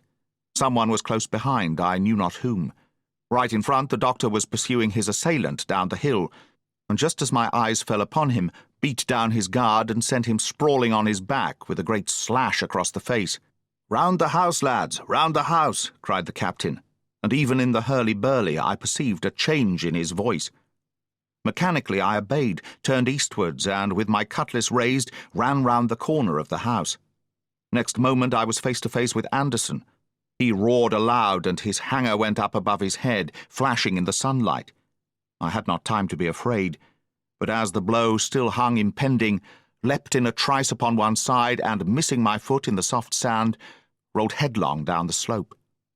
When I had first sallied from the door, the other mutineers had been already swarming up the palisade to make an end of us. One man, in a red nightcap, with his cutlass in his mouth, had even got upon the top and thrown a leg across. Well, so short had been the interval, that when I found my feet again, all was in the same posture, the fellow with the red nightcap still halfway over, another still just showing his head above the top of the stockade. And yet, in this breath of time, the fight was over, and the victory was ours. Grey, following close behind me, had cut down the big boatswain ere he had time to recover from his last blow. Another had been shot at a loophole in the very act of firing into the house, and now lay in agony, the pistol still smoking in his hand. A third, as I had seen, the doctor had disposed of at a blow. Of the four who had scaled the palisade, one only remained unaccounted for, and he, having left his cutlass on the field, was now clambering out again, with the fear of death upon him. "Fire! Fire from the house!" cried the doctor. "And you lads, back into cover!" But his words were unheeded. No shot was fired, and the last boarder made good his escape and disappeared with the rest into the wood. In 3 seconds nothing remained of the attacking party but the 5 who had fallen, 4 on the inside and 1 on the outside of the palisade. The doctor and Grey and I ran full speed for shelter. The survivors would soon be back where they had left their muskets, and at any moment the fire might recommence. The house was by this time somewhat cleared of smoke, and we saw at a glance the price we had paid for victory. Hunter lay beside his loophole, stunned, Joyce by his, shot through the head, never to move again, while right in the centre the squire was supporting the captain, one as pale as the other. "The captain's wounded," said Mr. Trelawny. "Have they run?" asked Mr. Smollett. "All that could, you may be bound," returned the doctor, "but there's 5 of them will never run again." "5?" cried the captain. "Come, that's better. 5 against 3 leaves us 4 to 9. That's better odds than we had at starting. We were 7 to 19 then, or thought we were, and that's as bad to bear." The mutineers were soon only 8 in number, for the man shot by Mr. Trelawny on board the schooner died that same evening of his wound. But this was, of course, not known till after, by the faithful party. Part 5. My Sea Adventure. 22. How my sea adventure began. There was no return of the mutineers, not so much as another shot out of the woods. They had got their rations for that day, as the captain put it, and we had the place to ourselves and a quiet time to overhaul the wounded and get dinner. Squire and I cooked outside in spite of the danger, and even outside we could hardly tell what we were at, for horror of the loud groans that reached us from the doctor's patients. Out of the 8 men who had fallen in the action, only 3 still breathed. That one of the pirates who had been shot at the loophole, Hunter, and Captain Smollett. And of these the first 2 were as good as dead. The mutineer indeed died under the doctor's knife, and Hunter, do what we could, never recovered consciousness in this world. He lingered all day, breathing loudly like the old buccaneer at home in his apoplectic fit. But the bones of his chest had been crushed by the blow, and his skull fractured in falling, and sometime in the following night, without sign or sound, he went to his Maker. As for the captain, his wounds were grievous indeed, but not dangerous. No organ was fatally injured. Anderson's ball, for it was Job that shot him first, had broken his shoulder blade and touched the lung, not badly. The second had only torn and displaced some muscles in the calf. He was sure to recover, the doctor said, but in the meantime, and for weeks to come, he must not walk nor move his arm, nor so much as speak when he could help it. My own accidental cut across the knuckles was a flea bite. Dr. Livesey patched it up with plaster and pulled my ears for me into the bargain. After dinner, the squire and the doctor sat by the captain's side a while in consultation, and when they had talked to their heart's content, it being then a little past noon, the doctor took up his hat and pistols, girt on a cutlass, put the chart in his pocket, and with a musket over his shoulder, crossed the palisade on the north side, and set off briskly through the trees. Gray and I were sitting together at the far end of the blockhouse, to be out of earshot of our officers consulting, and Gray took his pipe out of his mouth, and fairly forgot to put it back again, so thunderstruck he was at this occurrence. "Why, in the name of Davy Jones," said he, "is Dr. Livesey mad?" "Why, no," says I. "He's about the last of this crew for that, I take it." "Well, shipmate," said Gray, "mad he may not be, but if he's not, you mark my words, I am." "I take it," replied I, "the doctor has his idea, and if I'm right, he's going now to see Ben Gunn." I was right, as appeared later, but in the meantime, the house being stifling hot, and the little patch of sand inside the palisade ablaze with midday sun, I began to get another thought into my head, which was not by any means so right. What I began to do was to envy the doctor walking in the cool shadow of the woods, with the birds about him and the pleasant smell of the pines, while I sat grilling, with my clothes stuck to the hot resin, and so much blood about me and so many poor dead bodies lying all around, that I took a disgust of the place that was almost as strong as fear. All the time I was washing out the blockhouse and then washing up the things from dinner, this disgust and envy kept growing stronger and stronger, till at last, being near a bread bag and no one then observing me, I took the first step towards my escapade and filled both pockets of my coat with biscuit. I was a fool, if you like, and certainly I was going to do a foolish, over-bold act. But I was determined to do it with all the precautions in my power. These biscuits, should anything befall me, would keep me at least from starving till far on in the next day. The next thing I laid hold of was a brace of pistols, and as I already had a powder horn and bullets, I felt myself well supplied with arms. As for the scheme I had in my head, it was not a bad one in itself. I was to go down the sandy spit that divides the anchorage on the east from the open sea, find the white rock I had observed last evening, and ascertain whether it was there or not that Ben Gunn had hidden his boat, a thing quite worth doing, as I still believe. But as I was certain I should not be allowed to leave the enclosure, my only plan was to take French leave and slip out when nobody was watching, and that was so bad a way of doing it as made the thing itself wrong. But I was only a boy, and I had made my mind up. Well, as things at last fell out, I found an admirable opportunity. The squire and Gray were busy helping the captain with his bandages. The coast was clear. I made a bolt for it over the stockade and into the thickest of the trees, and before my absence was observed, I was out of cry of my companions. This was my second folly, far worse than the first, as I left but 2 sound men to guard the house. But, like the first, it was a help towards saving all of us. I took my way straight for the east coast of the island, for I was determined to go down the seaside of the spit to avoid all chance of observation from the anchorage. It was already late in the afternoon, although still warm and sunny. As I continued to thread the tall woods, I could hear from far before me not only the continuous thunder of the surf, but a certain tossing of foliage and grinding of boughs which showed me the sea breeze had set in higher than usual. Soon cool draughts of air began to reach me, and a few steps farther I came forth into the open borders of the grove, and saw the sea lying blue and sunny to the horizon, and the surf tumbling and tossing its foam along the beach. I have never seen the sea quiet round Treasure Island.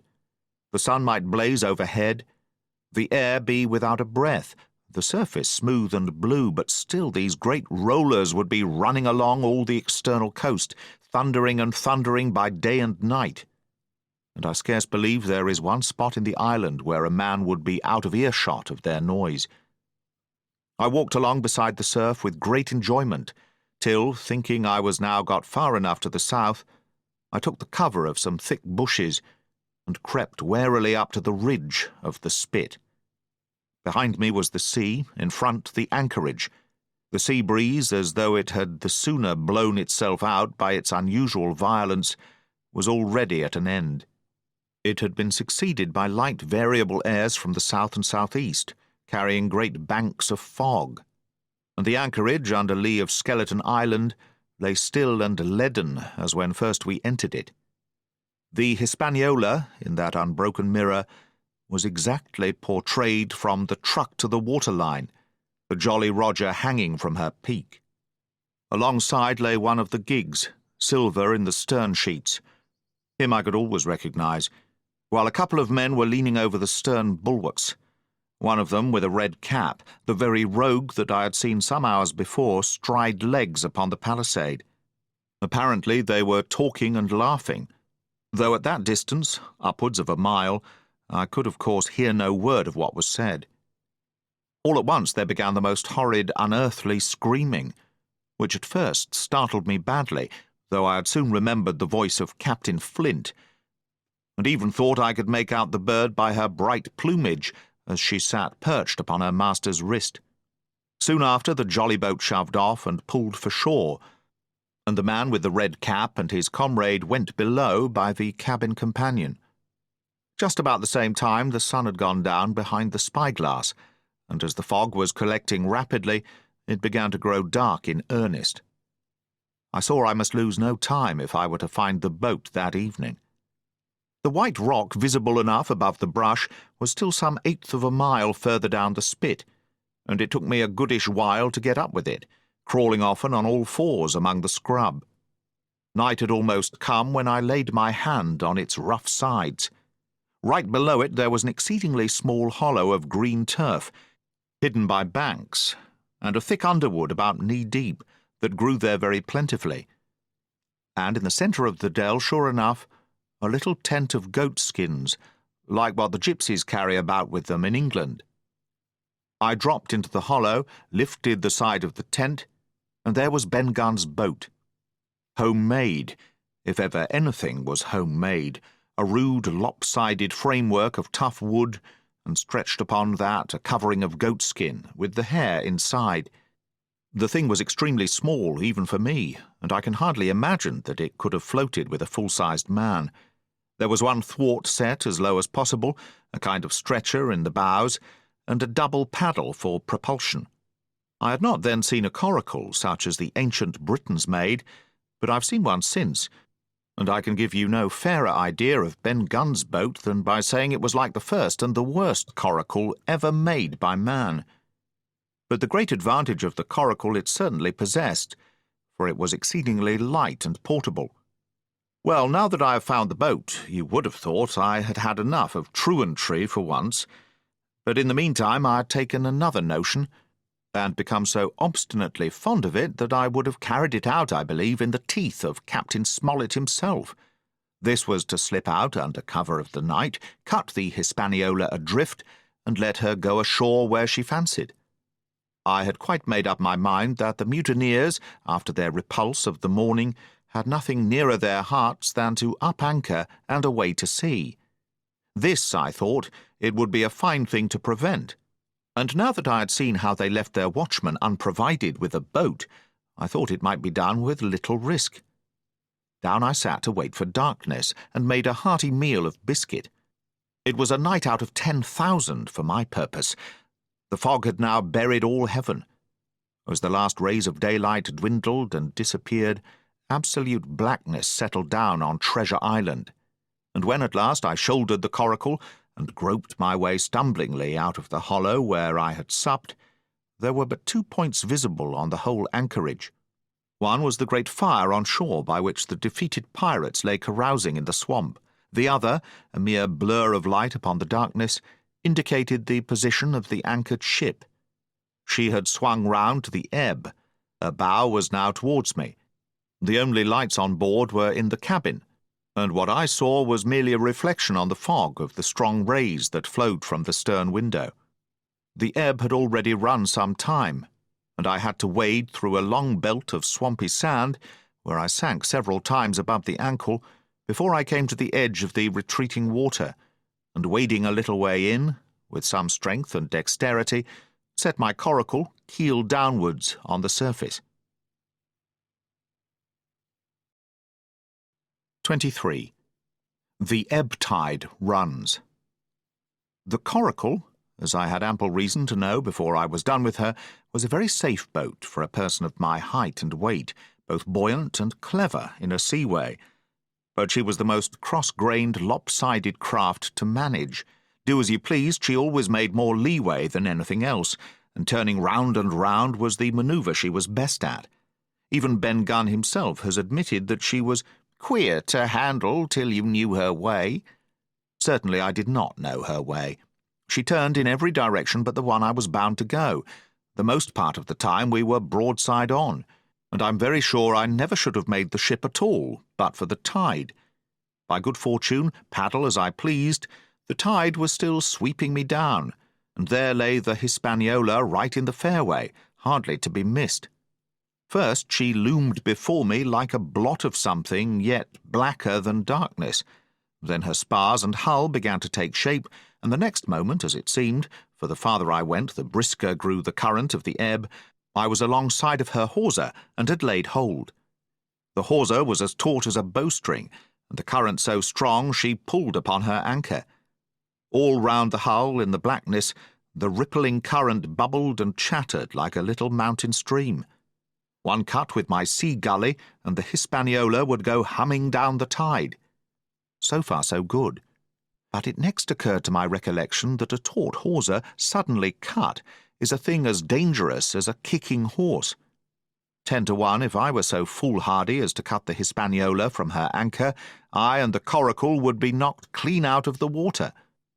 This brought me to a full stop, and if fortune had not again particularly favoured me, I should have had to abandon my design. But the light airs which had begun blowing from the south-east and south had hauled round after nightfall into the south-west.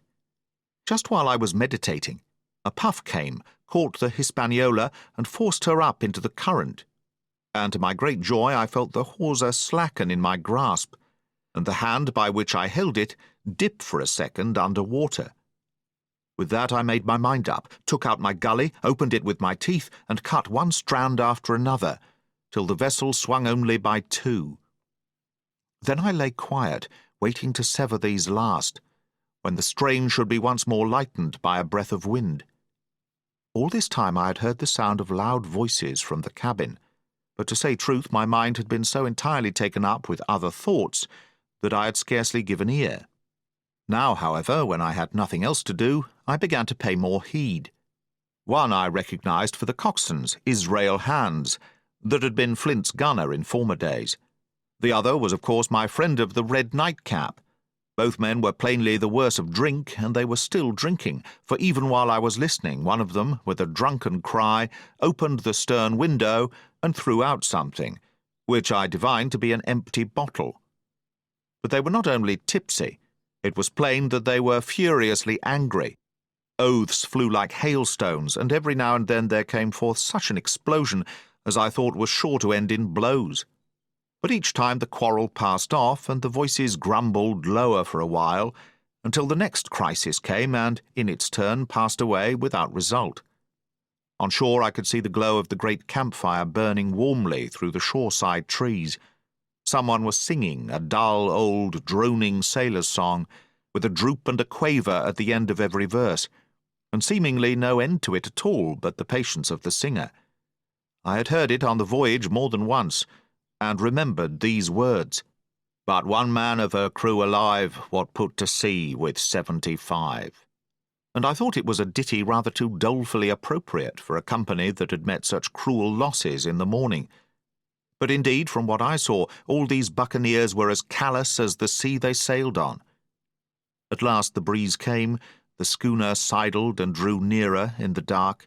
I felt the hawser slacken once more, and with a good tough effort cut the last fibres through. The breeze had but little action on the coracle, and I was almost instantly swept against the bows of the Hispaniola. At the same time the schooner began to turn upon her heel, spinning slowly, end for end, across the current. I wrought like a fiend, for I expected every moment to be swamped, and since I found I could not push the coracle directly off, I now shoved straight astern. At length I was clear of my dangerous neighbour, and just as I gave the last impulsion, my hands came across a light cord that was trailing overboard across the stern bulwarks. Instantly I grasped it. Why I should have done so I can hardly say. It was at first mere instinct. But once I had it in my hands and found it fast, curiosity began to get the upper hand, and I determined I should have one look through the cabin window. I pulled in hand over hand on the cord, and when I judged myself near enough, rose at infinite risk to about half my height, and thus commanded the roof and a slice of the interior of the cabin. By this time the schooner and her little consort were gliding pretty swiftly through the water. Indeed, we had already fetched up level with the campfire. The ship was talking, as sailors say, loudly, treading the innumerable ripples with an incessant weltering splash, and until I got my eye above the window-sill I could not comprehend why the watchman had taken no alarm. One glance, however, was sufficient, and it was only one glance that I durst take from that unsteady skiff. It showed me Hans and his companion locked together in deadly wrestle, each with a hand upon the other's throat. I dropped upon the thwart again, none too soon, for I was near overboard. I could see nothing for the moment but these two furious, encrimsoned faces swaying together under the smoky lamp, and I shut my eyes to let them grow once more familiar with the darkness. The endless ballad had come to an end at last, and the whole diminished company about the campfire had broken into the chorus I had heard so often. 15 men on the dead man's chest, yo-ho-ho and a bottle of rum, drink and the devil had done for the rest, yo-ho-ho and a bottle of rum. I was just thinking how busy drink and the devil were at that very moment in the cabin of the Hispaniola, when I was surprised by a sudden lurch of the coracle. At the same moment she yawed sharply and seemed to change her course. The speed in the meantime had strangely increased. I opened my eyes at once. All round me were little ripples, combing over with a sharp bristling sound and slightly phosphorescent. The Hispaniola herself, a few yards in whose wake I was still being whirled along, seemed to stagger in her course, and I saw her spars toss a little against the blackness of the night. Nay, as I looked longer, I made sure she also was wheeling to the southward. I glanced over my shoulder, and my heart jumped against my ribs. There, right behind me, was the glow of the campfire. The current had turned at right angles, sweeping round along with it the tall schooner and the little dancing coracle. Ever quickening, ever bubbling higher, ever muttering louder, it went spinning through the narrows for the open sea. Suddenly the schooner in front of me gave a violent yaw, turning, perhaps, through 20 degrees. And almost at the same moment one shout followed another from on board. I could hear feet pounding on the companion ladder, and I knew that the two drunkards had at last been interrupted in their quarrel and awakened to a sense of their disaster. I lay down flat in the bottom of that wretched skiff and devoutly recommended my spirit to its Maker. At the end of the straits I made sure we must fall into some bar of raging breakers where all my troubles would be ended speedily. And though I could, perhaps, bear to die, I could not bear to look upon my fate as it approached. So I must have lain for hours, continually beaten to and fro upon the billows, now and again wetted with flying sprays, and never ceasing to expect death at the next plunge. Gradually weariness grew upon me. A numbness, an occasional stupor fell upon my mind, even in the midst of my terrors, until sleep at last supervened, and in my sea-tossed coracle I lay and dreamed of home and the old Admiral Benbow.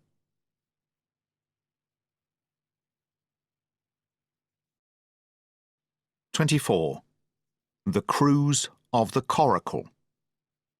It was broad day when I awoke, and found myself tossing at the southwest end of Treasure Island. The sun was up, but was still hid from me behind the great bulk of the spyglass, which on this side descended almost to the sea in formidable cliffs. Haulbowline Head and Mizzenmast Hill were at my elbow, the hill bare and dark, the head bound with cliffs 40 or 50 feet high and fringed with great masses of fallen rock. I was scarce a quarter of a mile to seaward, and it was my first thought to paddle in and land. That notion was soon given over. Among the fallen rocks the breakers spouted and bellowed. Loud reverberations, heavy sprays flying and falling, succeeded one another from second to second, and I saw myself, if I ventured nearer, dashed to death upon the rough shore, or spending my strength in vain to scale the beetling crags. Nor was that all, for crawling together on flat tables of rock, or letting themselves drop into the sea with loud reports, I beheld huge slimy monsters, soft snails, as it were, of incredible bigness, 2 or 3 score of them together, making the rocks to echo with their barkings. I have understood since that they were sea lions, and entirely harmless, but the look of them, added to the difficulty of the shore and the high running of the surf, was more than enough to disgust me of that landing place. I felt willing rather to starve at sea than to confront such perils. In the meantime I had a better chance, as I supposed, before me. North of Haulbowline Head, the land runs in a long way, leaving at low tide a long stretch of yellow sand.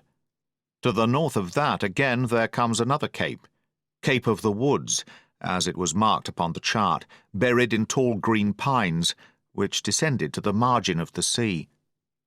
I remembered what Silver had said about the current that sets northward along the whole west coast of Treasure Island, and seeing from my position that I was already under its influence, I preferred to leave Haulbowline Head behind me and reserve my strength for an attempt to land upon the kindlier-looking Cape of the Woods. There was a great smooth swell upon the sea, the wind blowing steady and gentle from the south. There was no contrariety between that and the current, and the billows rose and fell unbroken. Had it been otherwise, I must long ago have perished, but as it was, it is surprising how easily and securely my little and light boat could ride. Often, as I still lay at the bottom and kept no more than an eye above the gunwale, I would see a big blue summit heaving close above me. Yet the coracle would but bounce a little, dance as if on springs, and subside on the other side into the trough as lightly as a bird. I began, after a little, to grow very bold, and sat up to try my skill at paddling. But even a small change in the disposition of the weight will produce violent changes in the behaviour of a coracle, and I had hardly moved before the boat, giving up at once her gentle dancing movement, ran straight down a slope of water so steep that it made me giddy, and struck her nose with a spout of spray deep into the side of the next wave. I was drenched and terrified, and fell instantly back into my old position, whereupon the coracle seemed to find her head again, and led me as softly as before among the billows. It was plain she was not to be interfered with, and at that rate, since I could in no way influence her course, what hope had I left of reaching land? I began to be horribly frightened, but I kept my head for all that. First, moving with all care, I gradually bailed out the coracle with my sea-cap. Then, getting my eye once more above the gunwale, I set myself to study how it was she managed to slip so quietly through the rollers. I found each wave, instead of the big, smooth, glossy mountain it looks from shore or from a vessel's deck, was for all the world like any range of hills on dry land. full of peaks and smooth places and valleys. The coracle, left to herself, turning from side to side, threaded, so to speak, her way through these lower parts, and avoided the steep slopes and higher toppling summits of the wave. Well now, thought I to myself, it is plain I must lie where I am and not disturb the balance. But it is plain also that I can put the paddle over the side and from time to time, in smooth places, give her a shove or two towards land. No sooner thought upon than done. There I lay on my elbows in the most trying attitude, and every now and again gave a weak stroke or two to turn her head to shore. It was very tiring and slow work, yet I did visibly gain ground, and as we drew near the Cape of the Woods, though I saw I must infallibly miss that point, I had still made some 100 yards of easting. I was indeed close in. I could see the cool green tree-tops swaying together in the breeze, and I felt sure I should make the next promontory without fail. It was high time, for I now began to be tortured with thirst. The glow of the sun from above, its thousandfold reflection from the waves, the sea-water that fell and dried upon me, caking my very lips with salt, combined to make my throat burn and my brain ache. The sight of the trees so near at hand had almost made me sick with longing, but the current had soon carried me past the point, and as the next reach of sea opened out, I beheld a sight that changed the nature of my thoughts. Right in front of me, not half a mile away, I beheld the Hispaniola under sail. I made sure, of course, that I should be taken, but I was so distressed for want of water that I scarce knew whether to be glad or sorry at the thought, and long before I had come to a conclusion, surprise had taken entire possession of my mind, and I could do nothing but stare and wonder. The Hispaniola was under her mainsail and 2 jibs, and the beautiful white canvas shone in the sun like snow or silver. When I first sighted her, all her sails were drawing. She was lying a course about northwest, and I presumed the men on board were going round the island on their way back to the anchorage. Presently she began to fetch more and more to the westward, so that I thought they had sighted me and were going about in chase. At last, however, she fell right into the wind's eye, was taken dead aback, and stood there a while helpless, with her sails shivering. Clumsy fellows, said I, they must still be drunk as owls. And I thought how Captain Smollett would have set them skipping. Meanwhile the schooner gradually fell off and filled again upon another tack, sailed swiftly for a minute or so, and brought up once more dead in the wind's eye. Again and again this was repeated, to and fro, up and down, north, south, east, and west. The Hispaniola sailed by swoops and dashes, and at each repetition ended as she had begun, with idly flapping canvas. It became plain to me that nobody was steering, and if so, where were the men? Either they were dead drunk, or had deserted her, I thought, and perhaps if I could get on board, I might return the vessel to her captain.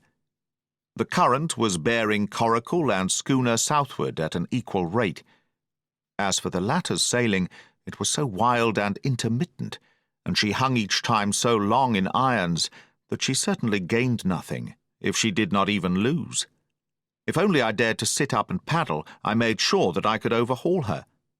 The scheme had an air of adventure that inspired me, and the thought of the water-breaker beside the fore-companion doubled my growing courage.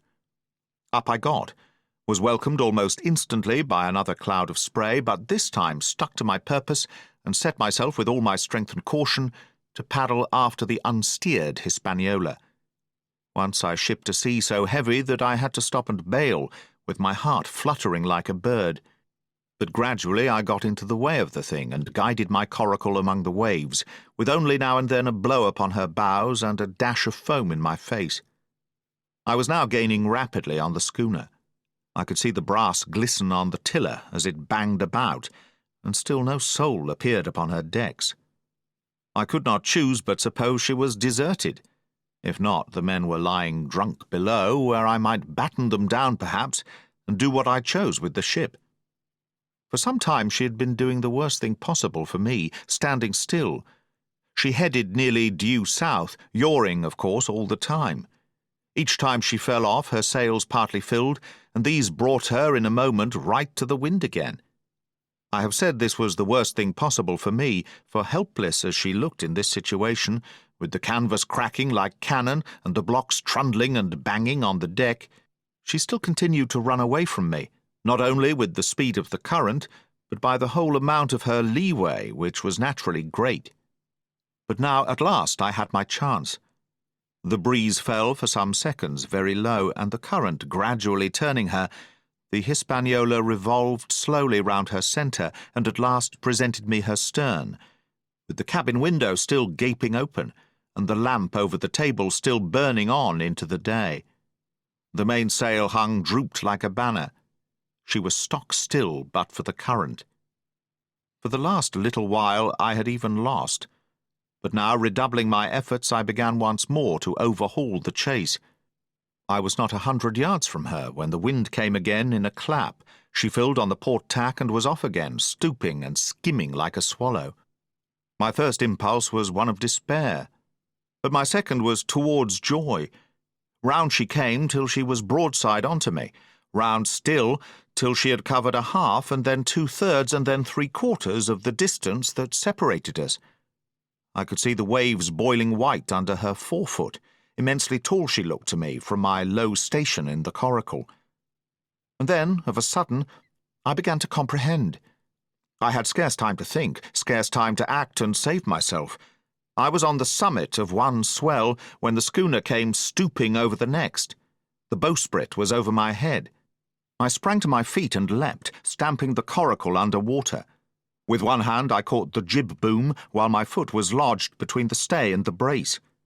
And as I still clung there panting, a dull blow told me that the schooner had charged down upon and struck the coracle, and that I was left without retreat on the Hispaniola.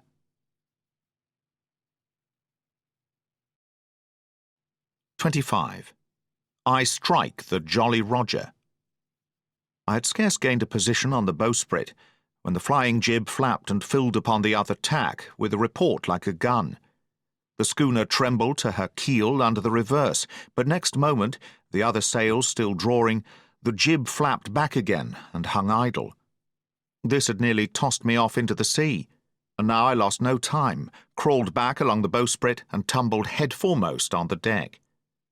I was on the lee side of the forecastle, and the mainsail, which was still drawing, concealed from me a certain portion of the after-deck. Not a soul was to be seen. The planks, which had not been swabbed since the mutiny, bore the print of many feet, and an empty bottle, broken by the neck, tumbled to and fro like a live thing in the scuppers. Suddenly the Hispaniola came right into the wind. The jibs behind me cracked aloud, the rudder slammed to, the whole ship gave a sickening heave and shudder, and at the same moment the main boom swung inboard, the sheet groaning in the blocks, and showed me the lee after-deck. There were the 2 watchmen, sure enough. Redcap on his back, as stiff as a handspike, with his arms stretched out like those of a crucifix, and his teeth showing through his open lips.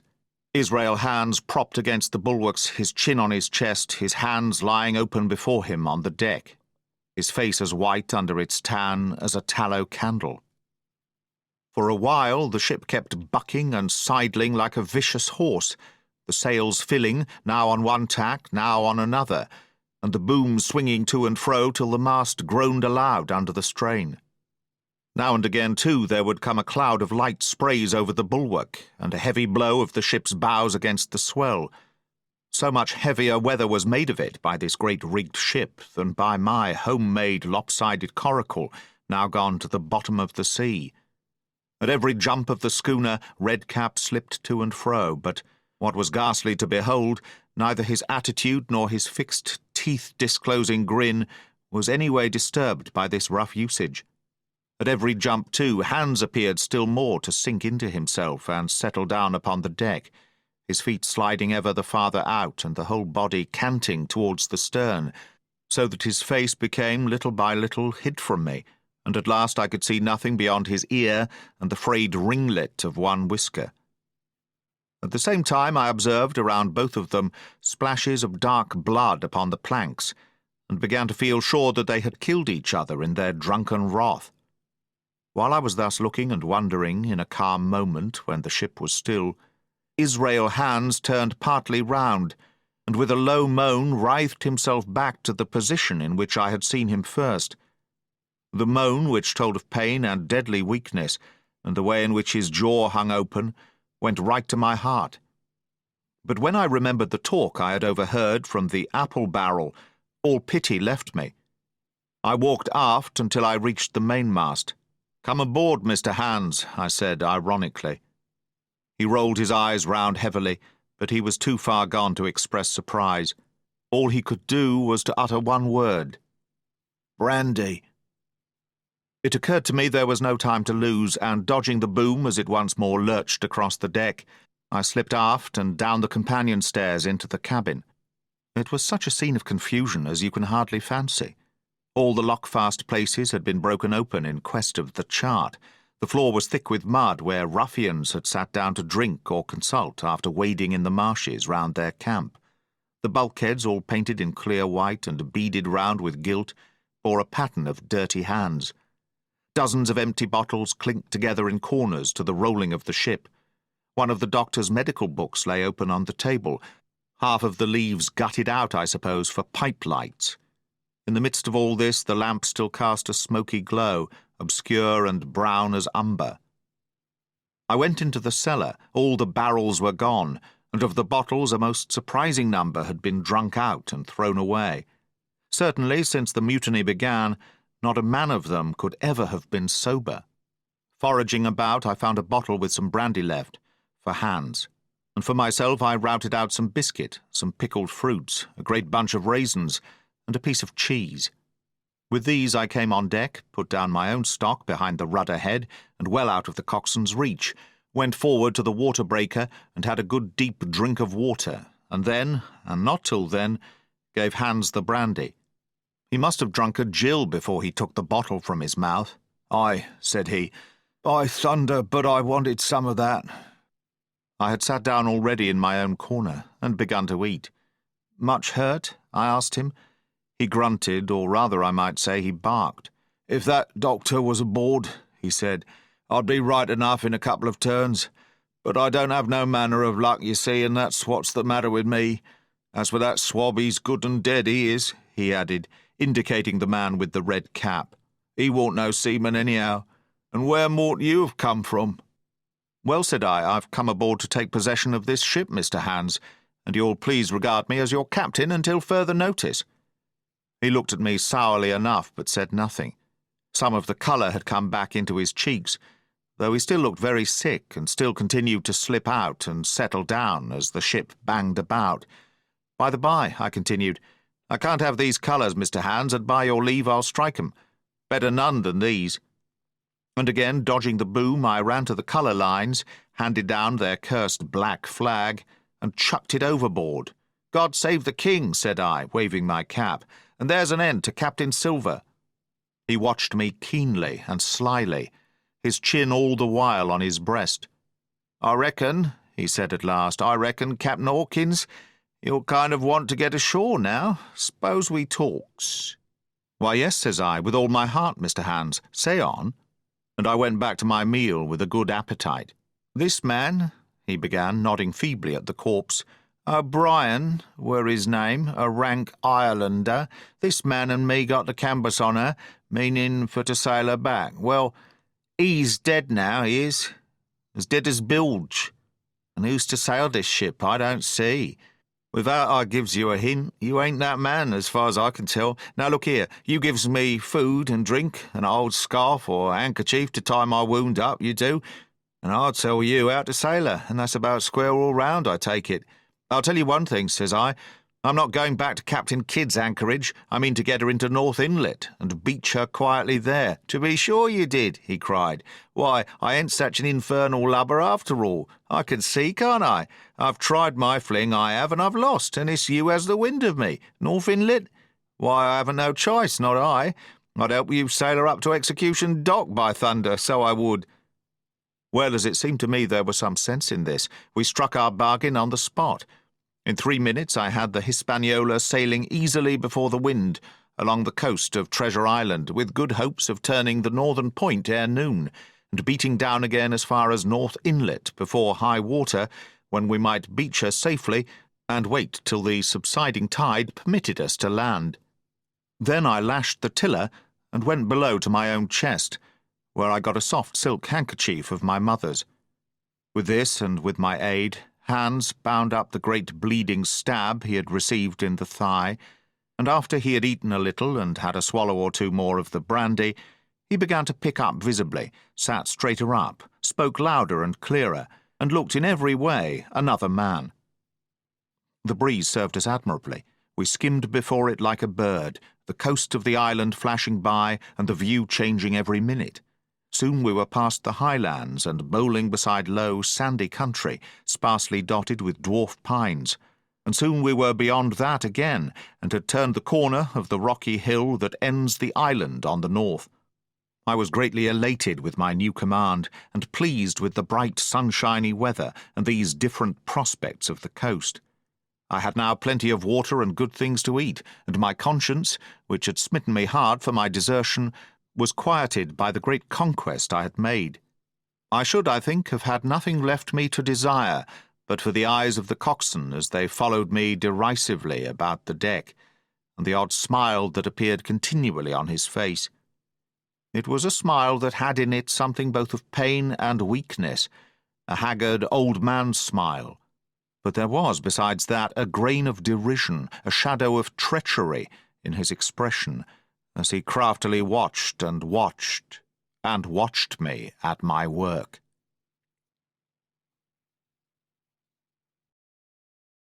(26) Israel Hands. The wind, serving us to a desire, now hauled into the west. We could run so much the easier from the northeast corner of the island to the mouth of the north inlet. Only, as we had no power to anchor, and dared not beach her till the tide had flowed a good deal farther, time hung on our hands. The coxswain told me how to lay the ship to. After a good many trials I succeeded, and we both sat in silence over another meal. "Captain," said he at length, with that same uncomfortable smile, "here's my old shipmate, O'Brien. Suppose you was to heave him overboard. I ain't particular, as a rule, and I don't take no blame for settling his hash, but I don't reckon him ornamental. Now, do you? I'm not strong enough, and I don't like the job. And there he lies for me," said I. "This here's an unlucky ship, this Hispaniola, Jim," he went on, blinking. "There's a power of men been killed in this Hispaniola, a sight of poor seamen dead and gone since you and me took ship to Bristol. I never seen sich dirty luck, not I. There was this here O'Brien now, he's dead, ain't he? Well now, I'm no scholar, and you're a lad as can read and figure, and, to put it straight, do you take it as a dead man is dead for good?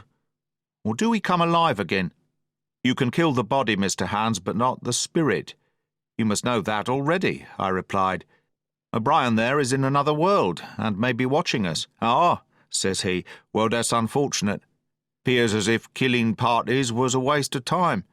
Howsomever, spirits don't reckon for much, by what I've seen. I'll chance it with the spirits, Jim. And now you've spoke up free, and I'll take it kind if you'd step down into that there cabin and get me a shiver my timbers, I can't hide the name on't. Well, you get me a bottle of wine, Jim. This here brandy's too strong for my head." Now the coxswain's hesitation seemed to be unnatural, and as for the notion of his preferring wine to brandy, I entirely disbelieved it. The whole story was a pretext. He wanted me to leave the deck, so much was plain, but with what purpose I could in no way imagine. His eyes never met mine, they kept wandering to and fro, up and down, now with a look to the sky, now with a flitting glance upon the dead O'Brien. All the time he kept smiling, and putting his tongue out in the most guilty, embarrassed manner, so that a child could have told that he was bent on some deception. I was prompt with my answer, however, for I saw where my advantage lay, and that with a fellow so densely stupid I could easily conceal my suspicions to the end. "Some wine," I said, "far better. Will you have white or red?" "Well, I reckon it's about the blessed same to me, shipmate," he replied. "So it's strong, and plenty of it. What's the odds?" "All right," I answered. "I'll bring you port, Mr. Hans." but I'll have to dig for it." With that I scuttled down the companion with all the noise I could, slipped off my shoes, ran quietly along the sparred gallery, mounted the forecastle ladder, and popped my head out of the fore companion. I knew he would not expect to see me there, yet I took every precaution possible, and certainly the worst of my suspicions proved too true. He had risen from his position to his hands and knees, and though his leg obviously hurt him pretty sharply when he moved, for I could hear him stifle a groan, yet it was at a good rattling rate that he trailed himself across the deck. In half a minute he had reached the port scuppers and picked, out of a coil of rope, a long knife, or rather a short dirk, discoloured to the hilt with blood. He looked upon it for a moment, thrusting forth his under jaw, tried the point upon his hand, and then, hastily concealing it in the bosom of his jacket, trundled back again into his old place against the bulwark. This was all that I required to know. Israel could move about. He was now armed, and if he had been at so much trouble to get rid of me, it was plain that I was meant to be the victim. What he would do afterwards, whether he would try to crawl right across the island from North Inlet to the camp among the swamps, or whether he would fire Long Tom, trusting that his own comrades might come first to help him, was of course more than I could say. Yet I felt sure that I could trust him in one point, since in that our interests jumped together, and that was in the disposition of the schooner. We both desired to have her stranded safe enough, in a sheltered place, and so that when the time came, she could be got off again with as little labour and danger as might be.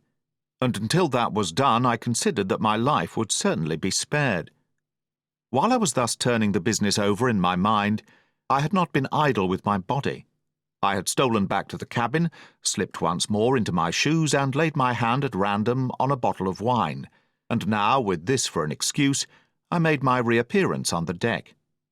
Hans lay as I had left him, all fallen together in a bundle, and with his eyelids lowered as though he were too weak to bear the light. He looked up, however, at my coming, knocked the neck off the bottle like a man who had done the same thing often, and took a good swig with his favourite toast of "Here's luck." Then he lay quiet for a little, and then, pulling out a stick of tobacco, begged me to cut him a quid. "Cut me a junk of that," says he, "for I haven't no knife, and hardly strength enough. So be as I had. Ah, Jim, I reckon I've missed stays. Cut me a quid, as'll likely be the last, lad, for I'm for my long home, and no mistake." "Well," said I, "I'll cut you some tobacco, but if I was you and thought myself so badly, I would go to my prayers like a Christian man." "Why?" said he. "Now, you tell me why." "Why?" I cried. "You were asking me just now about the dead. You've broken your trust. You've lived in sin and lies and blood. There's a man you killed lying at your feet this moment, and you ask me why? For God's mercy, Mr. Hans, that's why." I spoke with a little heat, thinking of the bloody dirk he had hidden in his pocket, and designed, in his ill thoughts, to end me with. He, for his part, took a great draught of the wine, and spoke with the most unusual solemnity. "For 30 years, he said, I've sailed the seas and seen good and bad, better and worse, fair weather and foul, provisions running out, knives going, and what not. Well, now, I tell you, I never seen good come of goodness yet. Him as strikes first is my fancy. Dead men don't bite. Them's my views. Amen, so be it. But now you look here," he added, suddenly changing his tone. "We've had about enough of this foolery. The tide's made good enough by now. You just take my orders, Captain Hawkins, and we'll sail slap in and be done with it." All told, we had scarce 2 miles to run, but the navigation was delicate. The entrance to this northern anchorage was not only narrow and shoal, but lay east and west, so that the schooner must be nicely handled to be got in. I think I was a good, prompt subaltern, and I'm very sure that Hans was an excellent pilot, for we went about and dodged in, shaving the banks with a certainty and a neatness that were a pleasure to behold. Scarcely had we passed the heads before the land closed around us. The shores of North Inlet were as thickly wooded as those of the southern anchorage, but the space was longer and narrower, and more like, what in truth it was, the estuary of a river. Right before us, at the southern end, we saw the wreck of a ship in the last stages of dilapidation. It had been a great vessel of 3 masts, but had laid so long exposed to the injuries of the weather that it was hung about with great webs of dripping seaweed, and on the deck of it shore bushes had taken root, and now flourished thick with flowers. It was a sad sight, but it showed us that the anchorage was calm. "Now," said Hans, "look there. There's a pet bit for to beach a ship in, fine flat sand, never a cat's paw, trees all around of it, and flowers a blowing like a garding on that old ship." "And once beached," I inquired, "how shall we get her off again?" "Why so," he replied. "You take a line ashore there on the other side at low water, take a turn about one of them big pines, bring it back, take a turn around the capstan, and lie to for the tide. Come high water, all hands take a pull upon the line, and off she comes as sweet as nature. And now, boy, you stand by. We're near the bit now, and she's too much way on her.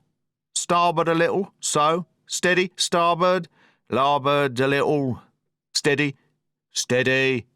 So he issued his commands, which I breathlessly obeyed, till all of a sudden he cried, "Now, my hearty, luff!"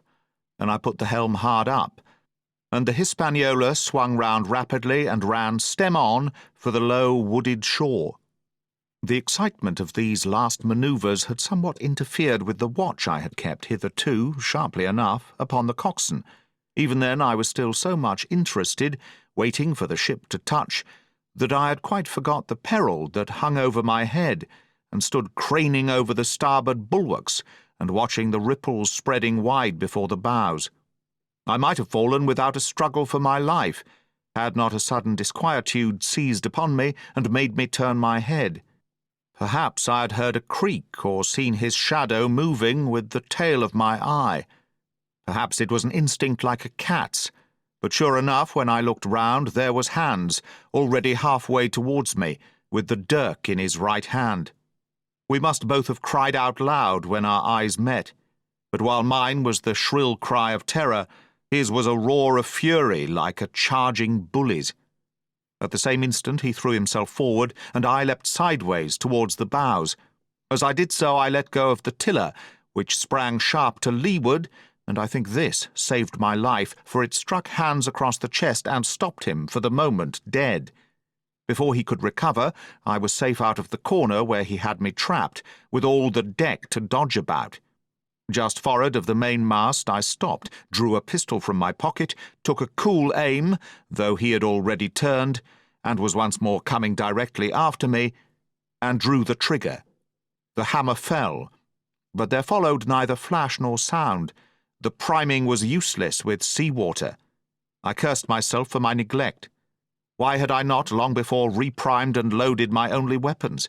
Then I should not have been as now, a mere fleeing sheep, before this butcher. Wounded as he was, it was wonderful how fast he could move, his grizzled hair tumbling over his face, and his face itself as red as a red ensign with his haste and fury. I had no time to try my other pistol, nor indeed much inclination, for I was sure it would be useless. One thing I saw plainly: I must not simply retreat before him, or he would speedily hold me boxed into the bows, as a moment since he had so nearly boxed me in the stern. Once so caught, and 9 or 10 inches of the blood-stained dirk would be my last experience on this side of eternity. I placed my palms against the main mast, which was of goodish bigness, and waited, every nerve upon the stretch. Seeing that I meant to dodge, he also paused, and a moment or two passed in feints on his part and corresponding movements upon mine. It was such a game as I had often played at home about the rocks of Black Hill Cove, but never before, you may be sure, with such a wildly beating heart as now. Still, as I say, it was a boy's game, and I thought I could hold my own at it against an elderly seaman with a wounded thigh. Indeed, my courage had begun to rise so high that I allowed myself a few darting thoughts on what would be the end of the affair, and while I saw certainly that I could spin it out for long, I saw no hope of any ultimate escape. Well, while things stood thus, suddenly the Hispaniola struck, staggered, ground for an instant in the sand, and then, swift as a blow, canted over to the port side till the deck stood at an angle of 45 degrees, and about a puncheon of water splashed into the scupper holes and lay in a pool between the deck and bulwark. We were both of us capsized in a second, and both of us rolled almost together into the scuppers, the dead red cap, with his arms still spread out, tumbling stiffly after us. So near were we, indeed, that my head came against the coxswain's foot with a crack that made my teeth rattle. Blow and all, I was the first afoot again, for hands had got involved with the dead body. The sudden canting of the ship had made the deck no place for running on. I had to find some new way of escape, and that upon the instant, for my foe was almost touching me. Quick as thought, I sprang into the mizzen shrouds, rattled up hand over hand, and did not draw a breath till I was seated on the cross-trees. I had been saved by being prompt. The dirk had struck not half a foot below me as I pursued my upward flight, and there stood Israel Hands, with his mouth open and his face upturned to mine, a perfect statue of surprise and disappointment. Now that I had a moment to myself, I lost no time in changing the priming of my pistol, and then, having one ready for service, and to make assurance doubly sure, I proceeded to draw the load of the other, and recharge it afresh from the beginning. My new employment struck Hans all of a heap. He began to see the dice going against him, and after an obvious hesitation, he also hauled himself heavily into the shrouds, and with the dirk in his teeth, began slowly and painfully to mount. It cost him no end of time and groans to haul his wounded leg behind him, and I had quietly finished my arrangements before he was much more than a third of the way up. Then, with a pistol in either hand, I addressed him. "One more step, Mr. Hans," said I, "and I'll blow your brains out. Dead men don't bite, you know," I added with a chuckle. He stopped instantly. I could see by the working of his face that he was trying to think, and the process was so slow and laborious that, in my new-found security, I laughed aloud. At last, with a swallow or two, he spoke, his face still wearing the same expression of extreme perplexity. In order to speak, he had to take the dagger from his mouth, but in all else he remained unmoved. "Jim," says he, "I reckon we're fouled, you and me, and we'll have to sign articles. I'd have had you but for that there lurch, but I don't have no luck, not I, and I reckon I'll have to strike, which comes hard, you see, for a master mariner to a ship's younker like you, Jim." I was drinking in his words and smiling away, as conceited as a cock upon a wall, when, all in a breath, back went his right hand over his shoulder. Something sang like an arrow through the air. I felt a blow and then a sharp pang, and there I was, pinned by the shoulder to the mast. In the horrid pain and surprise of the moment, I scarce can say it was by my own volition, and I'm sure it was without a conscious aim. Both my pistols went off, and both escaped out of my hands. They did not fall alone. With a choked cry, the coxswain loosed his grasp upon the shrouds and plunged head first into the water. 27. Pieces of 8. Owing to the cant of the vessel, the masts hung far out over the water, and from my perch on the cross-trees I had nothing below me but the surface of the bay. Hans, who was not so far up, was in consequence nearer to the ship, and fell between me and the bulwarks. He rose once to the surface in a lather of foam and blood, and then sank again for good.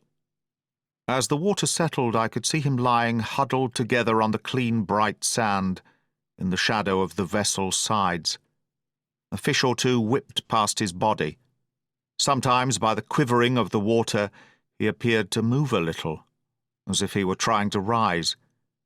But he was dead enough for all that, being both shot and drowned, and was food for fish in the very place where he had designed my slaughter. I was no sooner certain of this than I began to feel sick, faint, and terrified. The hot blood was running over my back and chest. The dirk, where it had pinned my shoulder to the mast, seemed to burn like a hot iron. Yet it was not so much these real sufferings that distressed me, for these, it seemed to me, I could bear without a murmur.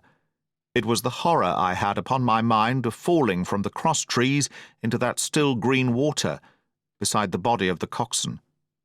I clung with both hands till my nails ached, and I shut my eyes as if to cover up the peril. Gradually my mind came back again, my pulses quieted down to a more natural time, and I was once more in possession of myself. It was my first thought to pluck forth the dirk, but either it stuck too hard or my nerve failed me, and I desisted with a violent shudder. Oddly enough, that very shudder did the business. The knife, in fact, had come the nearest in the world to missing me altogether. It held me by a mere pinch of skin, and this the shudder tore away. The blood ran down the faster, to be sure, but I was my own master again, and only tacked to the mast by my own coat and shirt. These last I broke through with a sudden jerk, and then regained the deck by the starboard shrouds. For nothing in the world would I have again ventured, shaken as I was, upon the overhanging port shrouds from which Israel had so lately fallen. I went below and did what I could for my wound. It pained me a good deal and still bled freely, but it was neither deep nor dangerous, nor did it greatly gall me when I used my arm. Then I looked around me, and as the ship was now, in a sense, my own, I began to think of clearing it from its last passenger, the dead man O'Brien. He had pitched, as I have said, against the bulwarks, where he lay like some horrible, ungainly sort of puppet. Life-size, indeed, but how different from life's colour or life's comeliness. In that position I could easily have my way with him, and as the habit of tragical adventures had worn off almost all my terror for the dead, I took him by the waist, as if he had been a sack of bran, and with one good heave tumbled him overboard. He went in with a sounding plunge. The red cap came off and remained floating on the surface. And as soon as the splash subsided, I could see him and Israel lying side by side, both wavering with the tremulous movement of the water. O'Brien, though still quite a young man, was very bald. There he lay with that bald head across the knees of the man who had killed him, and the quick fishes steering to and fro over both. I was now alone upon the ship. The tide had just turned. The sun was within so few degrees of setting that already the shadow of the pines upon the western shore began to reach right across the anchorage and fall in patterns on the deck. The evening breeze had sprung up, and though it was well warded off by the hill with the two peaks upon the east, the cordage had begun to sing a little softly to itself, and the idle sails to rattle to and fro. I began to see a danger to the ship. The jibs I speedily doused and brought tumbling to the deck. But the mainsail was a harder matter. Of course, when the schooner canted over, the boom had swung outboard, and the cap of it and a foot or two of sail hung even under water. I thought this made it still more dangerous, yet the strain was so heavy that I half feared to meddle. At last I got my knife and cut the halyards. The peak dropped instantly. A great belly of loose canvas floated broad upon the water, and since, pull as I liked, I could not budge the downhaul, that was the extent of what I could accomplish. For the rest, the Hispaniola must trust to luck, like myself. By this time the whole anchorage had fallen into shadow, the last rays, I remember, falling through a glade of the wood and shining bright as jewels on the flowery mantle of the wreck. It began to be chill. The tide was rapidly fleeting seaward, the schooner settling more and more on her beam ends. I scrambled forward and looked over. It seemed shallow enough, and holding the cut hawser in both hands for a last security, I let myself drop softly overboard. The water scarcely reached my waist. The sand was firm and covered with ripple marks, and I waded ashore in great spirits, leaving the Hispaniola on her side, with her mainsail trailing wide upon the surface of the bay. About the same time the sun went fairly down, and the breeze whistled low in the dusk among the tossing pines. At least, and at last, I was off the sea. Nor had I returned thence empty-handed. There lay the schooner, clear at last from buccaneers, and ready for our own men to board and get to sea again. I had nothing nearer my fancy than to get home to the stockade and boast of my achievements. Possibly I might be blamed a bit for my truantry, but the recapture of the Hispaniola was a clenching answer, and I hoped that even Captain Smollett would confess I had not lost my time. So thinking, and in famous spirits, I began to set my face homeward for the blockhouse and my companions. I remembered that the most easterly of the rivers which drain into Captain Kidd's anchorage ran from the two-peaked hill upon my left, and I bent my course in that direction, that I might pass the stream while it was small. The wood was pretty open, and keeping along the lower spurs, I had soon turned the corner of that hill, and not long after waded to the mid-calf across the watercourse. This brought me near to where I had encountered Ben Gunn, the maroon, and I walked more circumspectly, keeping an eye on every side. The dusk had come nigh hand completely, and as I opened out the cleft between the two peaks, I became aware of a wavering glow against the sky, where, as I judged, the man of the island was cooking his supper before a roaring fire.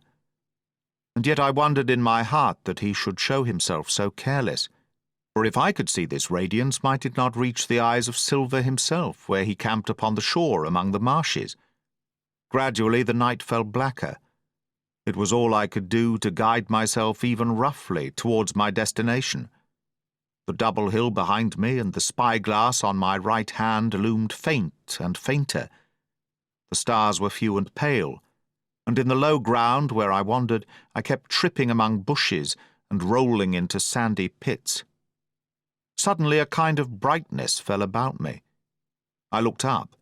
A pale glimmer of moonbeams had alighted on the summit of the spyglass, and soon after I saw something broad and silvery moving low down behind the trees, and knew the moon had risen. With this to help me, I passed rapidly over what remained to me of my journey, and sometimes walking, sometimes running, impatiently drew near to the stockade. Yet, as I began to thread the grove that lies before it, I was not so thoughtless but that I slacked my pace and went a trifle warily. It would have been a poor end of my adventures to get shot down by my own party in mistake. The moon was climbing higher and higher. Its light began to fall here and there in masses through the more open districts of the wood, and right in front of me a glow of a different colour appeared among the trees. It was red and hot, and now and again it was a little darkened, as it were the embers of a bonfire smouldering. For the life of me I could not think what it might be. At last I came right down upon the borders of the clearing. The western end was already steeped in moonshine. The rest, and the blockhouse itself, still lay in a black shadow, checkered with long silvery streaks of light. On the other side of the house, an immense fire had burned itself into clear embers and shed a steady red reverberation, contrasted strongly with the mellow paleness of the moon. There was not a soul stirring, nor a sound beside the noises of the breeze. I stopped, with much wonder in my heart, and perhaps a little terror also. It had not been our way to build great fires. We were indeed, by the captain's orders, somewhat niggardly of firewood, and I began to fear that something had gone wrong while I was absent. I stole round by the eastern end, keeping close in shadow, and, at a convenient place where the darkness was thickest, crossed the palisade. To make assurance surer, I got upon my hands and knees and crawled, without a sound, towards the corner of the house. As I drew nearer, my heart was suddenly and greatly lightened. It is not a pleasant noise in itself, and I have often complained of it at other times, but just then it was like music to hear my friends snoring together so loud and peaceful in their sleep. The sea cry of the watch, that beautiful "All's well," never fell more reassuringly on my ear. In the meantime there was no doubt of one thing. They kept an infamous bad watch. If it had been Silver and his lads that were now creeping in on them, not a soul would have seen daybreak. That was what it was, thought I, to have the captain wounded. And again I blamed myself sharply for leaving them in that danger, with so few to mount guard.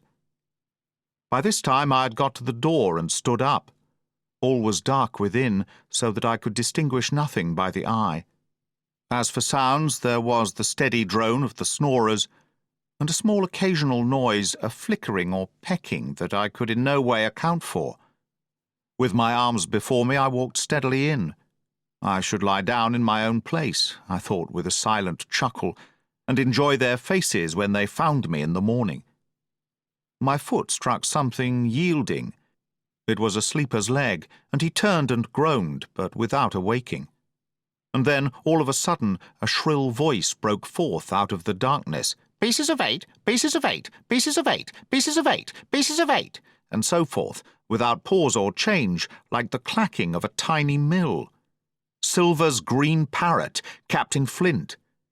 It was she whom I had heard pecking at a piece of bark. It was she, keeping better watch than any human being, who thus announced my arrival with her wearisome refrain. I had no time left me to recover. At the sharp clipping tone of the parrot, the sleepers awoke and sprang up, and with a mighty oath, the voice of Silver cried, "Who goes?" I turned to run, struck violently against one person, recoiled, and ran full into the arms of a second, who for his part closed upon and held me tight. "Bring a torch, Dick," said Silver when my capture was thus assured, and one of the men left the log-house and presently returned with a lighted brand.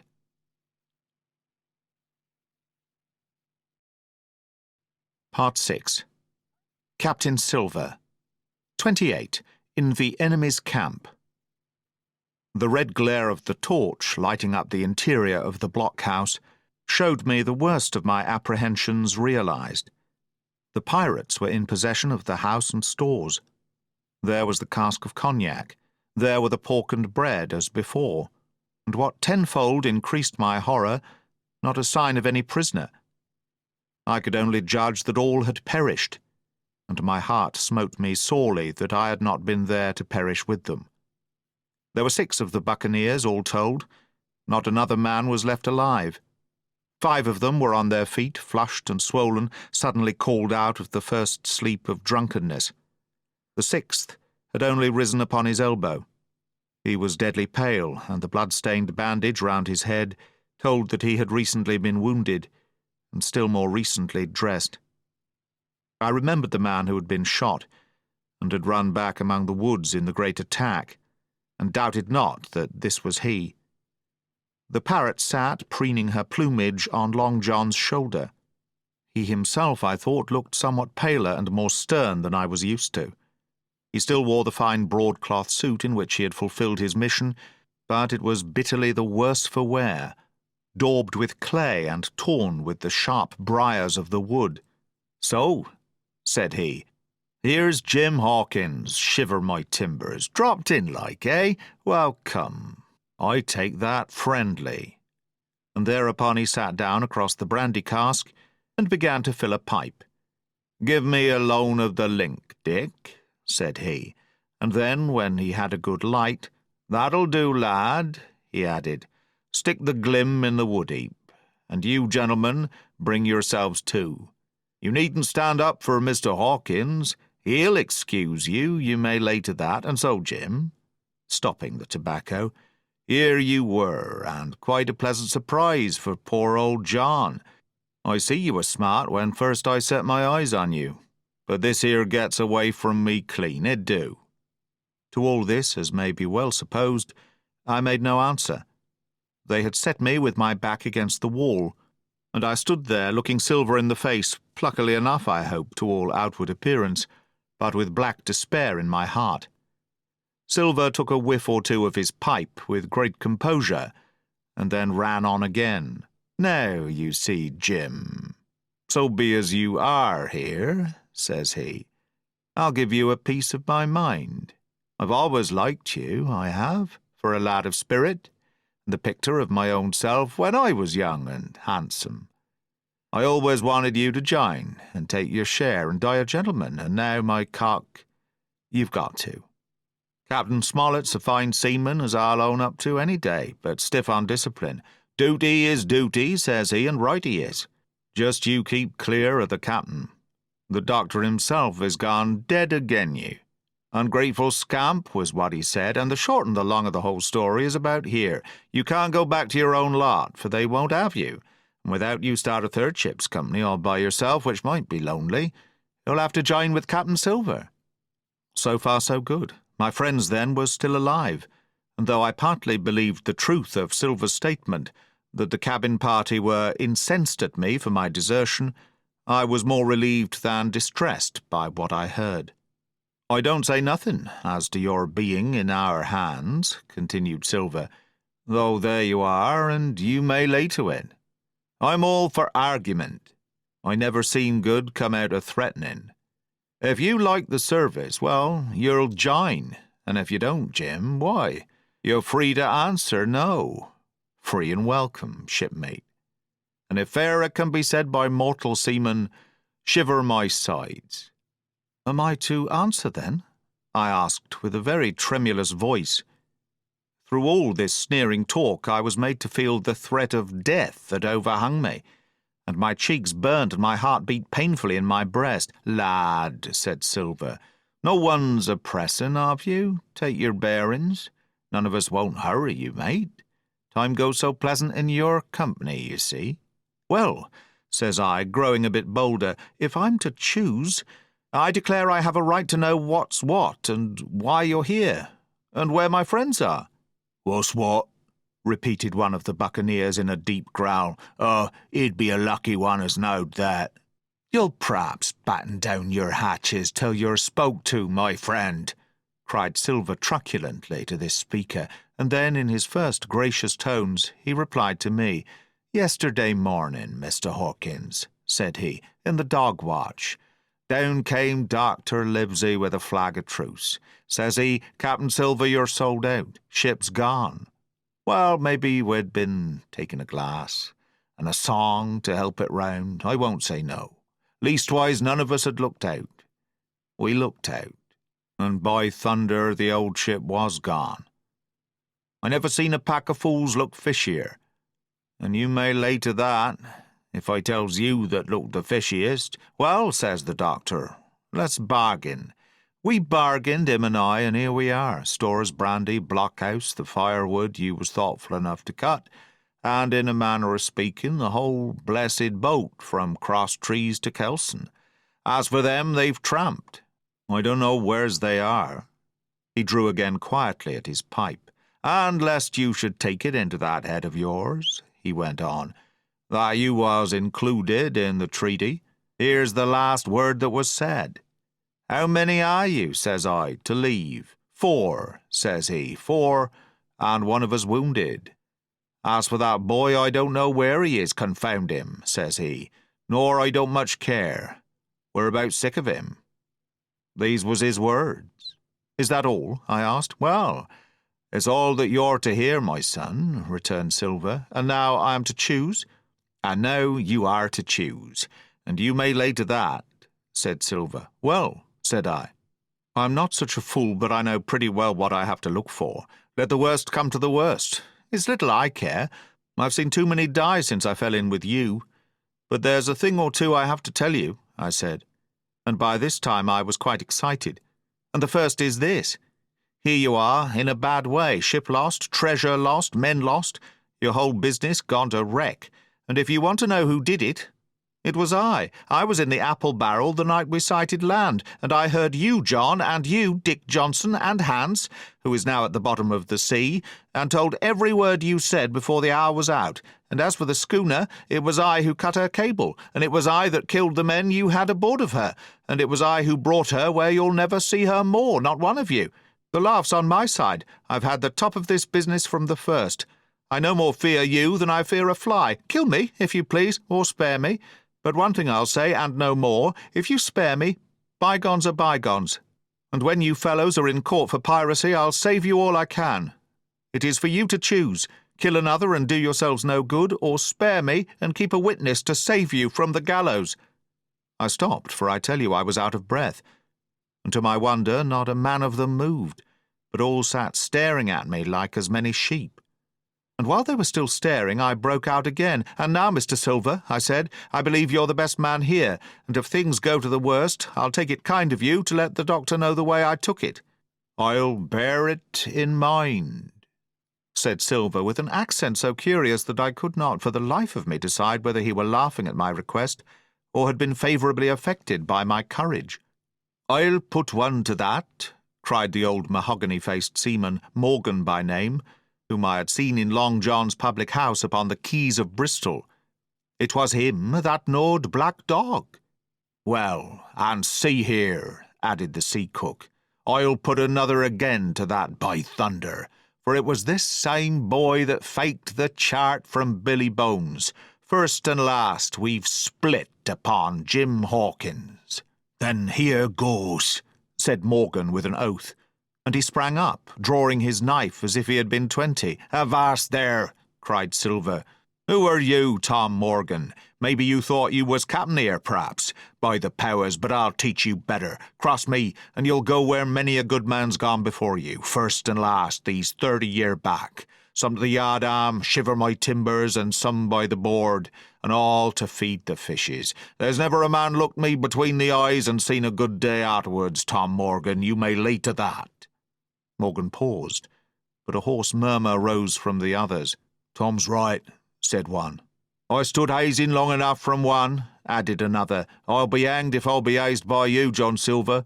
"Did any of you gentlemen want to have it out with me?" roared Silver, bending far forward from his position on the keg, with his pipe still glowing in his right hand.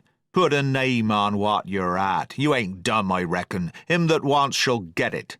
Have I lived this many years, and a son of a rum punch and cock his hat athwart my hawse at the latter end of it?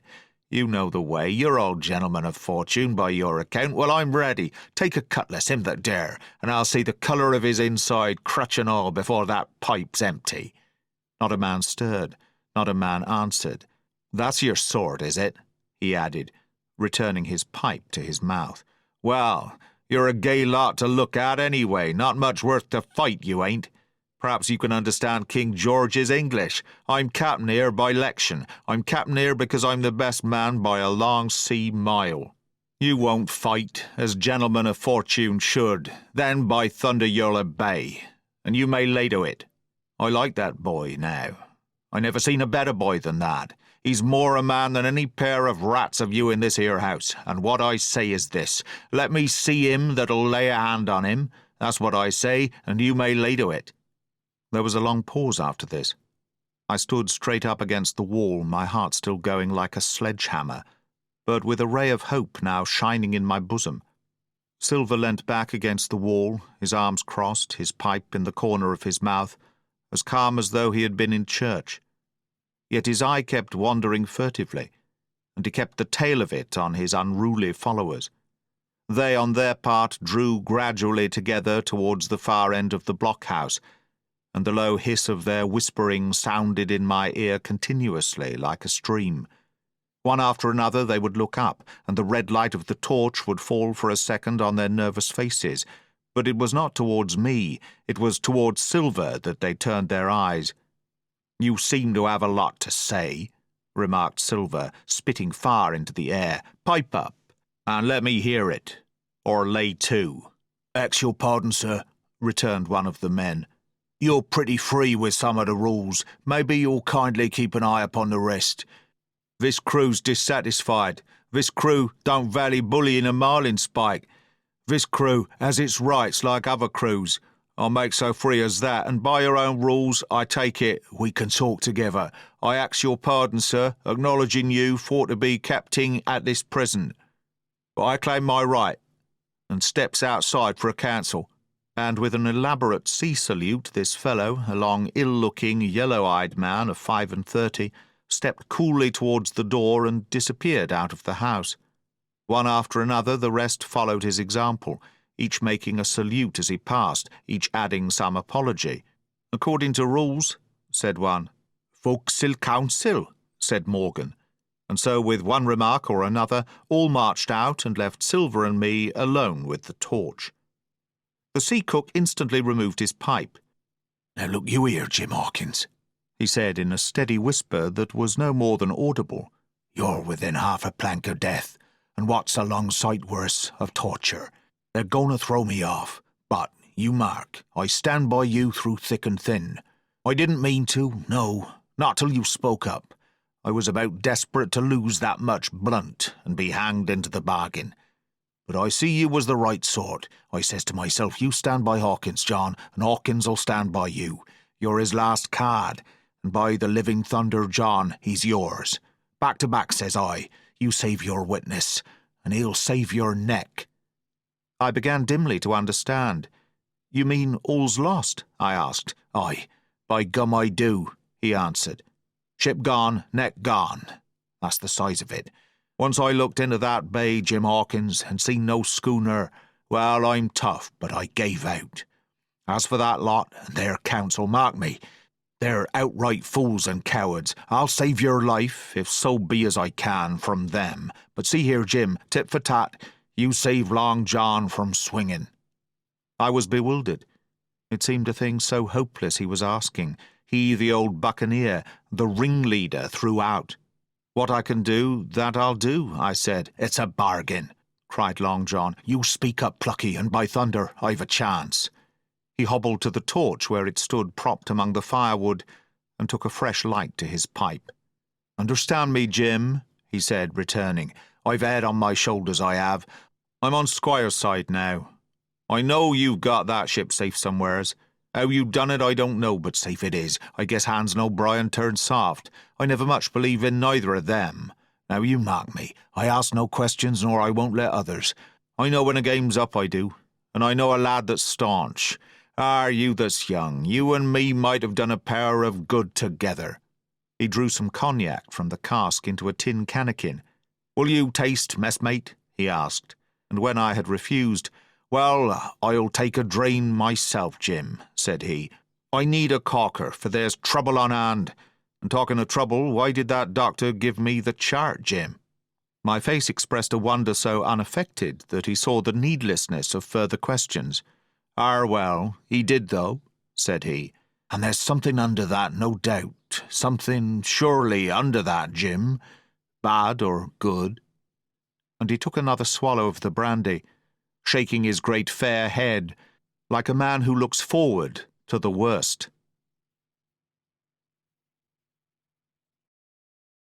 29. The Black Spot again. The council of buccaneers had lasted some time when one of them re-entered the house, and with a repetition of the same salute, which had in my eyes an ironical air, begged for a moment's loan of the torch. Silver briefly agreed, and this emissary retired again, leaving us together in the dark. "There's a breeze coming, Jim," said Silver, who had by this time adopted quite a friendly and familiar tone. I turned to the loophole nearest me and looked out.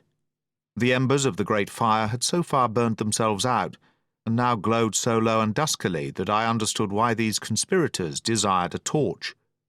About halfway down the slope to the stockade they were collected in a group. One held a light, another was on his knees in their midst, and I saw the blade of an open knife shine in his hand with varying colours in the moon and torchlight. The rest were all somewhat stooping, as though watching the manoeuvres of this last. I could just make out that he had a book as well as a knife in his hand, and was still wondering how anything so incongruous had come in their possession, when the kneeling figure rose once more to his feet, and the whole party began to move together towards the house. "Here they come," said I, and I returned to my former position, for it seemed beneath my dignity that they should find me watching them. "Well, let 'em come, lad, let 'em come," said Silver cheerily. "I've still a shot in my locker." The door opened, and the 5 men, standing huddled together just inside, pushed one of their number forward. In any other circumstances it would have been comical to see his slow advance, hesitating as he set down each foot, but holding his closed right hand in front of him. "Step up, lad," cried Silver. "I won't eat you. Hand it over, lubber. I know the rules, I do. I won't hurt a deputation." Thus encouraged, the buccaneer stepped forth more briskly, and having passed something to Silver from hand to hand, slipped yet more smartly back again to his companions. The sea cook looked at what had been given him. "The black spot, I thought so," he observed. "Where might you have got the paper? Why, hello, look here now, this ain't lucky. You've gone and cut this out of a Bible. What fools cut a Bible?" "Ah, there," said Morgan, "there. What did I say? No good'll come of that, I said." "Well, you've about fixed it now, among you," continued Silver. "You'll all swing now, I reckon. What soft-headed lubber had a Bible?" "It was Dick," said one. "Dick, was it? Then Dick can get to prayers," said Silver. "He's seen his slice of luck, as Dick, and you may lay to that." But here the long man with the yellow eyes struck in. "Belay that talk, John Silver," he said. "This crew has tipped you to black spot in full council, as in duty bound. Just you turn it over, as in duty bound, and see what's wrote there. Then you can talk." "Thank ye, George," replied the sea cook. "You always was brisk for business, and has the rules by heart, George, as I'm pleased to see. Well, what is it anyway? Deposed. That's it, is it? Very pretty wrote, to be sure, like print, I swear. Your hand a right, George? Why, you was getting quite a leading man in this here crew. You'll be captain next, I shouldn't wonder. Just oblige me with that torch again, will you? This pipe don't draw." "Come now," said George. "You don't fool this crew no more. You're a funny man by your account, but you're over now, and you'll maybe step down off that barrel and help vote." "I thought you said you knowed the rules," returned Silver contemptuously. "Leastways, if you don't, I do. And I wait here, and I'm still your captain, mind, till you outs with your grievances, and I reply. In the meantime, your black spot ain't worth a biscuit. After that, we'll see." "Oh," replied George, "you don't be under no kind of apprehension. We're all square, we are. First, you've made a hash of this cruise. You'll be a bold man to say no to that. Second, you let the enemy out of this here trap for nothing. Why did they want out? I dunno, but it's pretty plain they wanted it. Third, you wouldn't let us go at them upon the march. We see through you, John Silver. You want to play booty, that's what's wrong with you. And then, fourth, there's this here boy." "Is that all?" asked Silver quietly. "Enough too," retorted George. "We'll all swing and sun-dry for your bungling." "Well, now, look here. I'll answer these 4 pints. One after another I'll answer 'em. I made a hash of this cruise, did I? Well, now, you all know what I wanted, and you all know, if that had been done, that we'd have been aboard the Hispaniola this night as ever was, every man of us alive, and fit, and full of good plum duff, and the treasure in the hold of her, by thunder. Well, who crossed me, who forced my hand, as was the lawful captain, who tipped me the black spot the day we landed and began this dance? It's a fine dance, I'm with you there, and looks mighty like a hornpipe in a rope's end at Execution Dock by London town, it does. And who done it? Why, it was Anderson, and Hans, and you, George Merry, and you're the last above board of that same meddling crew, and you have the Davy Jones's insolence to up and stand for captain over me, you, that sank the lot of us. By the powers, but this tops the stiffest yarn to nothing."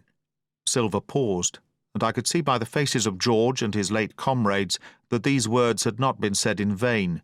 "That's for the number 1, cried the accused, wiping the sweat from his brow, for he had been talking with a vehemence that shook the house. "Why, I give you my word I'm sick to speak to you.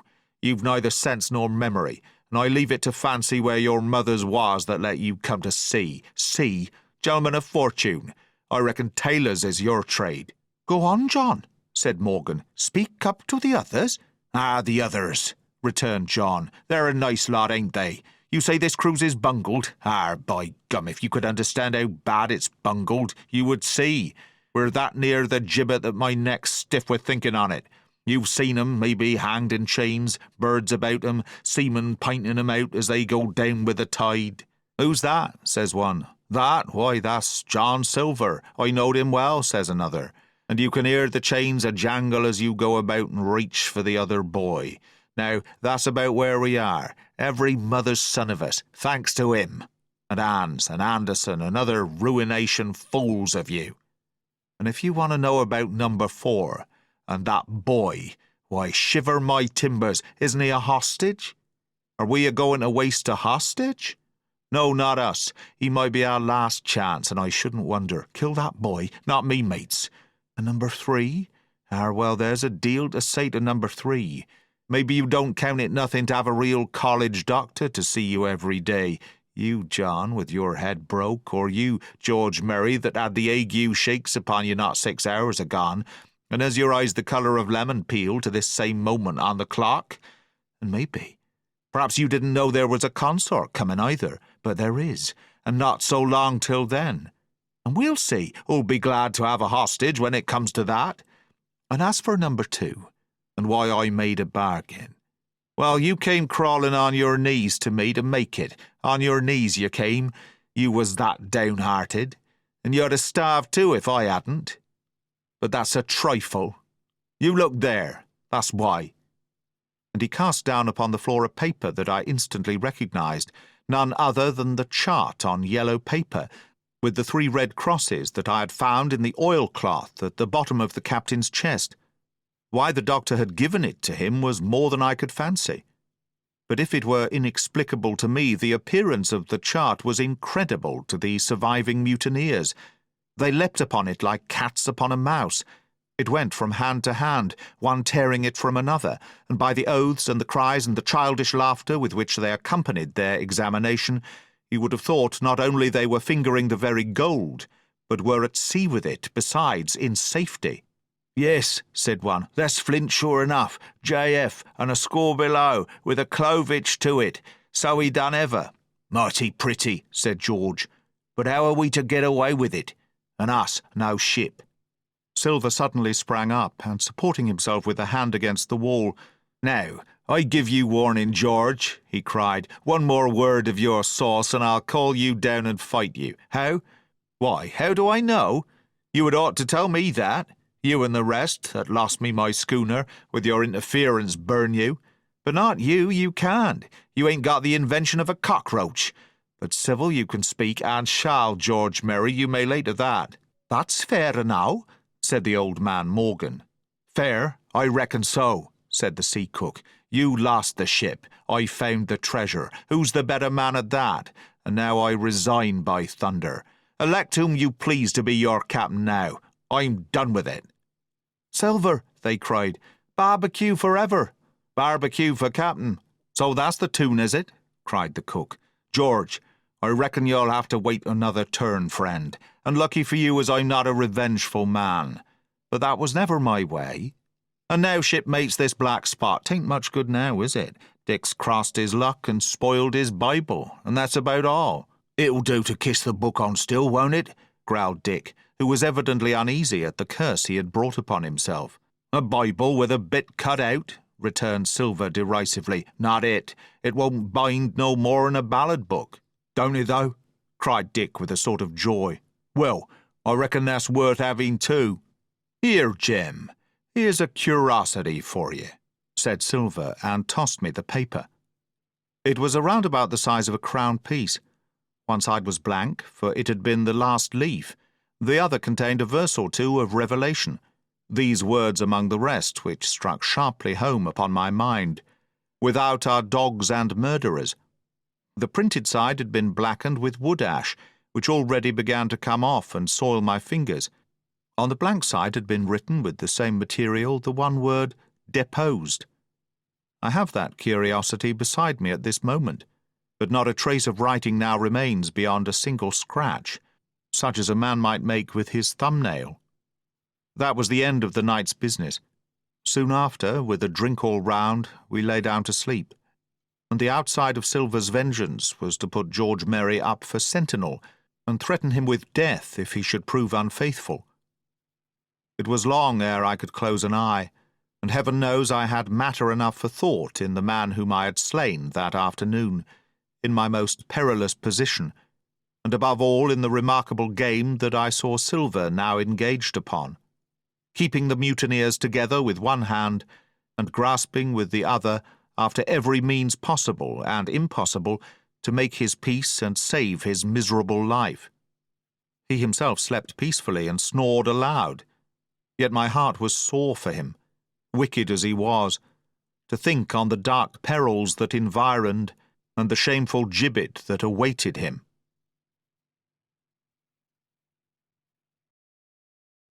"30.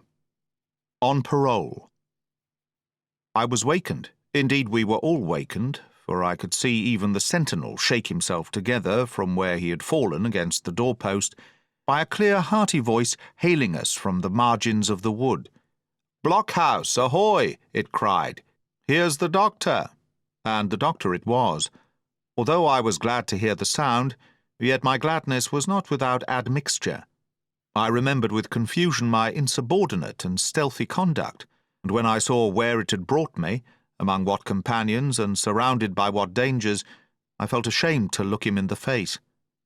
He must have risen in the dark, for the day had hardly come, and when I ran to a loophole and looked out, I saw him standing, like silver once before, up to the mid-leg in creeping vapour.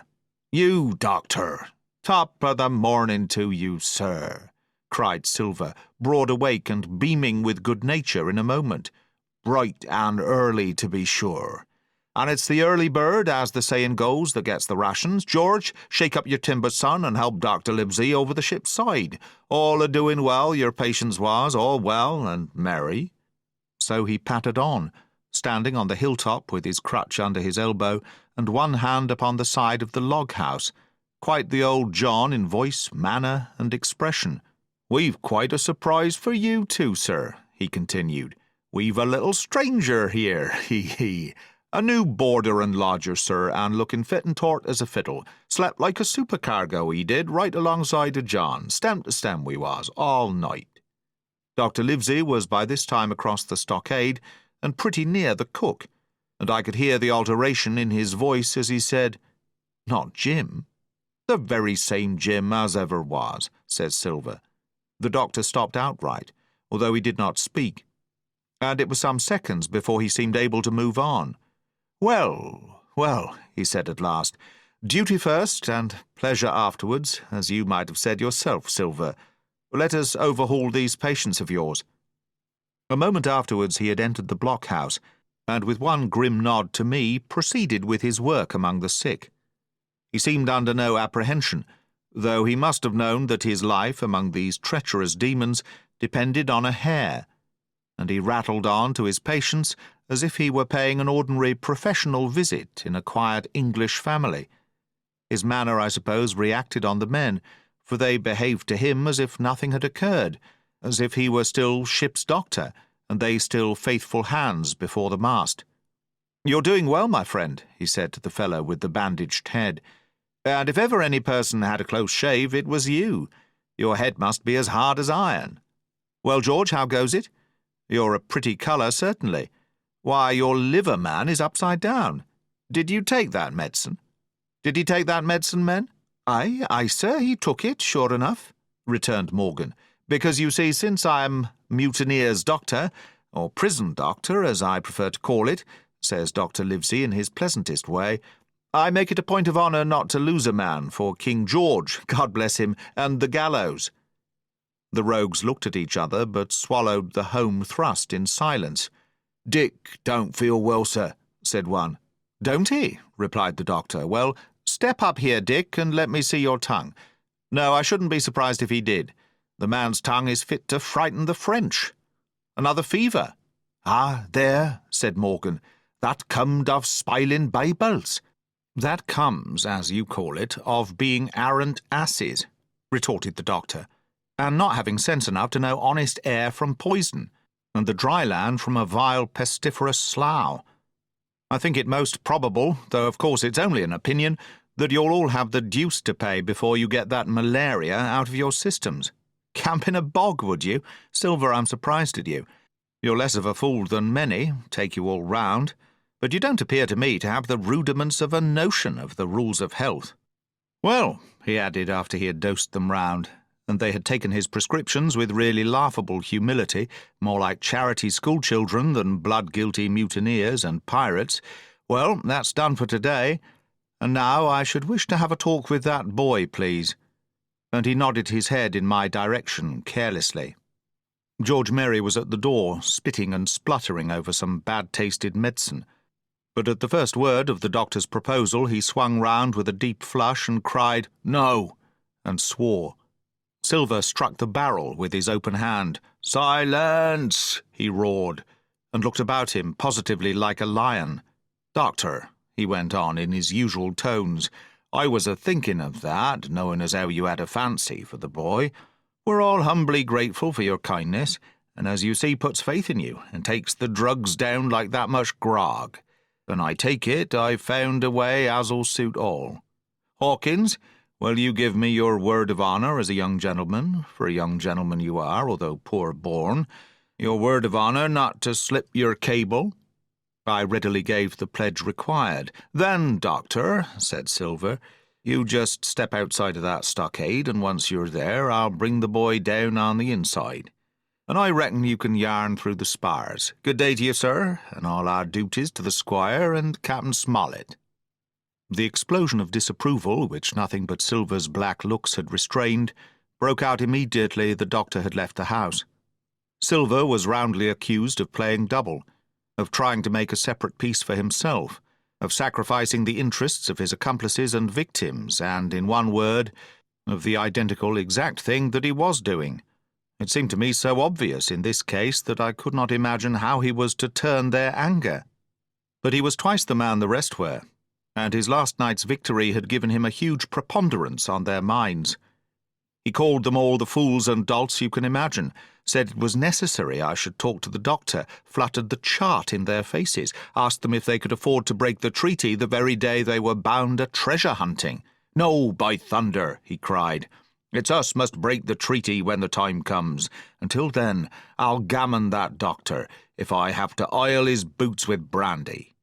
And then he bade them get the fire lit, and stalked out upon his crutch, with his hand on my shoulder, leaving them in a disarray and silenced by his volubility, rather than convinced. "Slow, lad, slow," he said. "They might round upon us in a twinkle of an eye, if we were seen to hurry." Very deliberately, then, did we advance across the sand to where the doctor awaited us on the other side of the stockade. And as soon as we were within easy speaking distance, Silver stopped. "You'll make a note of this here also, Doctor," says he, "and the boy'll tell you how I saved his life. And we're disposed for it too, and you may lay to that.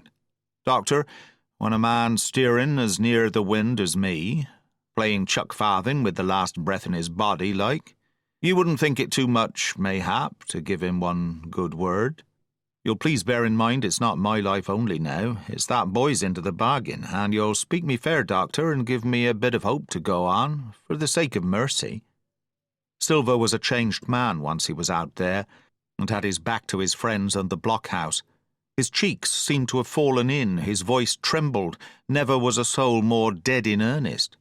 "Why, John, you're not afraid?" asked Dr. Livesey. "Doctor, I'm no coward, no, not I. Not so much," and he snapped his fingers. "If I was, I wouldn't say it. But I'll own up fairly. I've the shakes upon me for the gallows. You're a good man and a true. I never seen a better man, and you'll not forget what I done good, not any more than you'll forget the bad, I know. And I step aside, see here, and leave you and Jim alone. And you'll put that down for me too, for it's a long stretch, is that?" So saying, he stepped back a little way till he was out of earshot, and there sat down upon a tree stump and began to whistle, spinning round now and again upon his seat so as to command a sight, sometimes of me and the doctor, and sometimes of his unruly ruffians as they went to and fro in the sand between the fire, which they were busy rekindling, and the house, from which they brought forth pork and bread to make the breakfast. "So, Jim," said the doctor sadly, "here you are. As you have brewed, so shall you drink, my boy. Heaven knows I cannot find it in my heart to blame you, but this much I will say, be it kind or unkind. When Captain Smollett was well, you dared not have gone off, and when he was ill and couldn't help it, by George, it was downright cowardly." I will own that here I began to weep. "Doctor," I said, "you might spare me. I have blamed myself enough. My life's forfeit anyway, and I should have been dead by now if Silver hadn't stood for me. And, Doctor, believe this, I can die, and I dare say I deserve it, but what I fear is torture. If they come to torture me, Jim, the doctor interrupted, and his voice was quite changed. Jim, I can't have this. Whip over, and we'll run for it. Doctor, said I passed my word. I know, he cried. We can't help that, Jim, now. I'll take it on my shoulders, holus bolus, blame and shame, my boy, but stay here, I cannot let you. Jump. One jump and you're out, and we'll run for it like antelopes. No, I replied. You know right well you wouldn't do the thing yourself, neither you nor squire nor captain, and no more will I. Silver trusted me. I passed my word, and back I go. But, doctor, you did not let me finish. If they come to torture me, I might let slip a word of where the ship is, for I got the ship, part by luck and part by risking, and she lies in North Inlet on the southern beach, and just below high water. At half-tide she must be high and dry. The ship! Exclaimed the doctor. Rapidly I described to him my adventures, and he heard me out in silence. There is a kind of fate in this, he observed when I had done. Every step, it's you that saves our lives. And do you suppose by any chance that we are going to let you lose yours? That would be a poor return, my boy. You found out the plot. You found Ben Gunn, the best deed that you ever did or will do, though you live to 90. Oh, by Jupiter, and talking of Ben Gunn, why, this is the mischief in person. Silver, he cried, Silver, I'll give you a piece of advice, he continued as the cook drew near again. Don't you be in any great hurry after that treasure. Why, sir, I do my possible, which that ain't, said Silver. I can only, asking your pardon, save my life and the boys by seeking for that treasure, and you may lay to that. Well, Silver, replied the doctor, if that is so, I'll go one step further. Look out for squalls when you find it, sir, said Silver, as between man and man. That's too much and too little. What you're after? Why you left the blockhouse? Why you given me that there chart? I don't know now, do I? And yet I done your bidding with my eyes shut, never a word of hope. But no, this here's too much. If you won't tell me what you mean plain out, just say so, and I'll leave the helm. No, said the doctor musingly, I've no right to say more. It's not my secret, you see, Silver, or I give you my word I'd tell it you. But I'll go as far with you as I dare go, and a step beyond, for I'll have my wig sorted by the captain, or I'm mistaken. And first, I'll give you a bit of hope, Silver. If we both get alive out of this wolf trap, I'll do my best to save you, short of perjury. Silver's face was radiant. You couldn't say more, I'm sure, sir. Not if you was my mother, he cried. Well, that's my first concession, added the doctor. My second is a piece of advice. Keep the boy close beside you, and when you need help, halloo. I'm off to seek it for you, and that itself will show you if I speak at random. Goodbye, Jim. And Dr. Livesey shook hands with me through the stockade, nodded to Silver, and set off at a brisk pace into the wood. 31. The Treasure Hunt. Flint's Pointer. Jim, said Silver when we were alone, if I saved your life, you saved mine, and I'll not forget it. I seen the doctor waving you to run for it. With the tail of my eye I did. And I seen you say no, as plain as hearing, Jim. That's one to you. This is the first glint of hope I had since the attack failed, and I owe it to you. And now, Jim, we're to go in for this here treasure hunting, with sealed orders too, and I don't like it. And you and me must stick close, back to back like, and we'll save our necks in spite of fate and fortune. Just then a man hailed us from the fire that breakfast was ready, and we were soon seated here and there about the sand over biscuits and fried junk. They had lit a fire fit to roast an ox, and it was now grown so hot that they could only approach it from the windward, and even there not without precaution. In the same wasteful spirit they had cooked, I suppose, 3 times more than we could eat, and one of them, with an empty laugh, threw what was left into the fire, which blazed and roared again over this unusual fuel. I never in my life saw men so careless of the morrow. Hand to mouth is the only word that can describe their way of doing, and what with wasted food and sleeping sentries, though they were bold enough for a brush and be done with it, I could see their entire unfitness for anything like a prolonged campaign.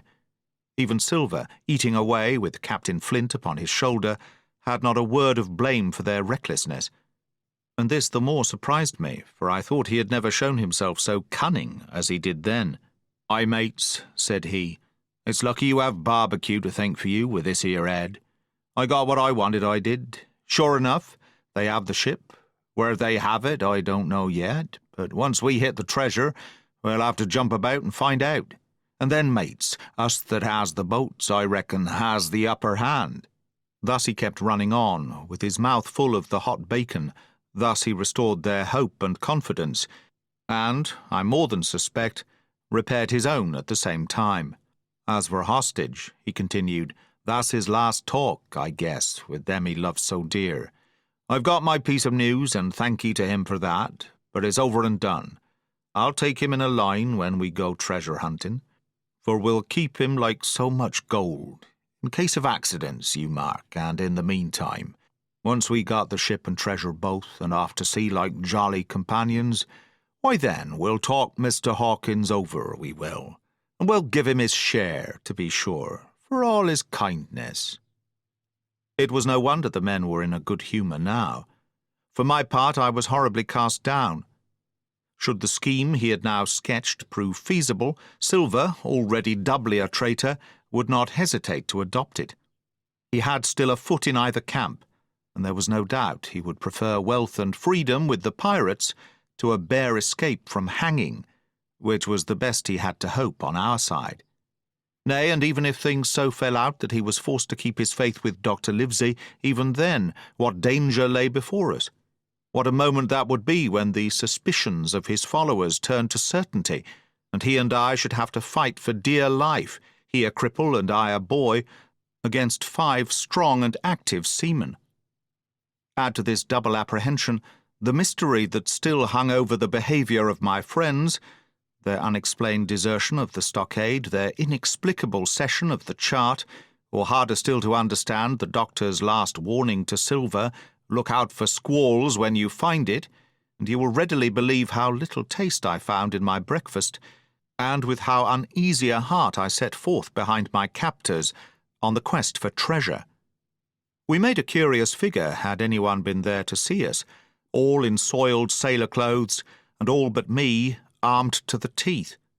Silver had 2 guns slung about him, one before and one behind, besides the great cutlass at his waist, and a pistol in each pocket of his square-tailed coat. To complete his strange appearance, Captain Flint sat perched upon his shoulder, and gabbling odds and ends of purposeless sea-talk. I had a line about my waist and followed obediently after the sea-cook, who held the loose end of the rope, now in his free hand, now between his powerful teeth. For all the world I was led like a dancing bear. The other men were variously burthened, some carrying picks and shovels, for that had been the very first necessary they brought ashore from the Hispaniola, others laden with pork, bread, and brandy for the midday meal. All the stores, I observed, came from our stock, and I could see the truth of Silver's words the night before.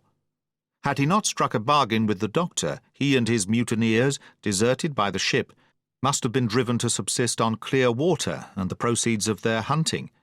Water would have been little to their taste. A sailor is not usually a good shot, and besides all that, when they were so short of eatables, it was not likely they would be very flush of powder.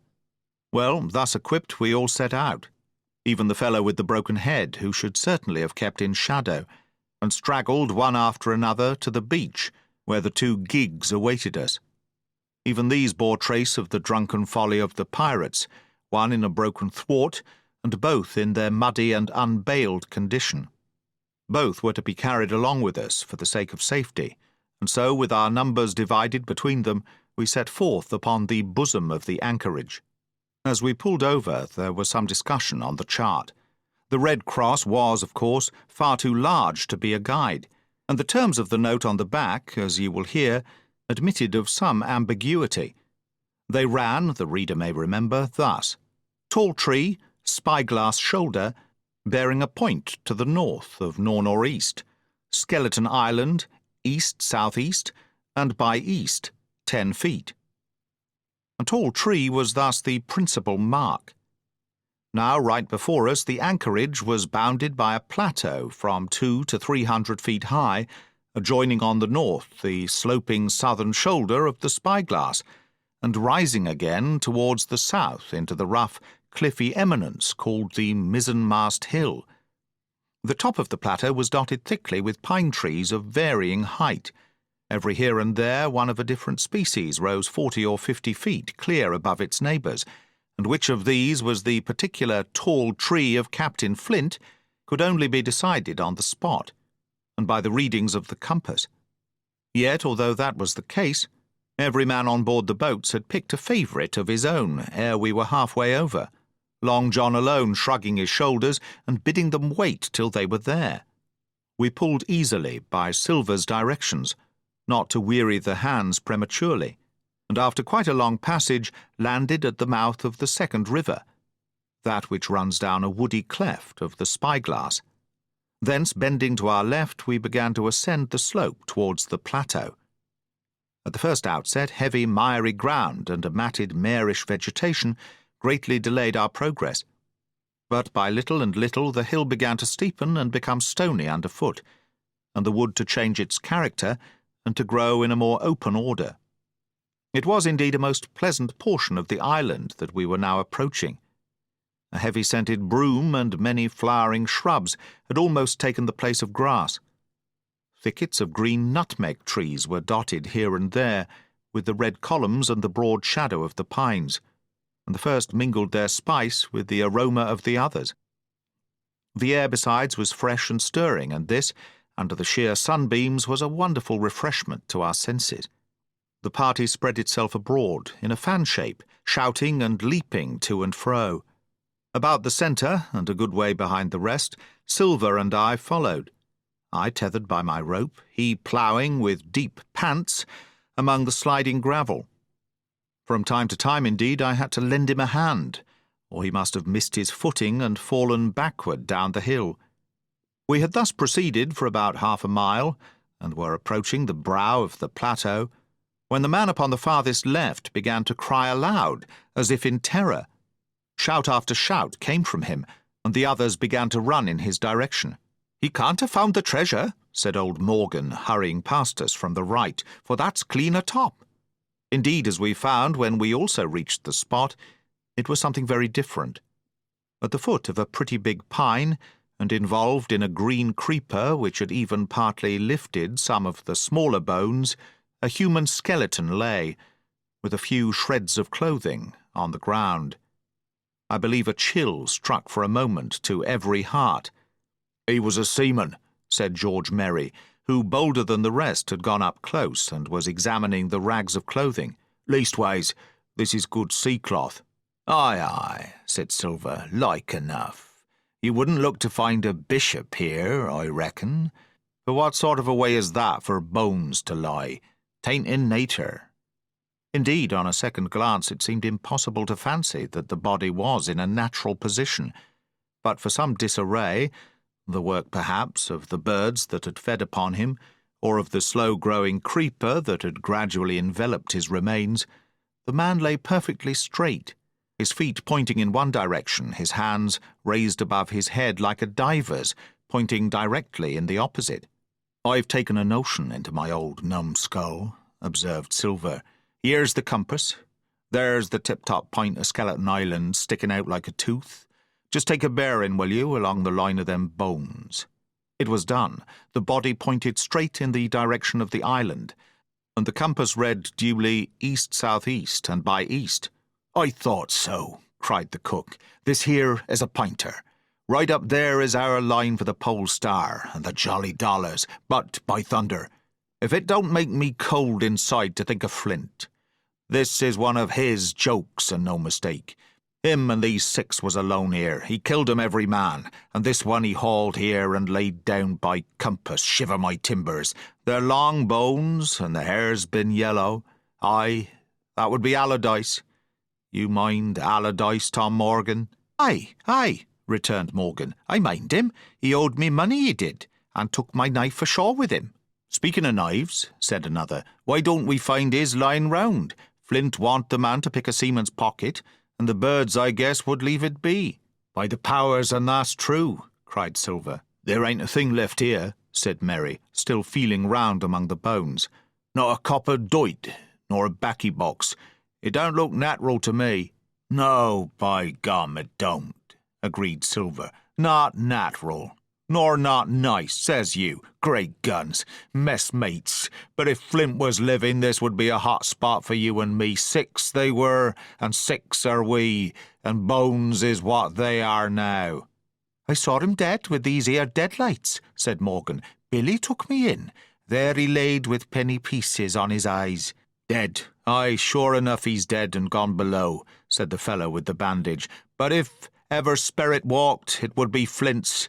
Dear heart, but he died bad, did Flint." "Aye, that he did," observed another. "Now he raged, and now he hollered for the rum, and now he sang. 15 men were his only song, mates, and I tell you true, I never rightly liked to hear it since. It was main hot, and the windy was open, and I hear that old song coming out as clear, and the death hall on the man already." "Come, come," said Silver, "stow this talk. He's dead, and he don't walk, that I know. Leastways he won't walk by day, and you may lay to that. Care killed a cat. Fetch ahead for the doubloons." We started certainly, but in spite of the hot sun and the staring daylight, the pirates no longer ran separate and shouting through the wood, but kept side by side and spoke with bated breath. The terror of the dead buccaneer had fallen on their spirits. 32. The Treasure Hunt. The Voice Among the Trees.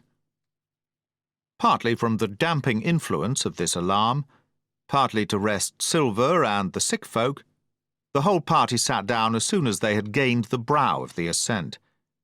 The plateau being somewhat tilted towards the west, this spot on which we had paused commanded a wide prospect on either hand.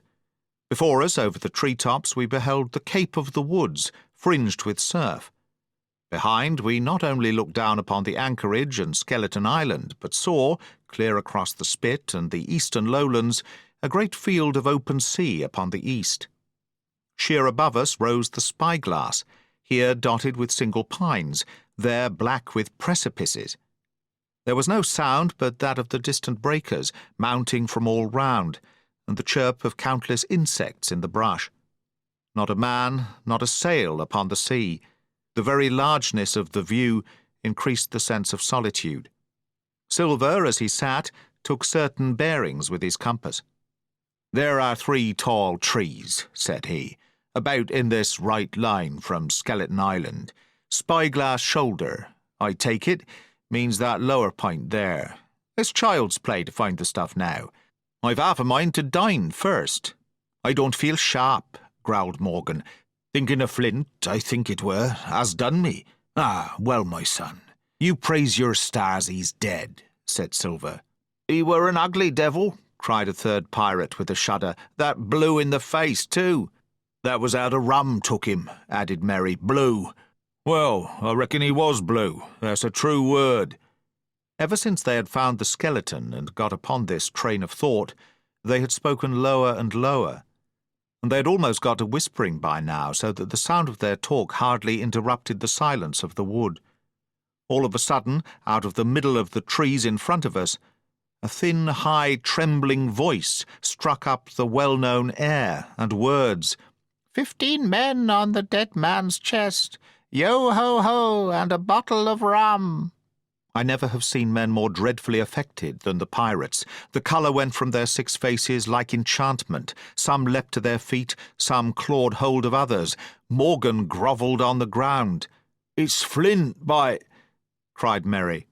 The song had stopped as suddenly as it began, broken off, you would have said, in the middle of a note, as though someone had laid his hand upon the singer's mouth. Coming through the clear, sunny atmosphere among the green tree-tops, I thought it had sounded airily and sweetly, and the effect on my companions was the stranger. "Come," said Silver, struggling with his ashen lips to get the word out. "This won't do. Stand by to go about.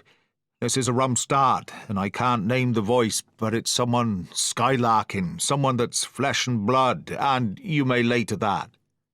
His courage had come back as he spoke, and some of the colour to his face along with it. Already the others had begun to lend an ear to this encouragement, and were coming a little to themselves, when the same voice broke out again, not this time singing, but in a faint distant hail that echoed yet fainter among the clefts of the spyglass. "Darby McGraw," it wailed, for that is the word that best describes the sound. "Darby McGraw! Darby McGraw!" Again and again and again, and then rising a little higher, and with an oath that I leave out, "Fetch aft the rum, Darby!" The buccaneers remained rooted to the ground, their eyes starting from their heads. Long after the voice had died away, they still stared in silence, dreadfully before them. "That fixes it," gasped one. "Let's go." "They was his last words," moaned Morgan. "His last words above board." Dick had his Bible out and was praying volubly. He had been well brought up, had Dick, before he came to sea and fell among bad companions. Still Silver was unconquered. I could hear his teeth rattle in his head, but he had not yet surrendered. "Nobody in this here island ever heard of Darby," he muttered. "Not one but us that's here." And then, making a great effort, "Shipmates," he cried, "I'm here to get that stuff, and I'll not be beat by man or devil. I never was afeard of Flint in his life, and by the powers I'll face him dead. There's £700,000 not a quarter of a mile from here. When did ever a gentleman of fortune show his stern to that much dollars for a boozy old seaman with a blue mug, and him dead too?" But there was no sign of reawakening courage in his followers, rather, indeed, of growing terror at the irreverence of his words. "Belay there, John," said Mary. "Don't you cross a spirit." And the rest were all too terrified to reply. They would have run away severally had they dared, but fear kept them together, and kept them close by John, as if his daring helped them. He, on his part, had pretty well fought his weakness down. "Spirit? Well, maybe," he said, "but there's one thing not clear to me. There was an echo.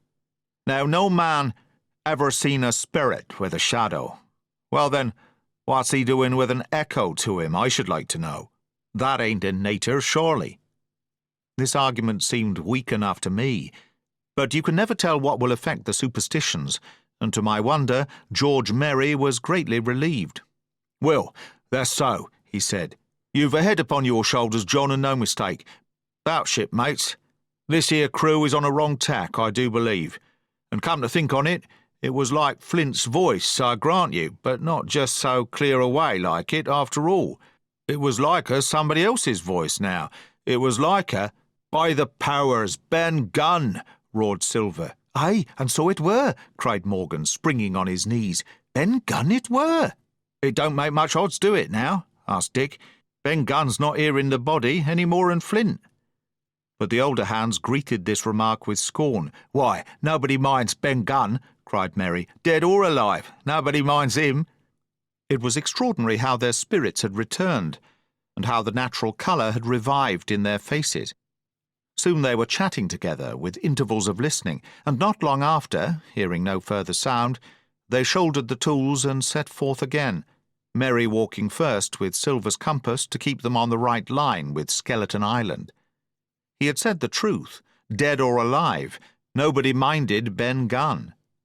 Dick alone still held his Bible and looked around him as he went, with fearful glances, but he found no sympathy, and Silver even joked him on his precautions. "I told you," said he, "I told you you had spoiled your Bible. If it ain't no good to swear by, what do you suppose a spirit would give for it? Not that." And he snapped his big fingers, halting a moment on his crutch. But Dick was not to be comforted. Indeed, it was soon plain to me that the lad was falling sick, hastened by heat, exhaustion, and the shock of his alarm. The fever, predicted by Dr. Livesey, was evidently growing swiftly higher. It was fine open walking here, upon the summit. Our way lay a little downhill, for, as I have said, the plateau tilted towards the west.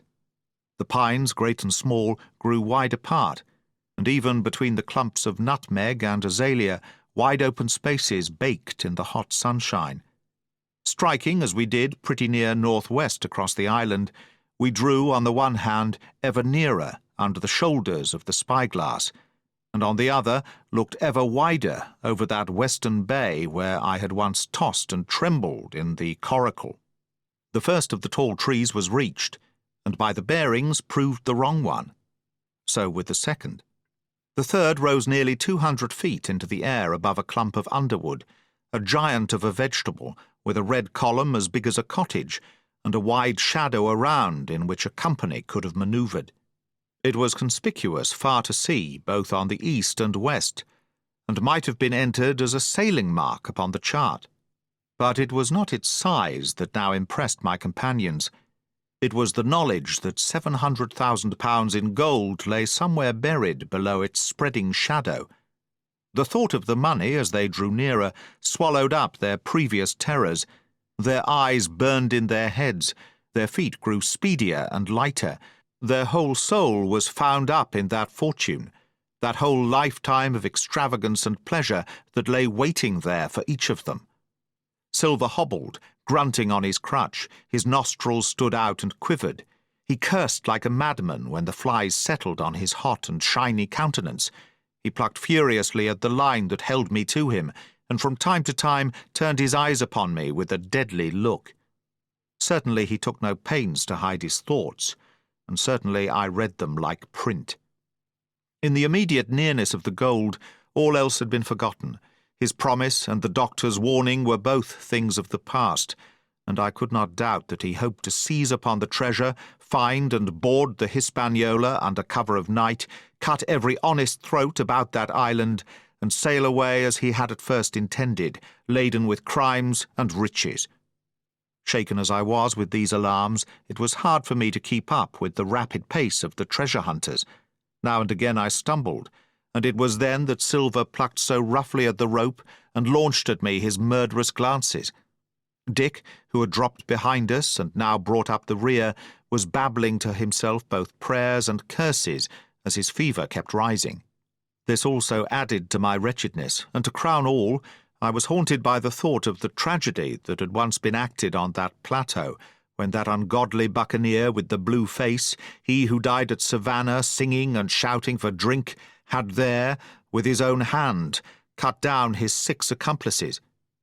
This grove that was now so peaceful must then have rung with cries, I thought, and even with the thought I could believe I heard it ringing still.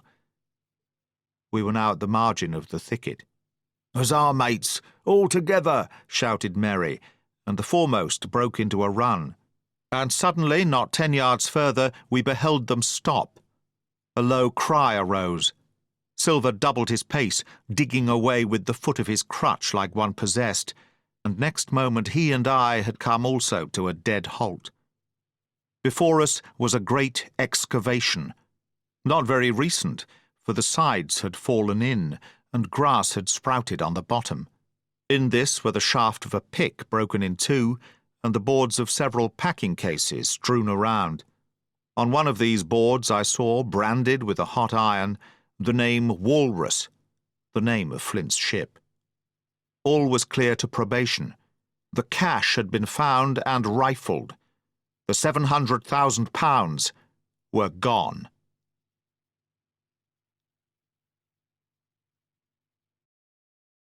"33. The Fall of a Chieftain. There never was such an overturn in this world. Each of these 6 men was as though he had been struck. But with Silver, the blow passed almost instantly. Every thought of his soul had been set full stretch like a racer on that money. Well, he was brought up in a single second, dead. And he kept his head, found his temper, and changed his plan before the others had had time to realize the disappointment. "Jim," he whispered, "take that, and stand by for trouble." And he passed me a double-barreled pistol. At the same time he began quietly moving northward, and in a few steps had put the hollow between us 2 and the other 5. Then he looked at me and nodded, as much as to say, "Here is a narrow corner," as indeed I thought it was.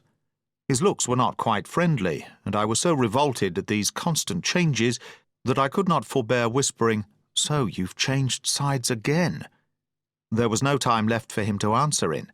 The buccaneers, with oaths and cries, began to leap, one after another, into the pit, and to dig with their fingers, throwing the boards aside as they did so. Morgan found a piece of gold. He held it up with a perfect spout of oaths. It was a 2-guinea piece, and it went from hand to hand among them for a quarter of a minute. 2 guineas, roared Merry, shaking it at Silver. That's your £700,000, is it? You're the man for bargains, ain't you? You're him that never bungled nothing, you wooden-headed lubber. Dig away, boys, said Silver with the coolest insolence. You'll find some pig-nuts, and I shouldn't wonder. Pig-nuts, repeated Merry in a scream. Mates, do you hear that? I tell you now, that man there knew it all along. Look in the face of him, and you'll see it right there. Ah, Merry, remarked Silver, standing for captain again. You're a pushing lad, to be sure. But this time everyone was entirely in Merry's favour. They began to scramble out of the excavation, darting furious glances behind them. One thing I observed which looked well for us, they all got out upon the opposite side from Silver. Well, there we stood, 2 on one side, 5 on the other, the pit between us, and nobody screwed up high enough to offer the first blow. Silver never moved. He watched them, very upright on his crutch, and looked as cool as ever I saw him. He was brave and no mistake. At last Merry seemed to think a speech might help matters. Mate, says he, there's 2 of them alone there. One's the old cripple that brought us all here and blundered us down to this. The other's that cub that I mean to have the art of. Now, mates. He was raising his arm and his voice, and plainly meant to lead a charge. But just then, crack, crack, crack, 3 musket shots flashed out of the thicket. Merry tumbled head foremost into the excavation. The man with the bandage spun round like a teetotum and fell all his length upon his side, where he lay dead, but still twitching. And the other 3 turned and ran for it with all their might. Before you could wink, Long John had fired 2 barrels of a pistol into the struggling Merry, and as the man rolled up his eyes at him in the last agony, "George," said he, "I reckon I settled you." At the same time the doctor, Gray, and Ben Gunn joined us with smoking muskets from among the nutmeg trees. "Forward!" cried the doctor. "Double quick, my lads. We must head 'em off the boats." And we set off at a great pace, sometimes plunging through the bushes to the chest. I tell you, but Silver was anxious to keep up with us. The work that man went through, leaping on his crutch till the muscles of his chest were fit to burst, was work no sound man ever equalled, and so thinks the doctor. As it was, he was already 30 yards behind us and on the verge of strangling when we reached the brow of the slope. "Doctor," he hailed, "see there! No hurry." Sure enough, there was no hurry. In a more open part of the plateau we could see the 3 survivors still running in the same direction as they had started, right for Mizzenmast Hill. We were already between them and the boats, and so we 4 sat down to breathe, while Long John, mopping his face, came slowly up with us. "Thank ye kindly, Doctor," says he. "You came in about the nick, I guess, for me and Hawkins. And so it's you, Ben Gunn," he added. "Well, you're a nice one, to be sure." "I'm Ben Gunn, I am," replied the maroon, wriggling like an eel in his embarrassment. "And," he added after a long pause, "how do, Mr. Silver? Pretty well, I thank ye, says you." Ben, murmured Silver, "to think as you've done me." The doctor sent back Gray for one of the pickaxes deserted in their flight by the mutineers, and then, as we proceeded leisurely downhill to where the boats were lying, related in a few words what had taken place. It was a story that profoundly interested Silver, and Ben Gunn, the half-idiot maroon, was the hero from beginning to end. Ben, in his long, lonely wanderings about the island, had found the skeleton. It was he that had rifled it. He had found the treasure. He had dug it up. It was the haft of his pickaxe that lay broken in the excavation. He had carried it on his back, in many weary journeys, from the foot of the tall pine to a cave he had on the 2-pointed hill at the northeast angle of the island. And there it had lain, stored in safety since 2 months before the arrival of the Hispaniola. When the doctor had wormed this secret from him on the afternoon of the attack, and when next morning he saw the anchorage deserted, he had gone to Silver, given him the chart, which was now useless, given him the stores, for Ben Gunn's cave was well supplied with goat's meat salted by himself, given anything and everything to get a chance of moving in safety from the stockade to the two-pointed hill, there to be clear of malaria and keep a guard upon the money.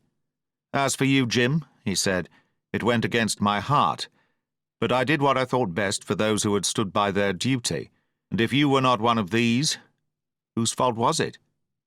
That morning, finding that I was to be involved in the horrid disappointment he had prepared for the mutineers, he had run all the way to the cave, and leaving the squire to guard the captain, had taken Grey and the Maroon, and started making the diagonal across the island to be at hand beside the pine. Soon, however, he saw that our party had the start of him, and Ben Gunn, being fleet of foot, had been dispatched in front to do his best alone. Then it had occurred to him to work upon the superstitions of his former shipmates, and he was so far successful that Grey and the doctor had come up and were already ambushed before the arrival of the treasure hunters.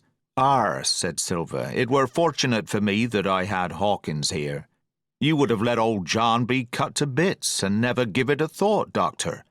"Not a thought," replied Dr. Livesey cheerily. And by this time we had reached the gigs. The doctor, with the pickaxe, demolished one of them, and then we all got aboard the other and set out to go round by sea for North Inlet. This was a run of 8 or 9 miles. Silver, though he was almost killed already with fatigue, was set to an oar like the rest of us, and we were soon skimming swiftly over a smooth sea. Soon we passed out of the straits and doubled the southeast corner of the island, round which 4 days ago we had towed the Hispaniola. As we passed the two-pointed hill, we could see the black mouth of Ben Gunn's cave and a figure standing by it, leaning on a musket. It was the squire, and we waved a handkerchief and gave him 3 cheers, in which the voice of Silver joined as heartily as any. 3 miles farther, just inside the mouth of North Inlet, what should we meet but the Hispaniola, cruising by herself? The last flood had lifted her, and had there been much wind or a strong tide current, as in the southern anchorage, we should never have found her moored, or found her stranded beyond help.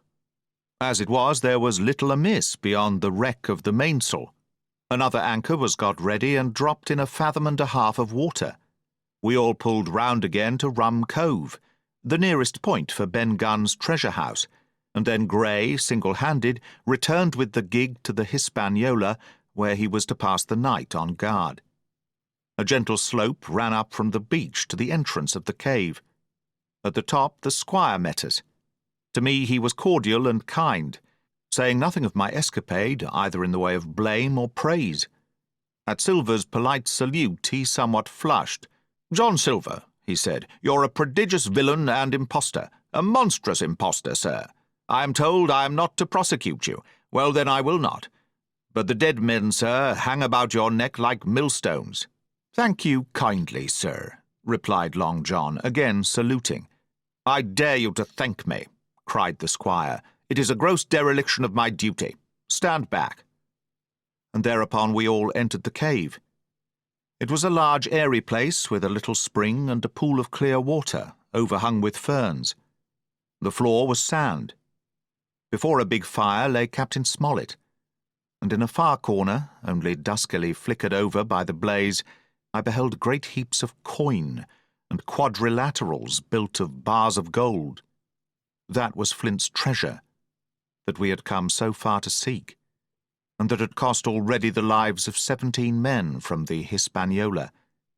How many it had cost in the amassing, what blood and sorrow, what good ships scuttled on the deep, what brave men walking the plank blindfold, what shot of cannon, what shame and lies and cruelty, perhaps no man alive could tell. Yet there were still 3 upon that island, Silver, and old Morgan, and Ben Gunn, who had each taken his share in these crimes, as each had hoped in vain to share in the reward. "Come in, Jim," said the captain. "You're a good boy in your line, Jim, But I don't think you and me'll go to sea again. You're too much of the born favourite for me. Is that you, John Silver? What brings you here, man?" "Come back to my duty, sir," returned Silver. "Ah," said the captain, and that was all he said.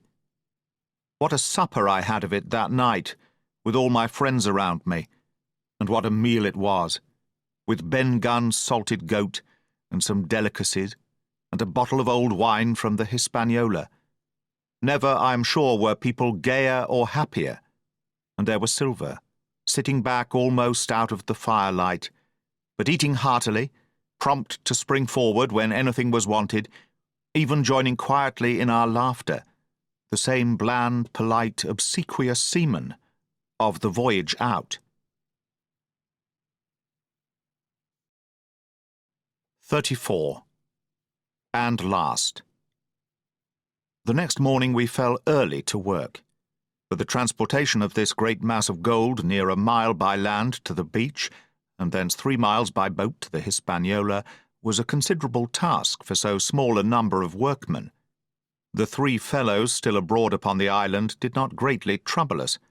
A single sentry on the shoulder of the hill was sufficient to ensure us against any sudden onslaught, and we thought, besides, they had had more than enough of fighting.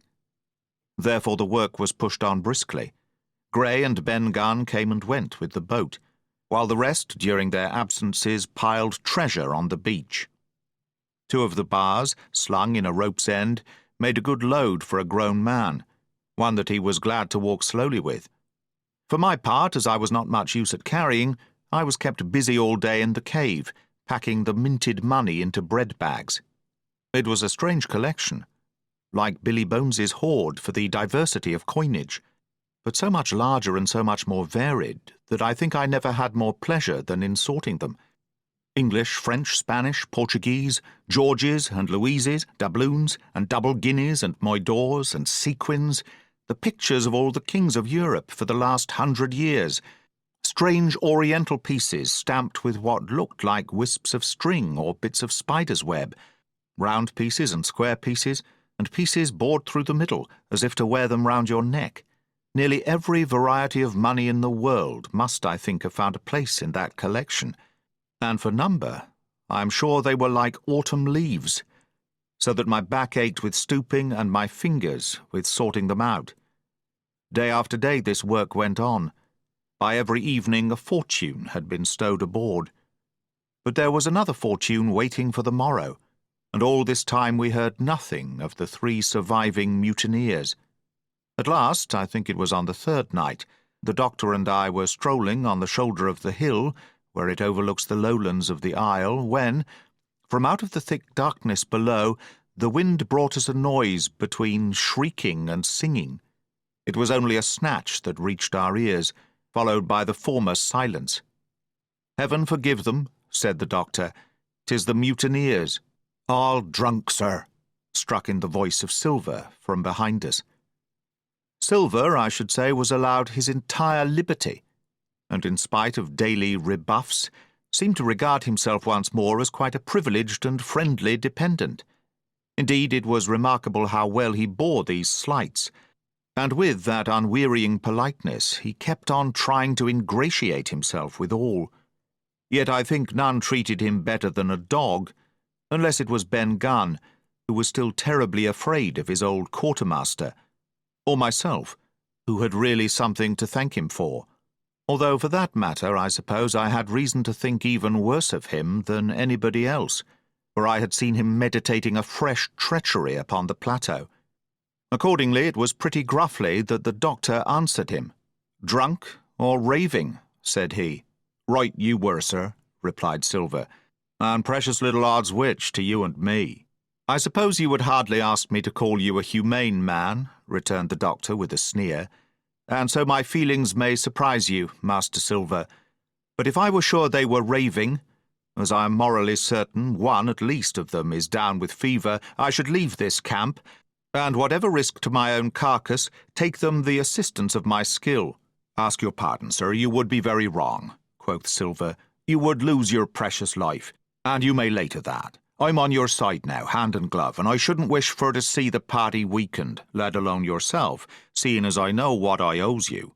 But these men down there, they couldn't keep their word. No, not supposing they wished to, and what's more, they couldn't believe as you could.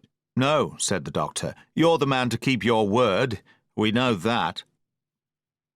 Well, that was about the last news we had of the 3 pirates. Only once we heard a gunshot a great way off, and supposed them to be hunting.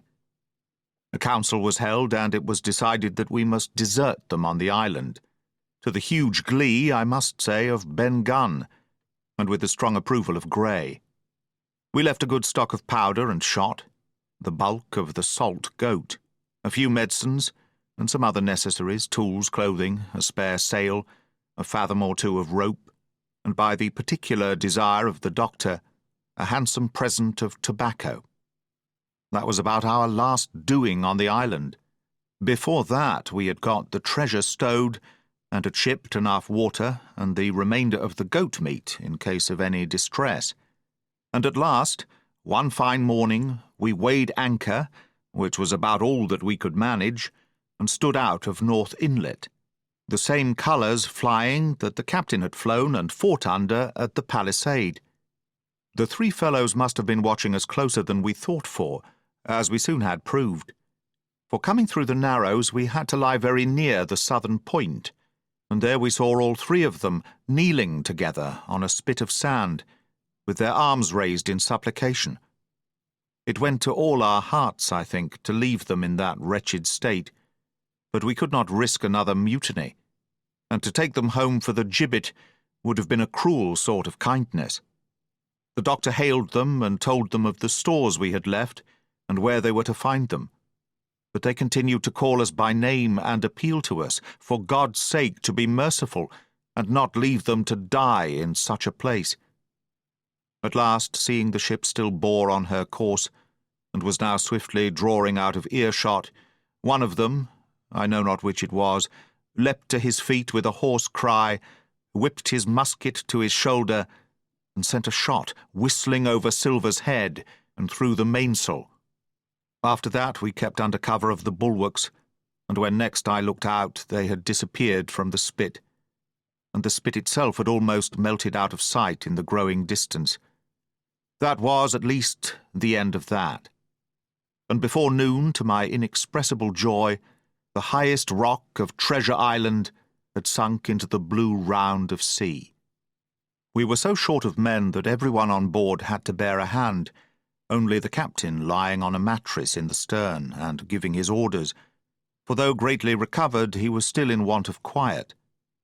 We laid her head for the nearest port in Spanish America, for we could not risk the voyage home without fresh hands, and as it was, what with baffling winds and a couple of fresh gales, we were all worn out before we reached it.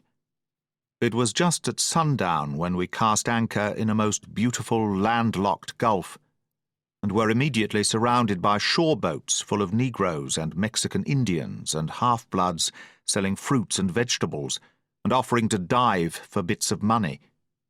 The sight of so many good-humoured faces, especially the blacks, the taste of the tropical fruits, and above all the lights that began to shine in the town, made a most charming contrast to our dark and bloody sojourn on the island, and the doctor and the squire, taking me along with them, went ashore to pass the early part of the night. Here they met the captain of an English man-of-war, fell in talk with him, went on board his ship, and, in short, had so agreeable a time that day was breaking when we came alongside the Hispaniola. Ben Gunn was on deck alone, and as soon as we came on board he began, with wonderful contortions, to make us a confession. Silver was gone. The maroon had connived at his escape in a shore boat some hours ago, and he now assured us he had only done so to preserve our lives, which would certainly have been forfeit if that man with the one leg had stayed aboard. But this was not all. The sea cook had not gone empty-handed. He had cut through a bulkhead unobserved and had removed one of the sacks of coin, worth perhaps 300 or 400 guineas, to help him on his further wanderings. I think we were all pleased to be so cheaply quit of him. Well, to make a long story short, we got a few hands on board, made a good cruise home, and the Hispaniola reached Bristol just as Mr. Blandley was beginning to think of fitting out her consort.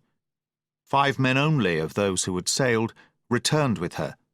Drink and the devil had done for the rest with a vengeance, although, to be sure, we were not quite in so bad a case as that other ship they sang about.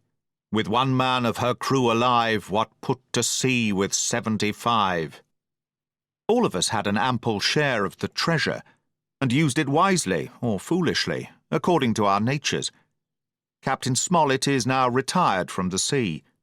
Gray not only saved his money, but, being suddenly smit with the desire to rise, also studied his profession, and he is now mate and part owner of a fine full-rigged ship, married besides, and the father of a family. As for Ben Gunn, he got £1,000, which he spent or lost in 3 weeks, or to be more exact, in 19 days, for he was back begging on the 20th. Then he was given a lodge to keep, exactly as he had feared upon the island, and he still lives, a great favourite, though something of a butt, with the country boys, and a notable singer in church on Sundays and saints' days. Of Silver, we have heard no more. That formidable seafaring man with 1 leg has at last gone clean out of my life. But I dare say he met his old negress, and perhaps still lives in comfort with her and Captain Flint. It is to be hoped so, I suppose, for his chances of comfort in another world are very small. The bar silver and the arms still lie, for all that I know, where Flint buried them, and certainly they shall lie there for me. Oxen and wain ropes would not bring me back again to that accursed island. And the worst dreams that ever I have are when I hear the surf booming about its coasts, or start upright in bed, with the sharp voice of Captain Flint still ringing in my ears. "Pieces of 8! Pieces of 8!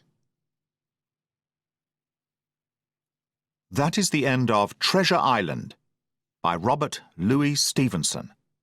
Read by Greg Wagland for Magpie Audio. Copyright 2017.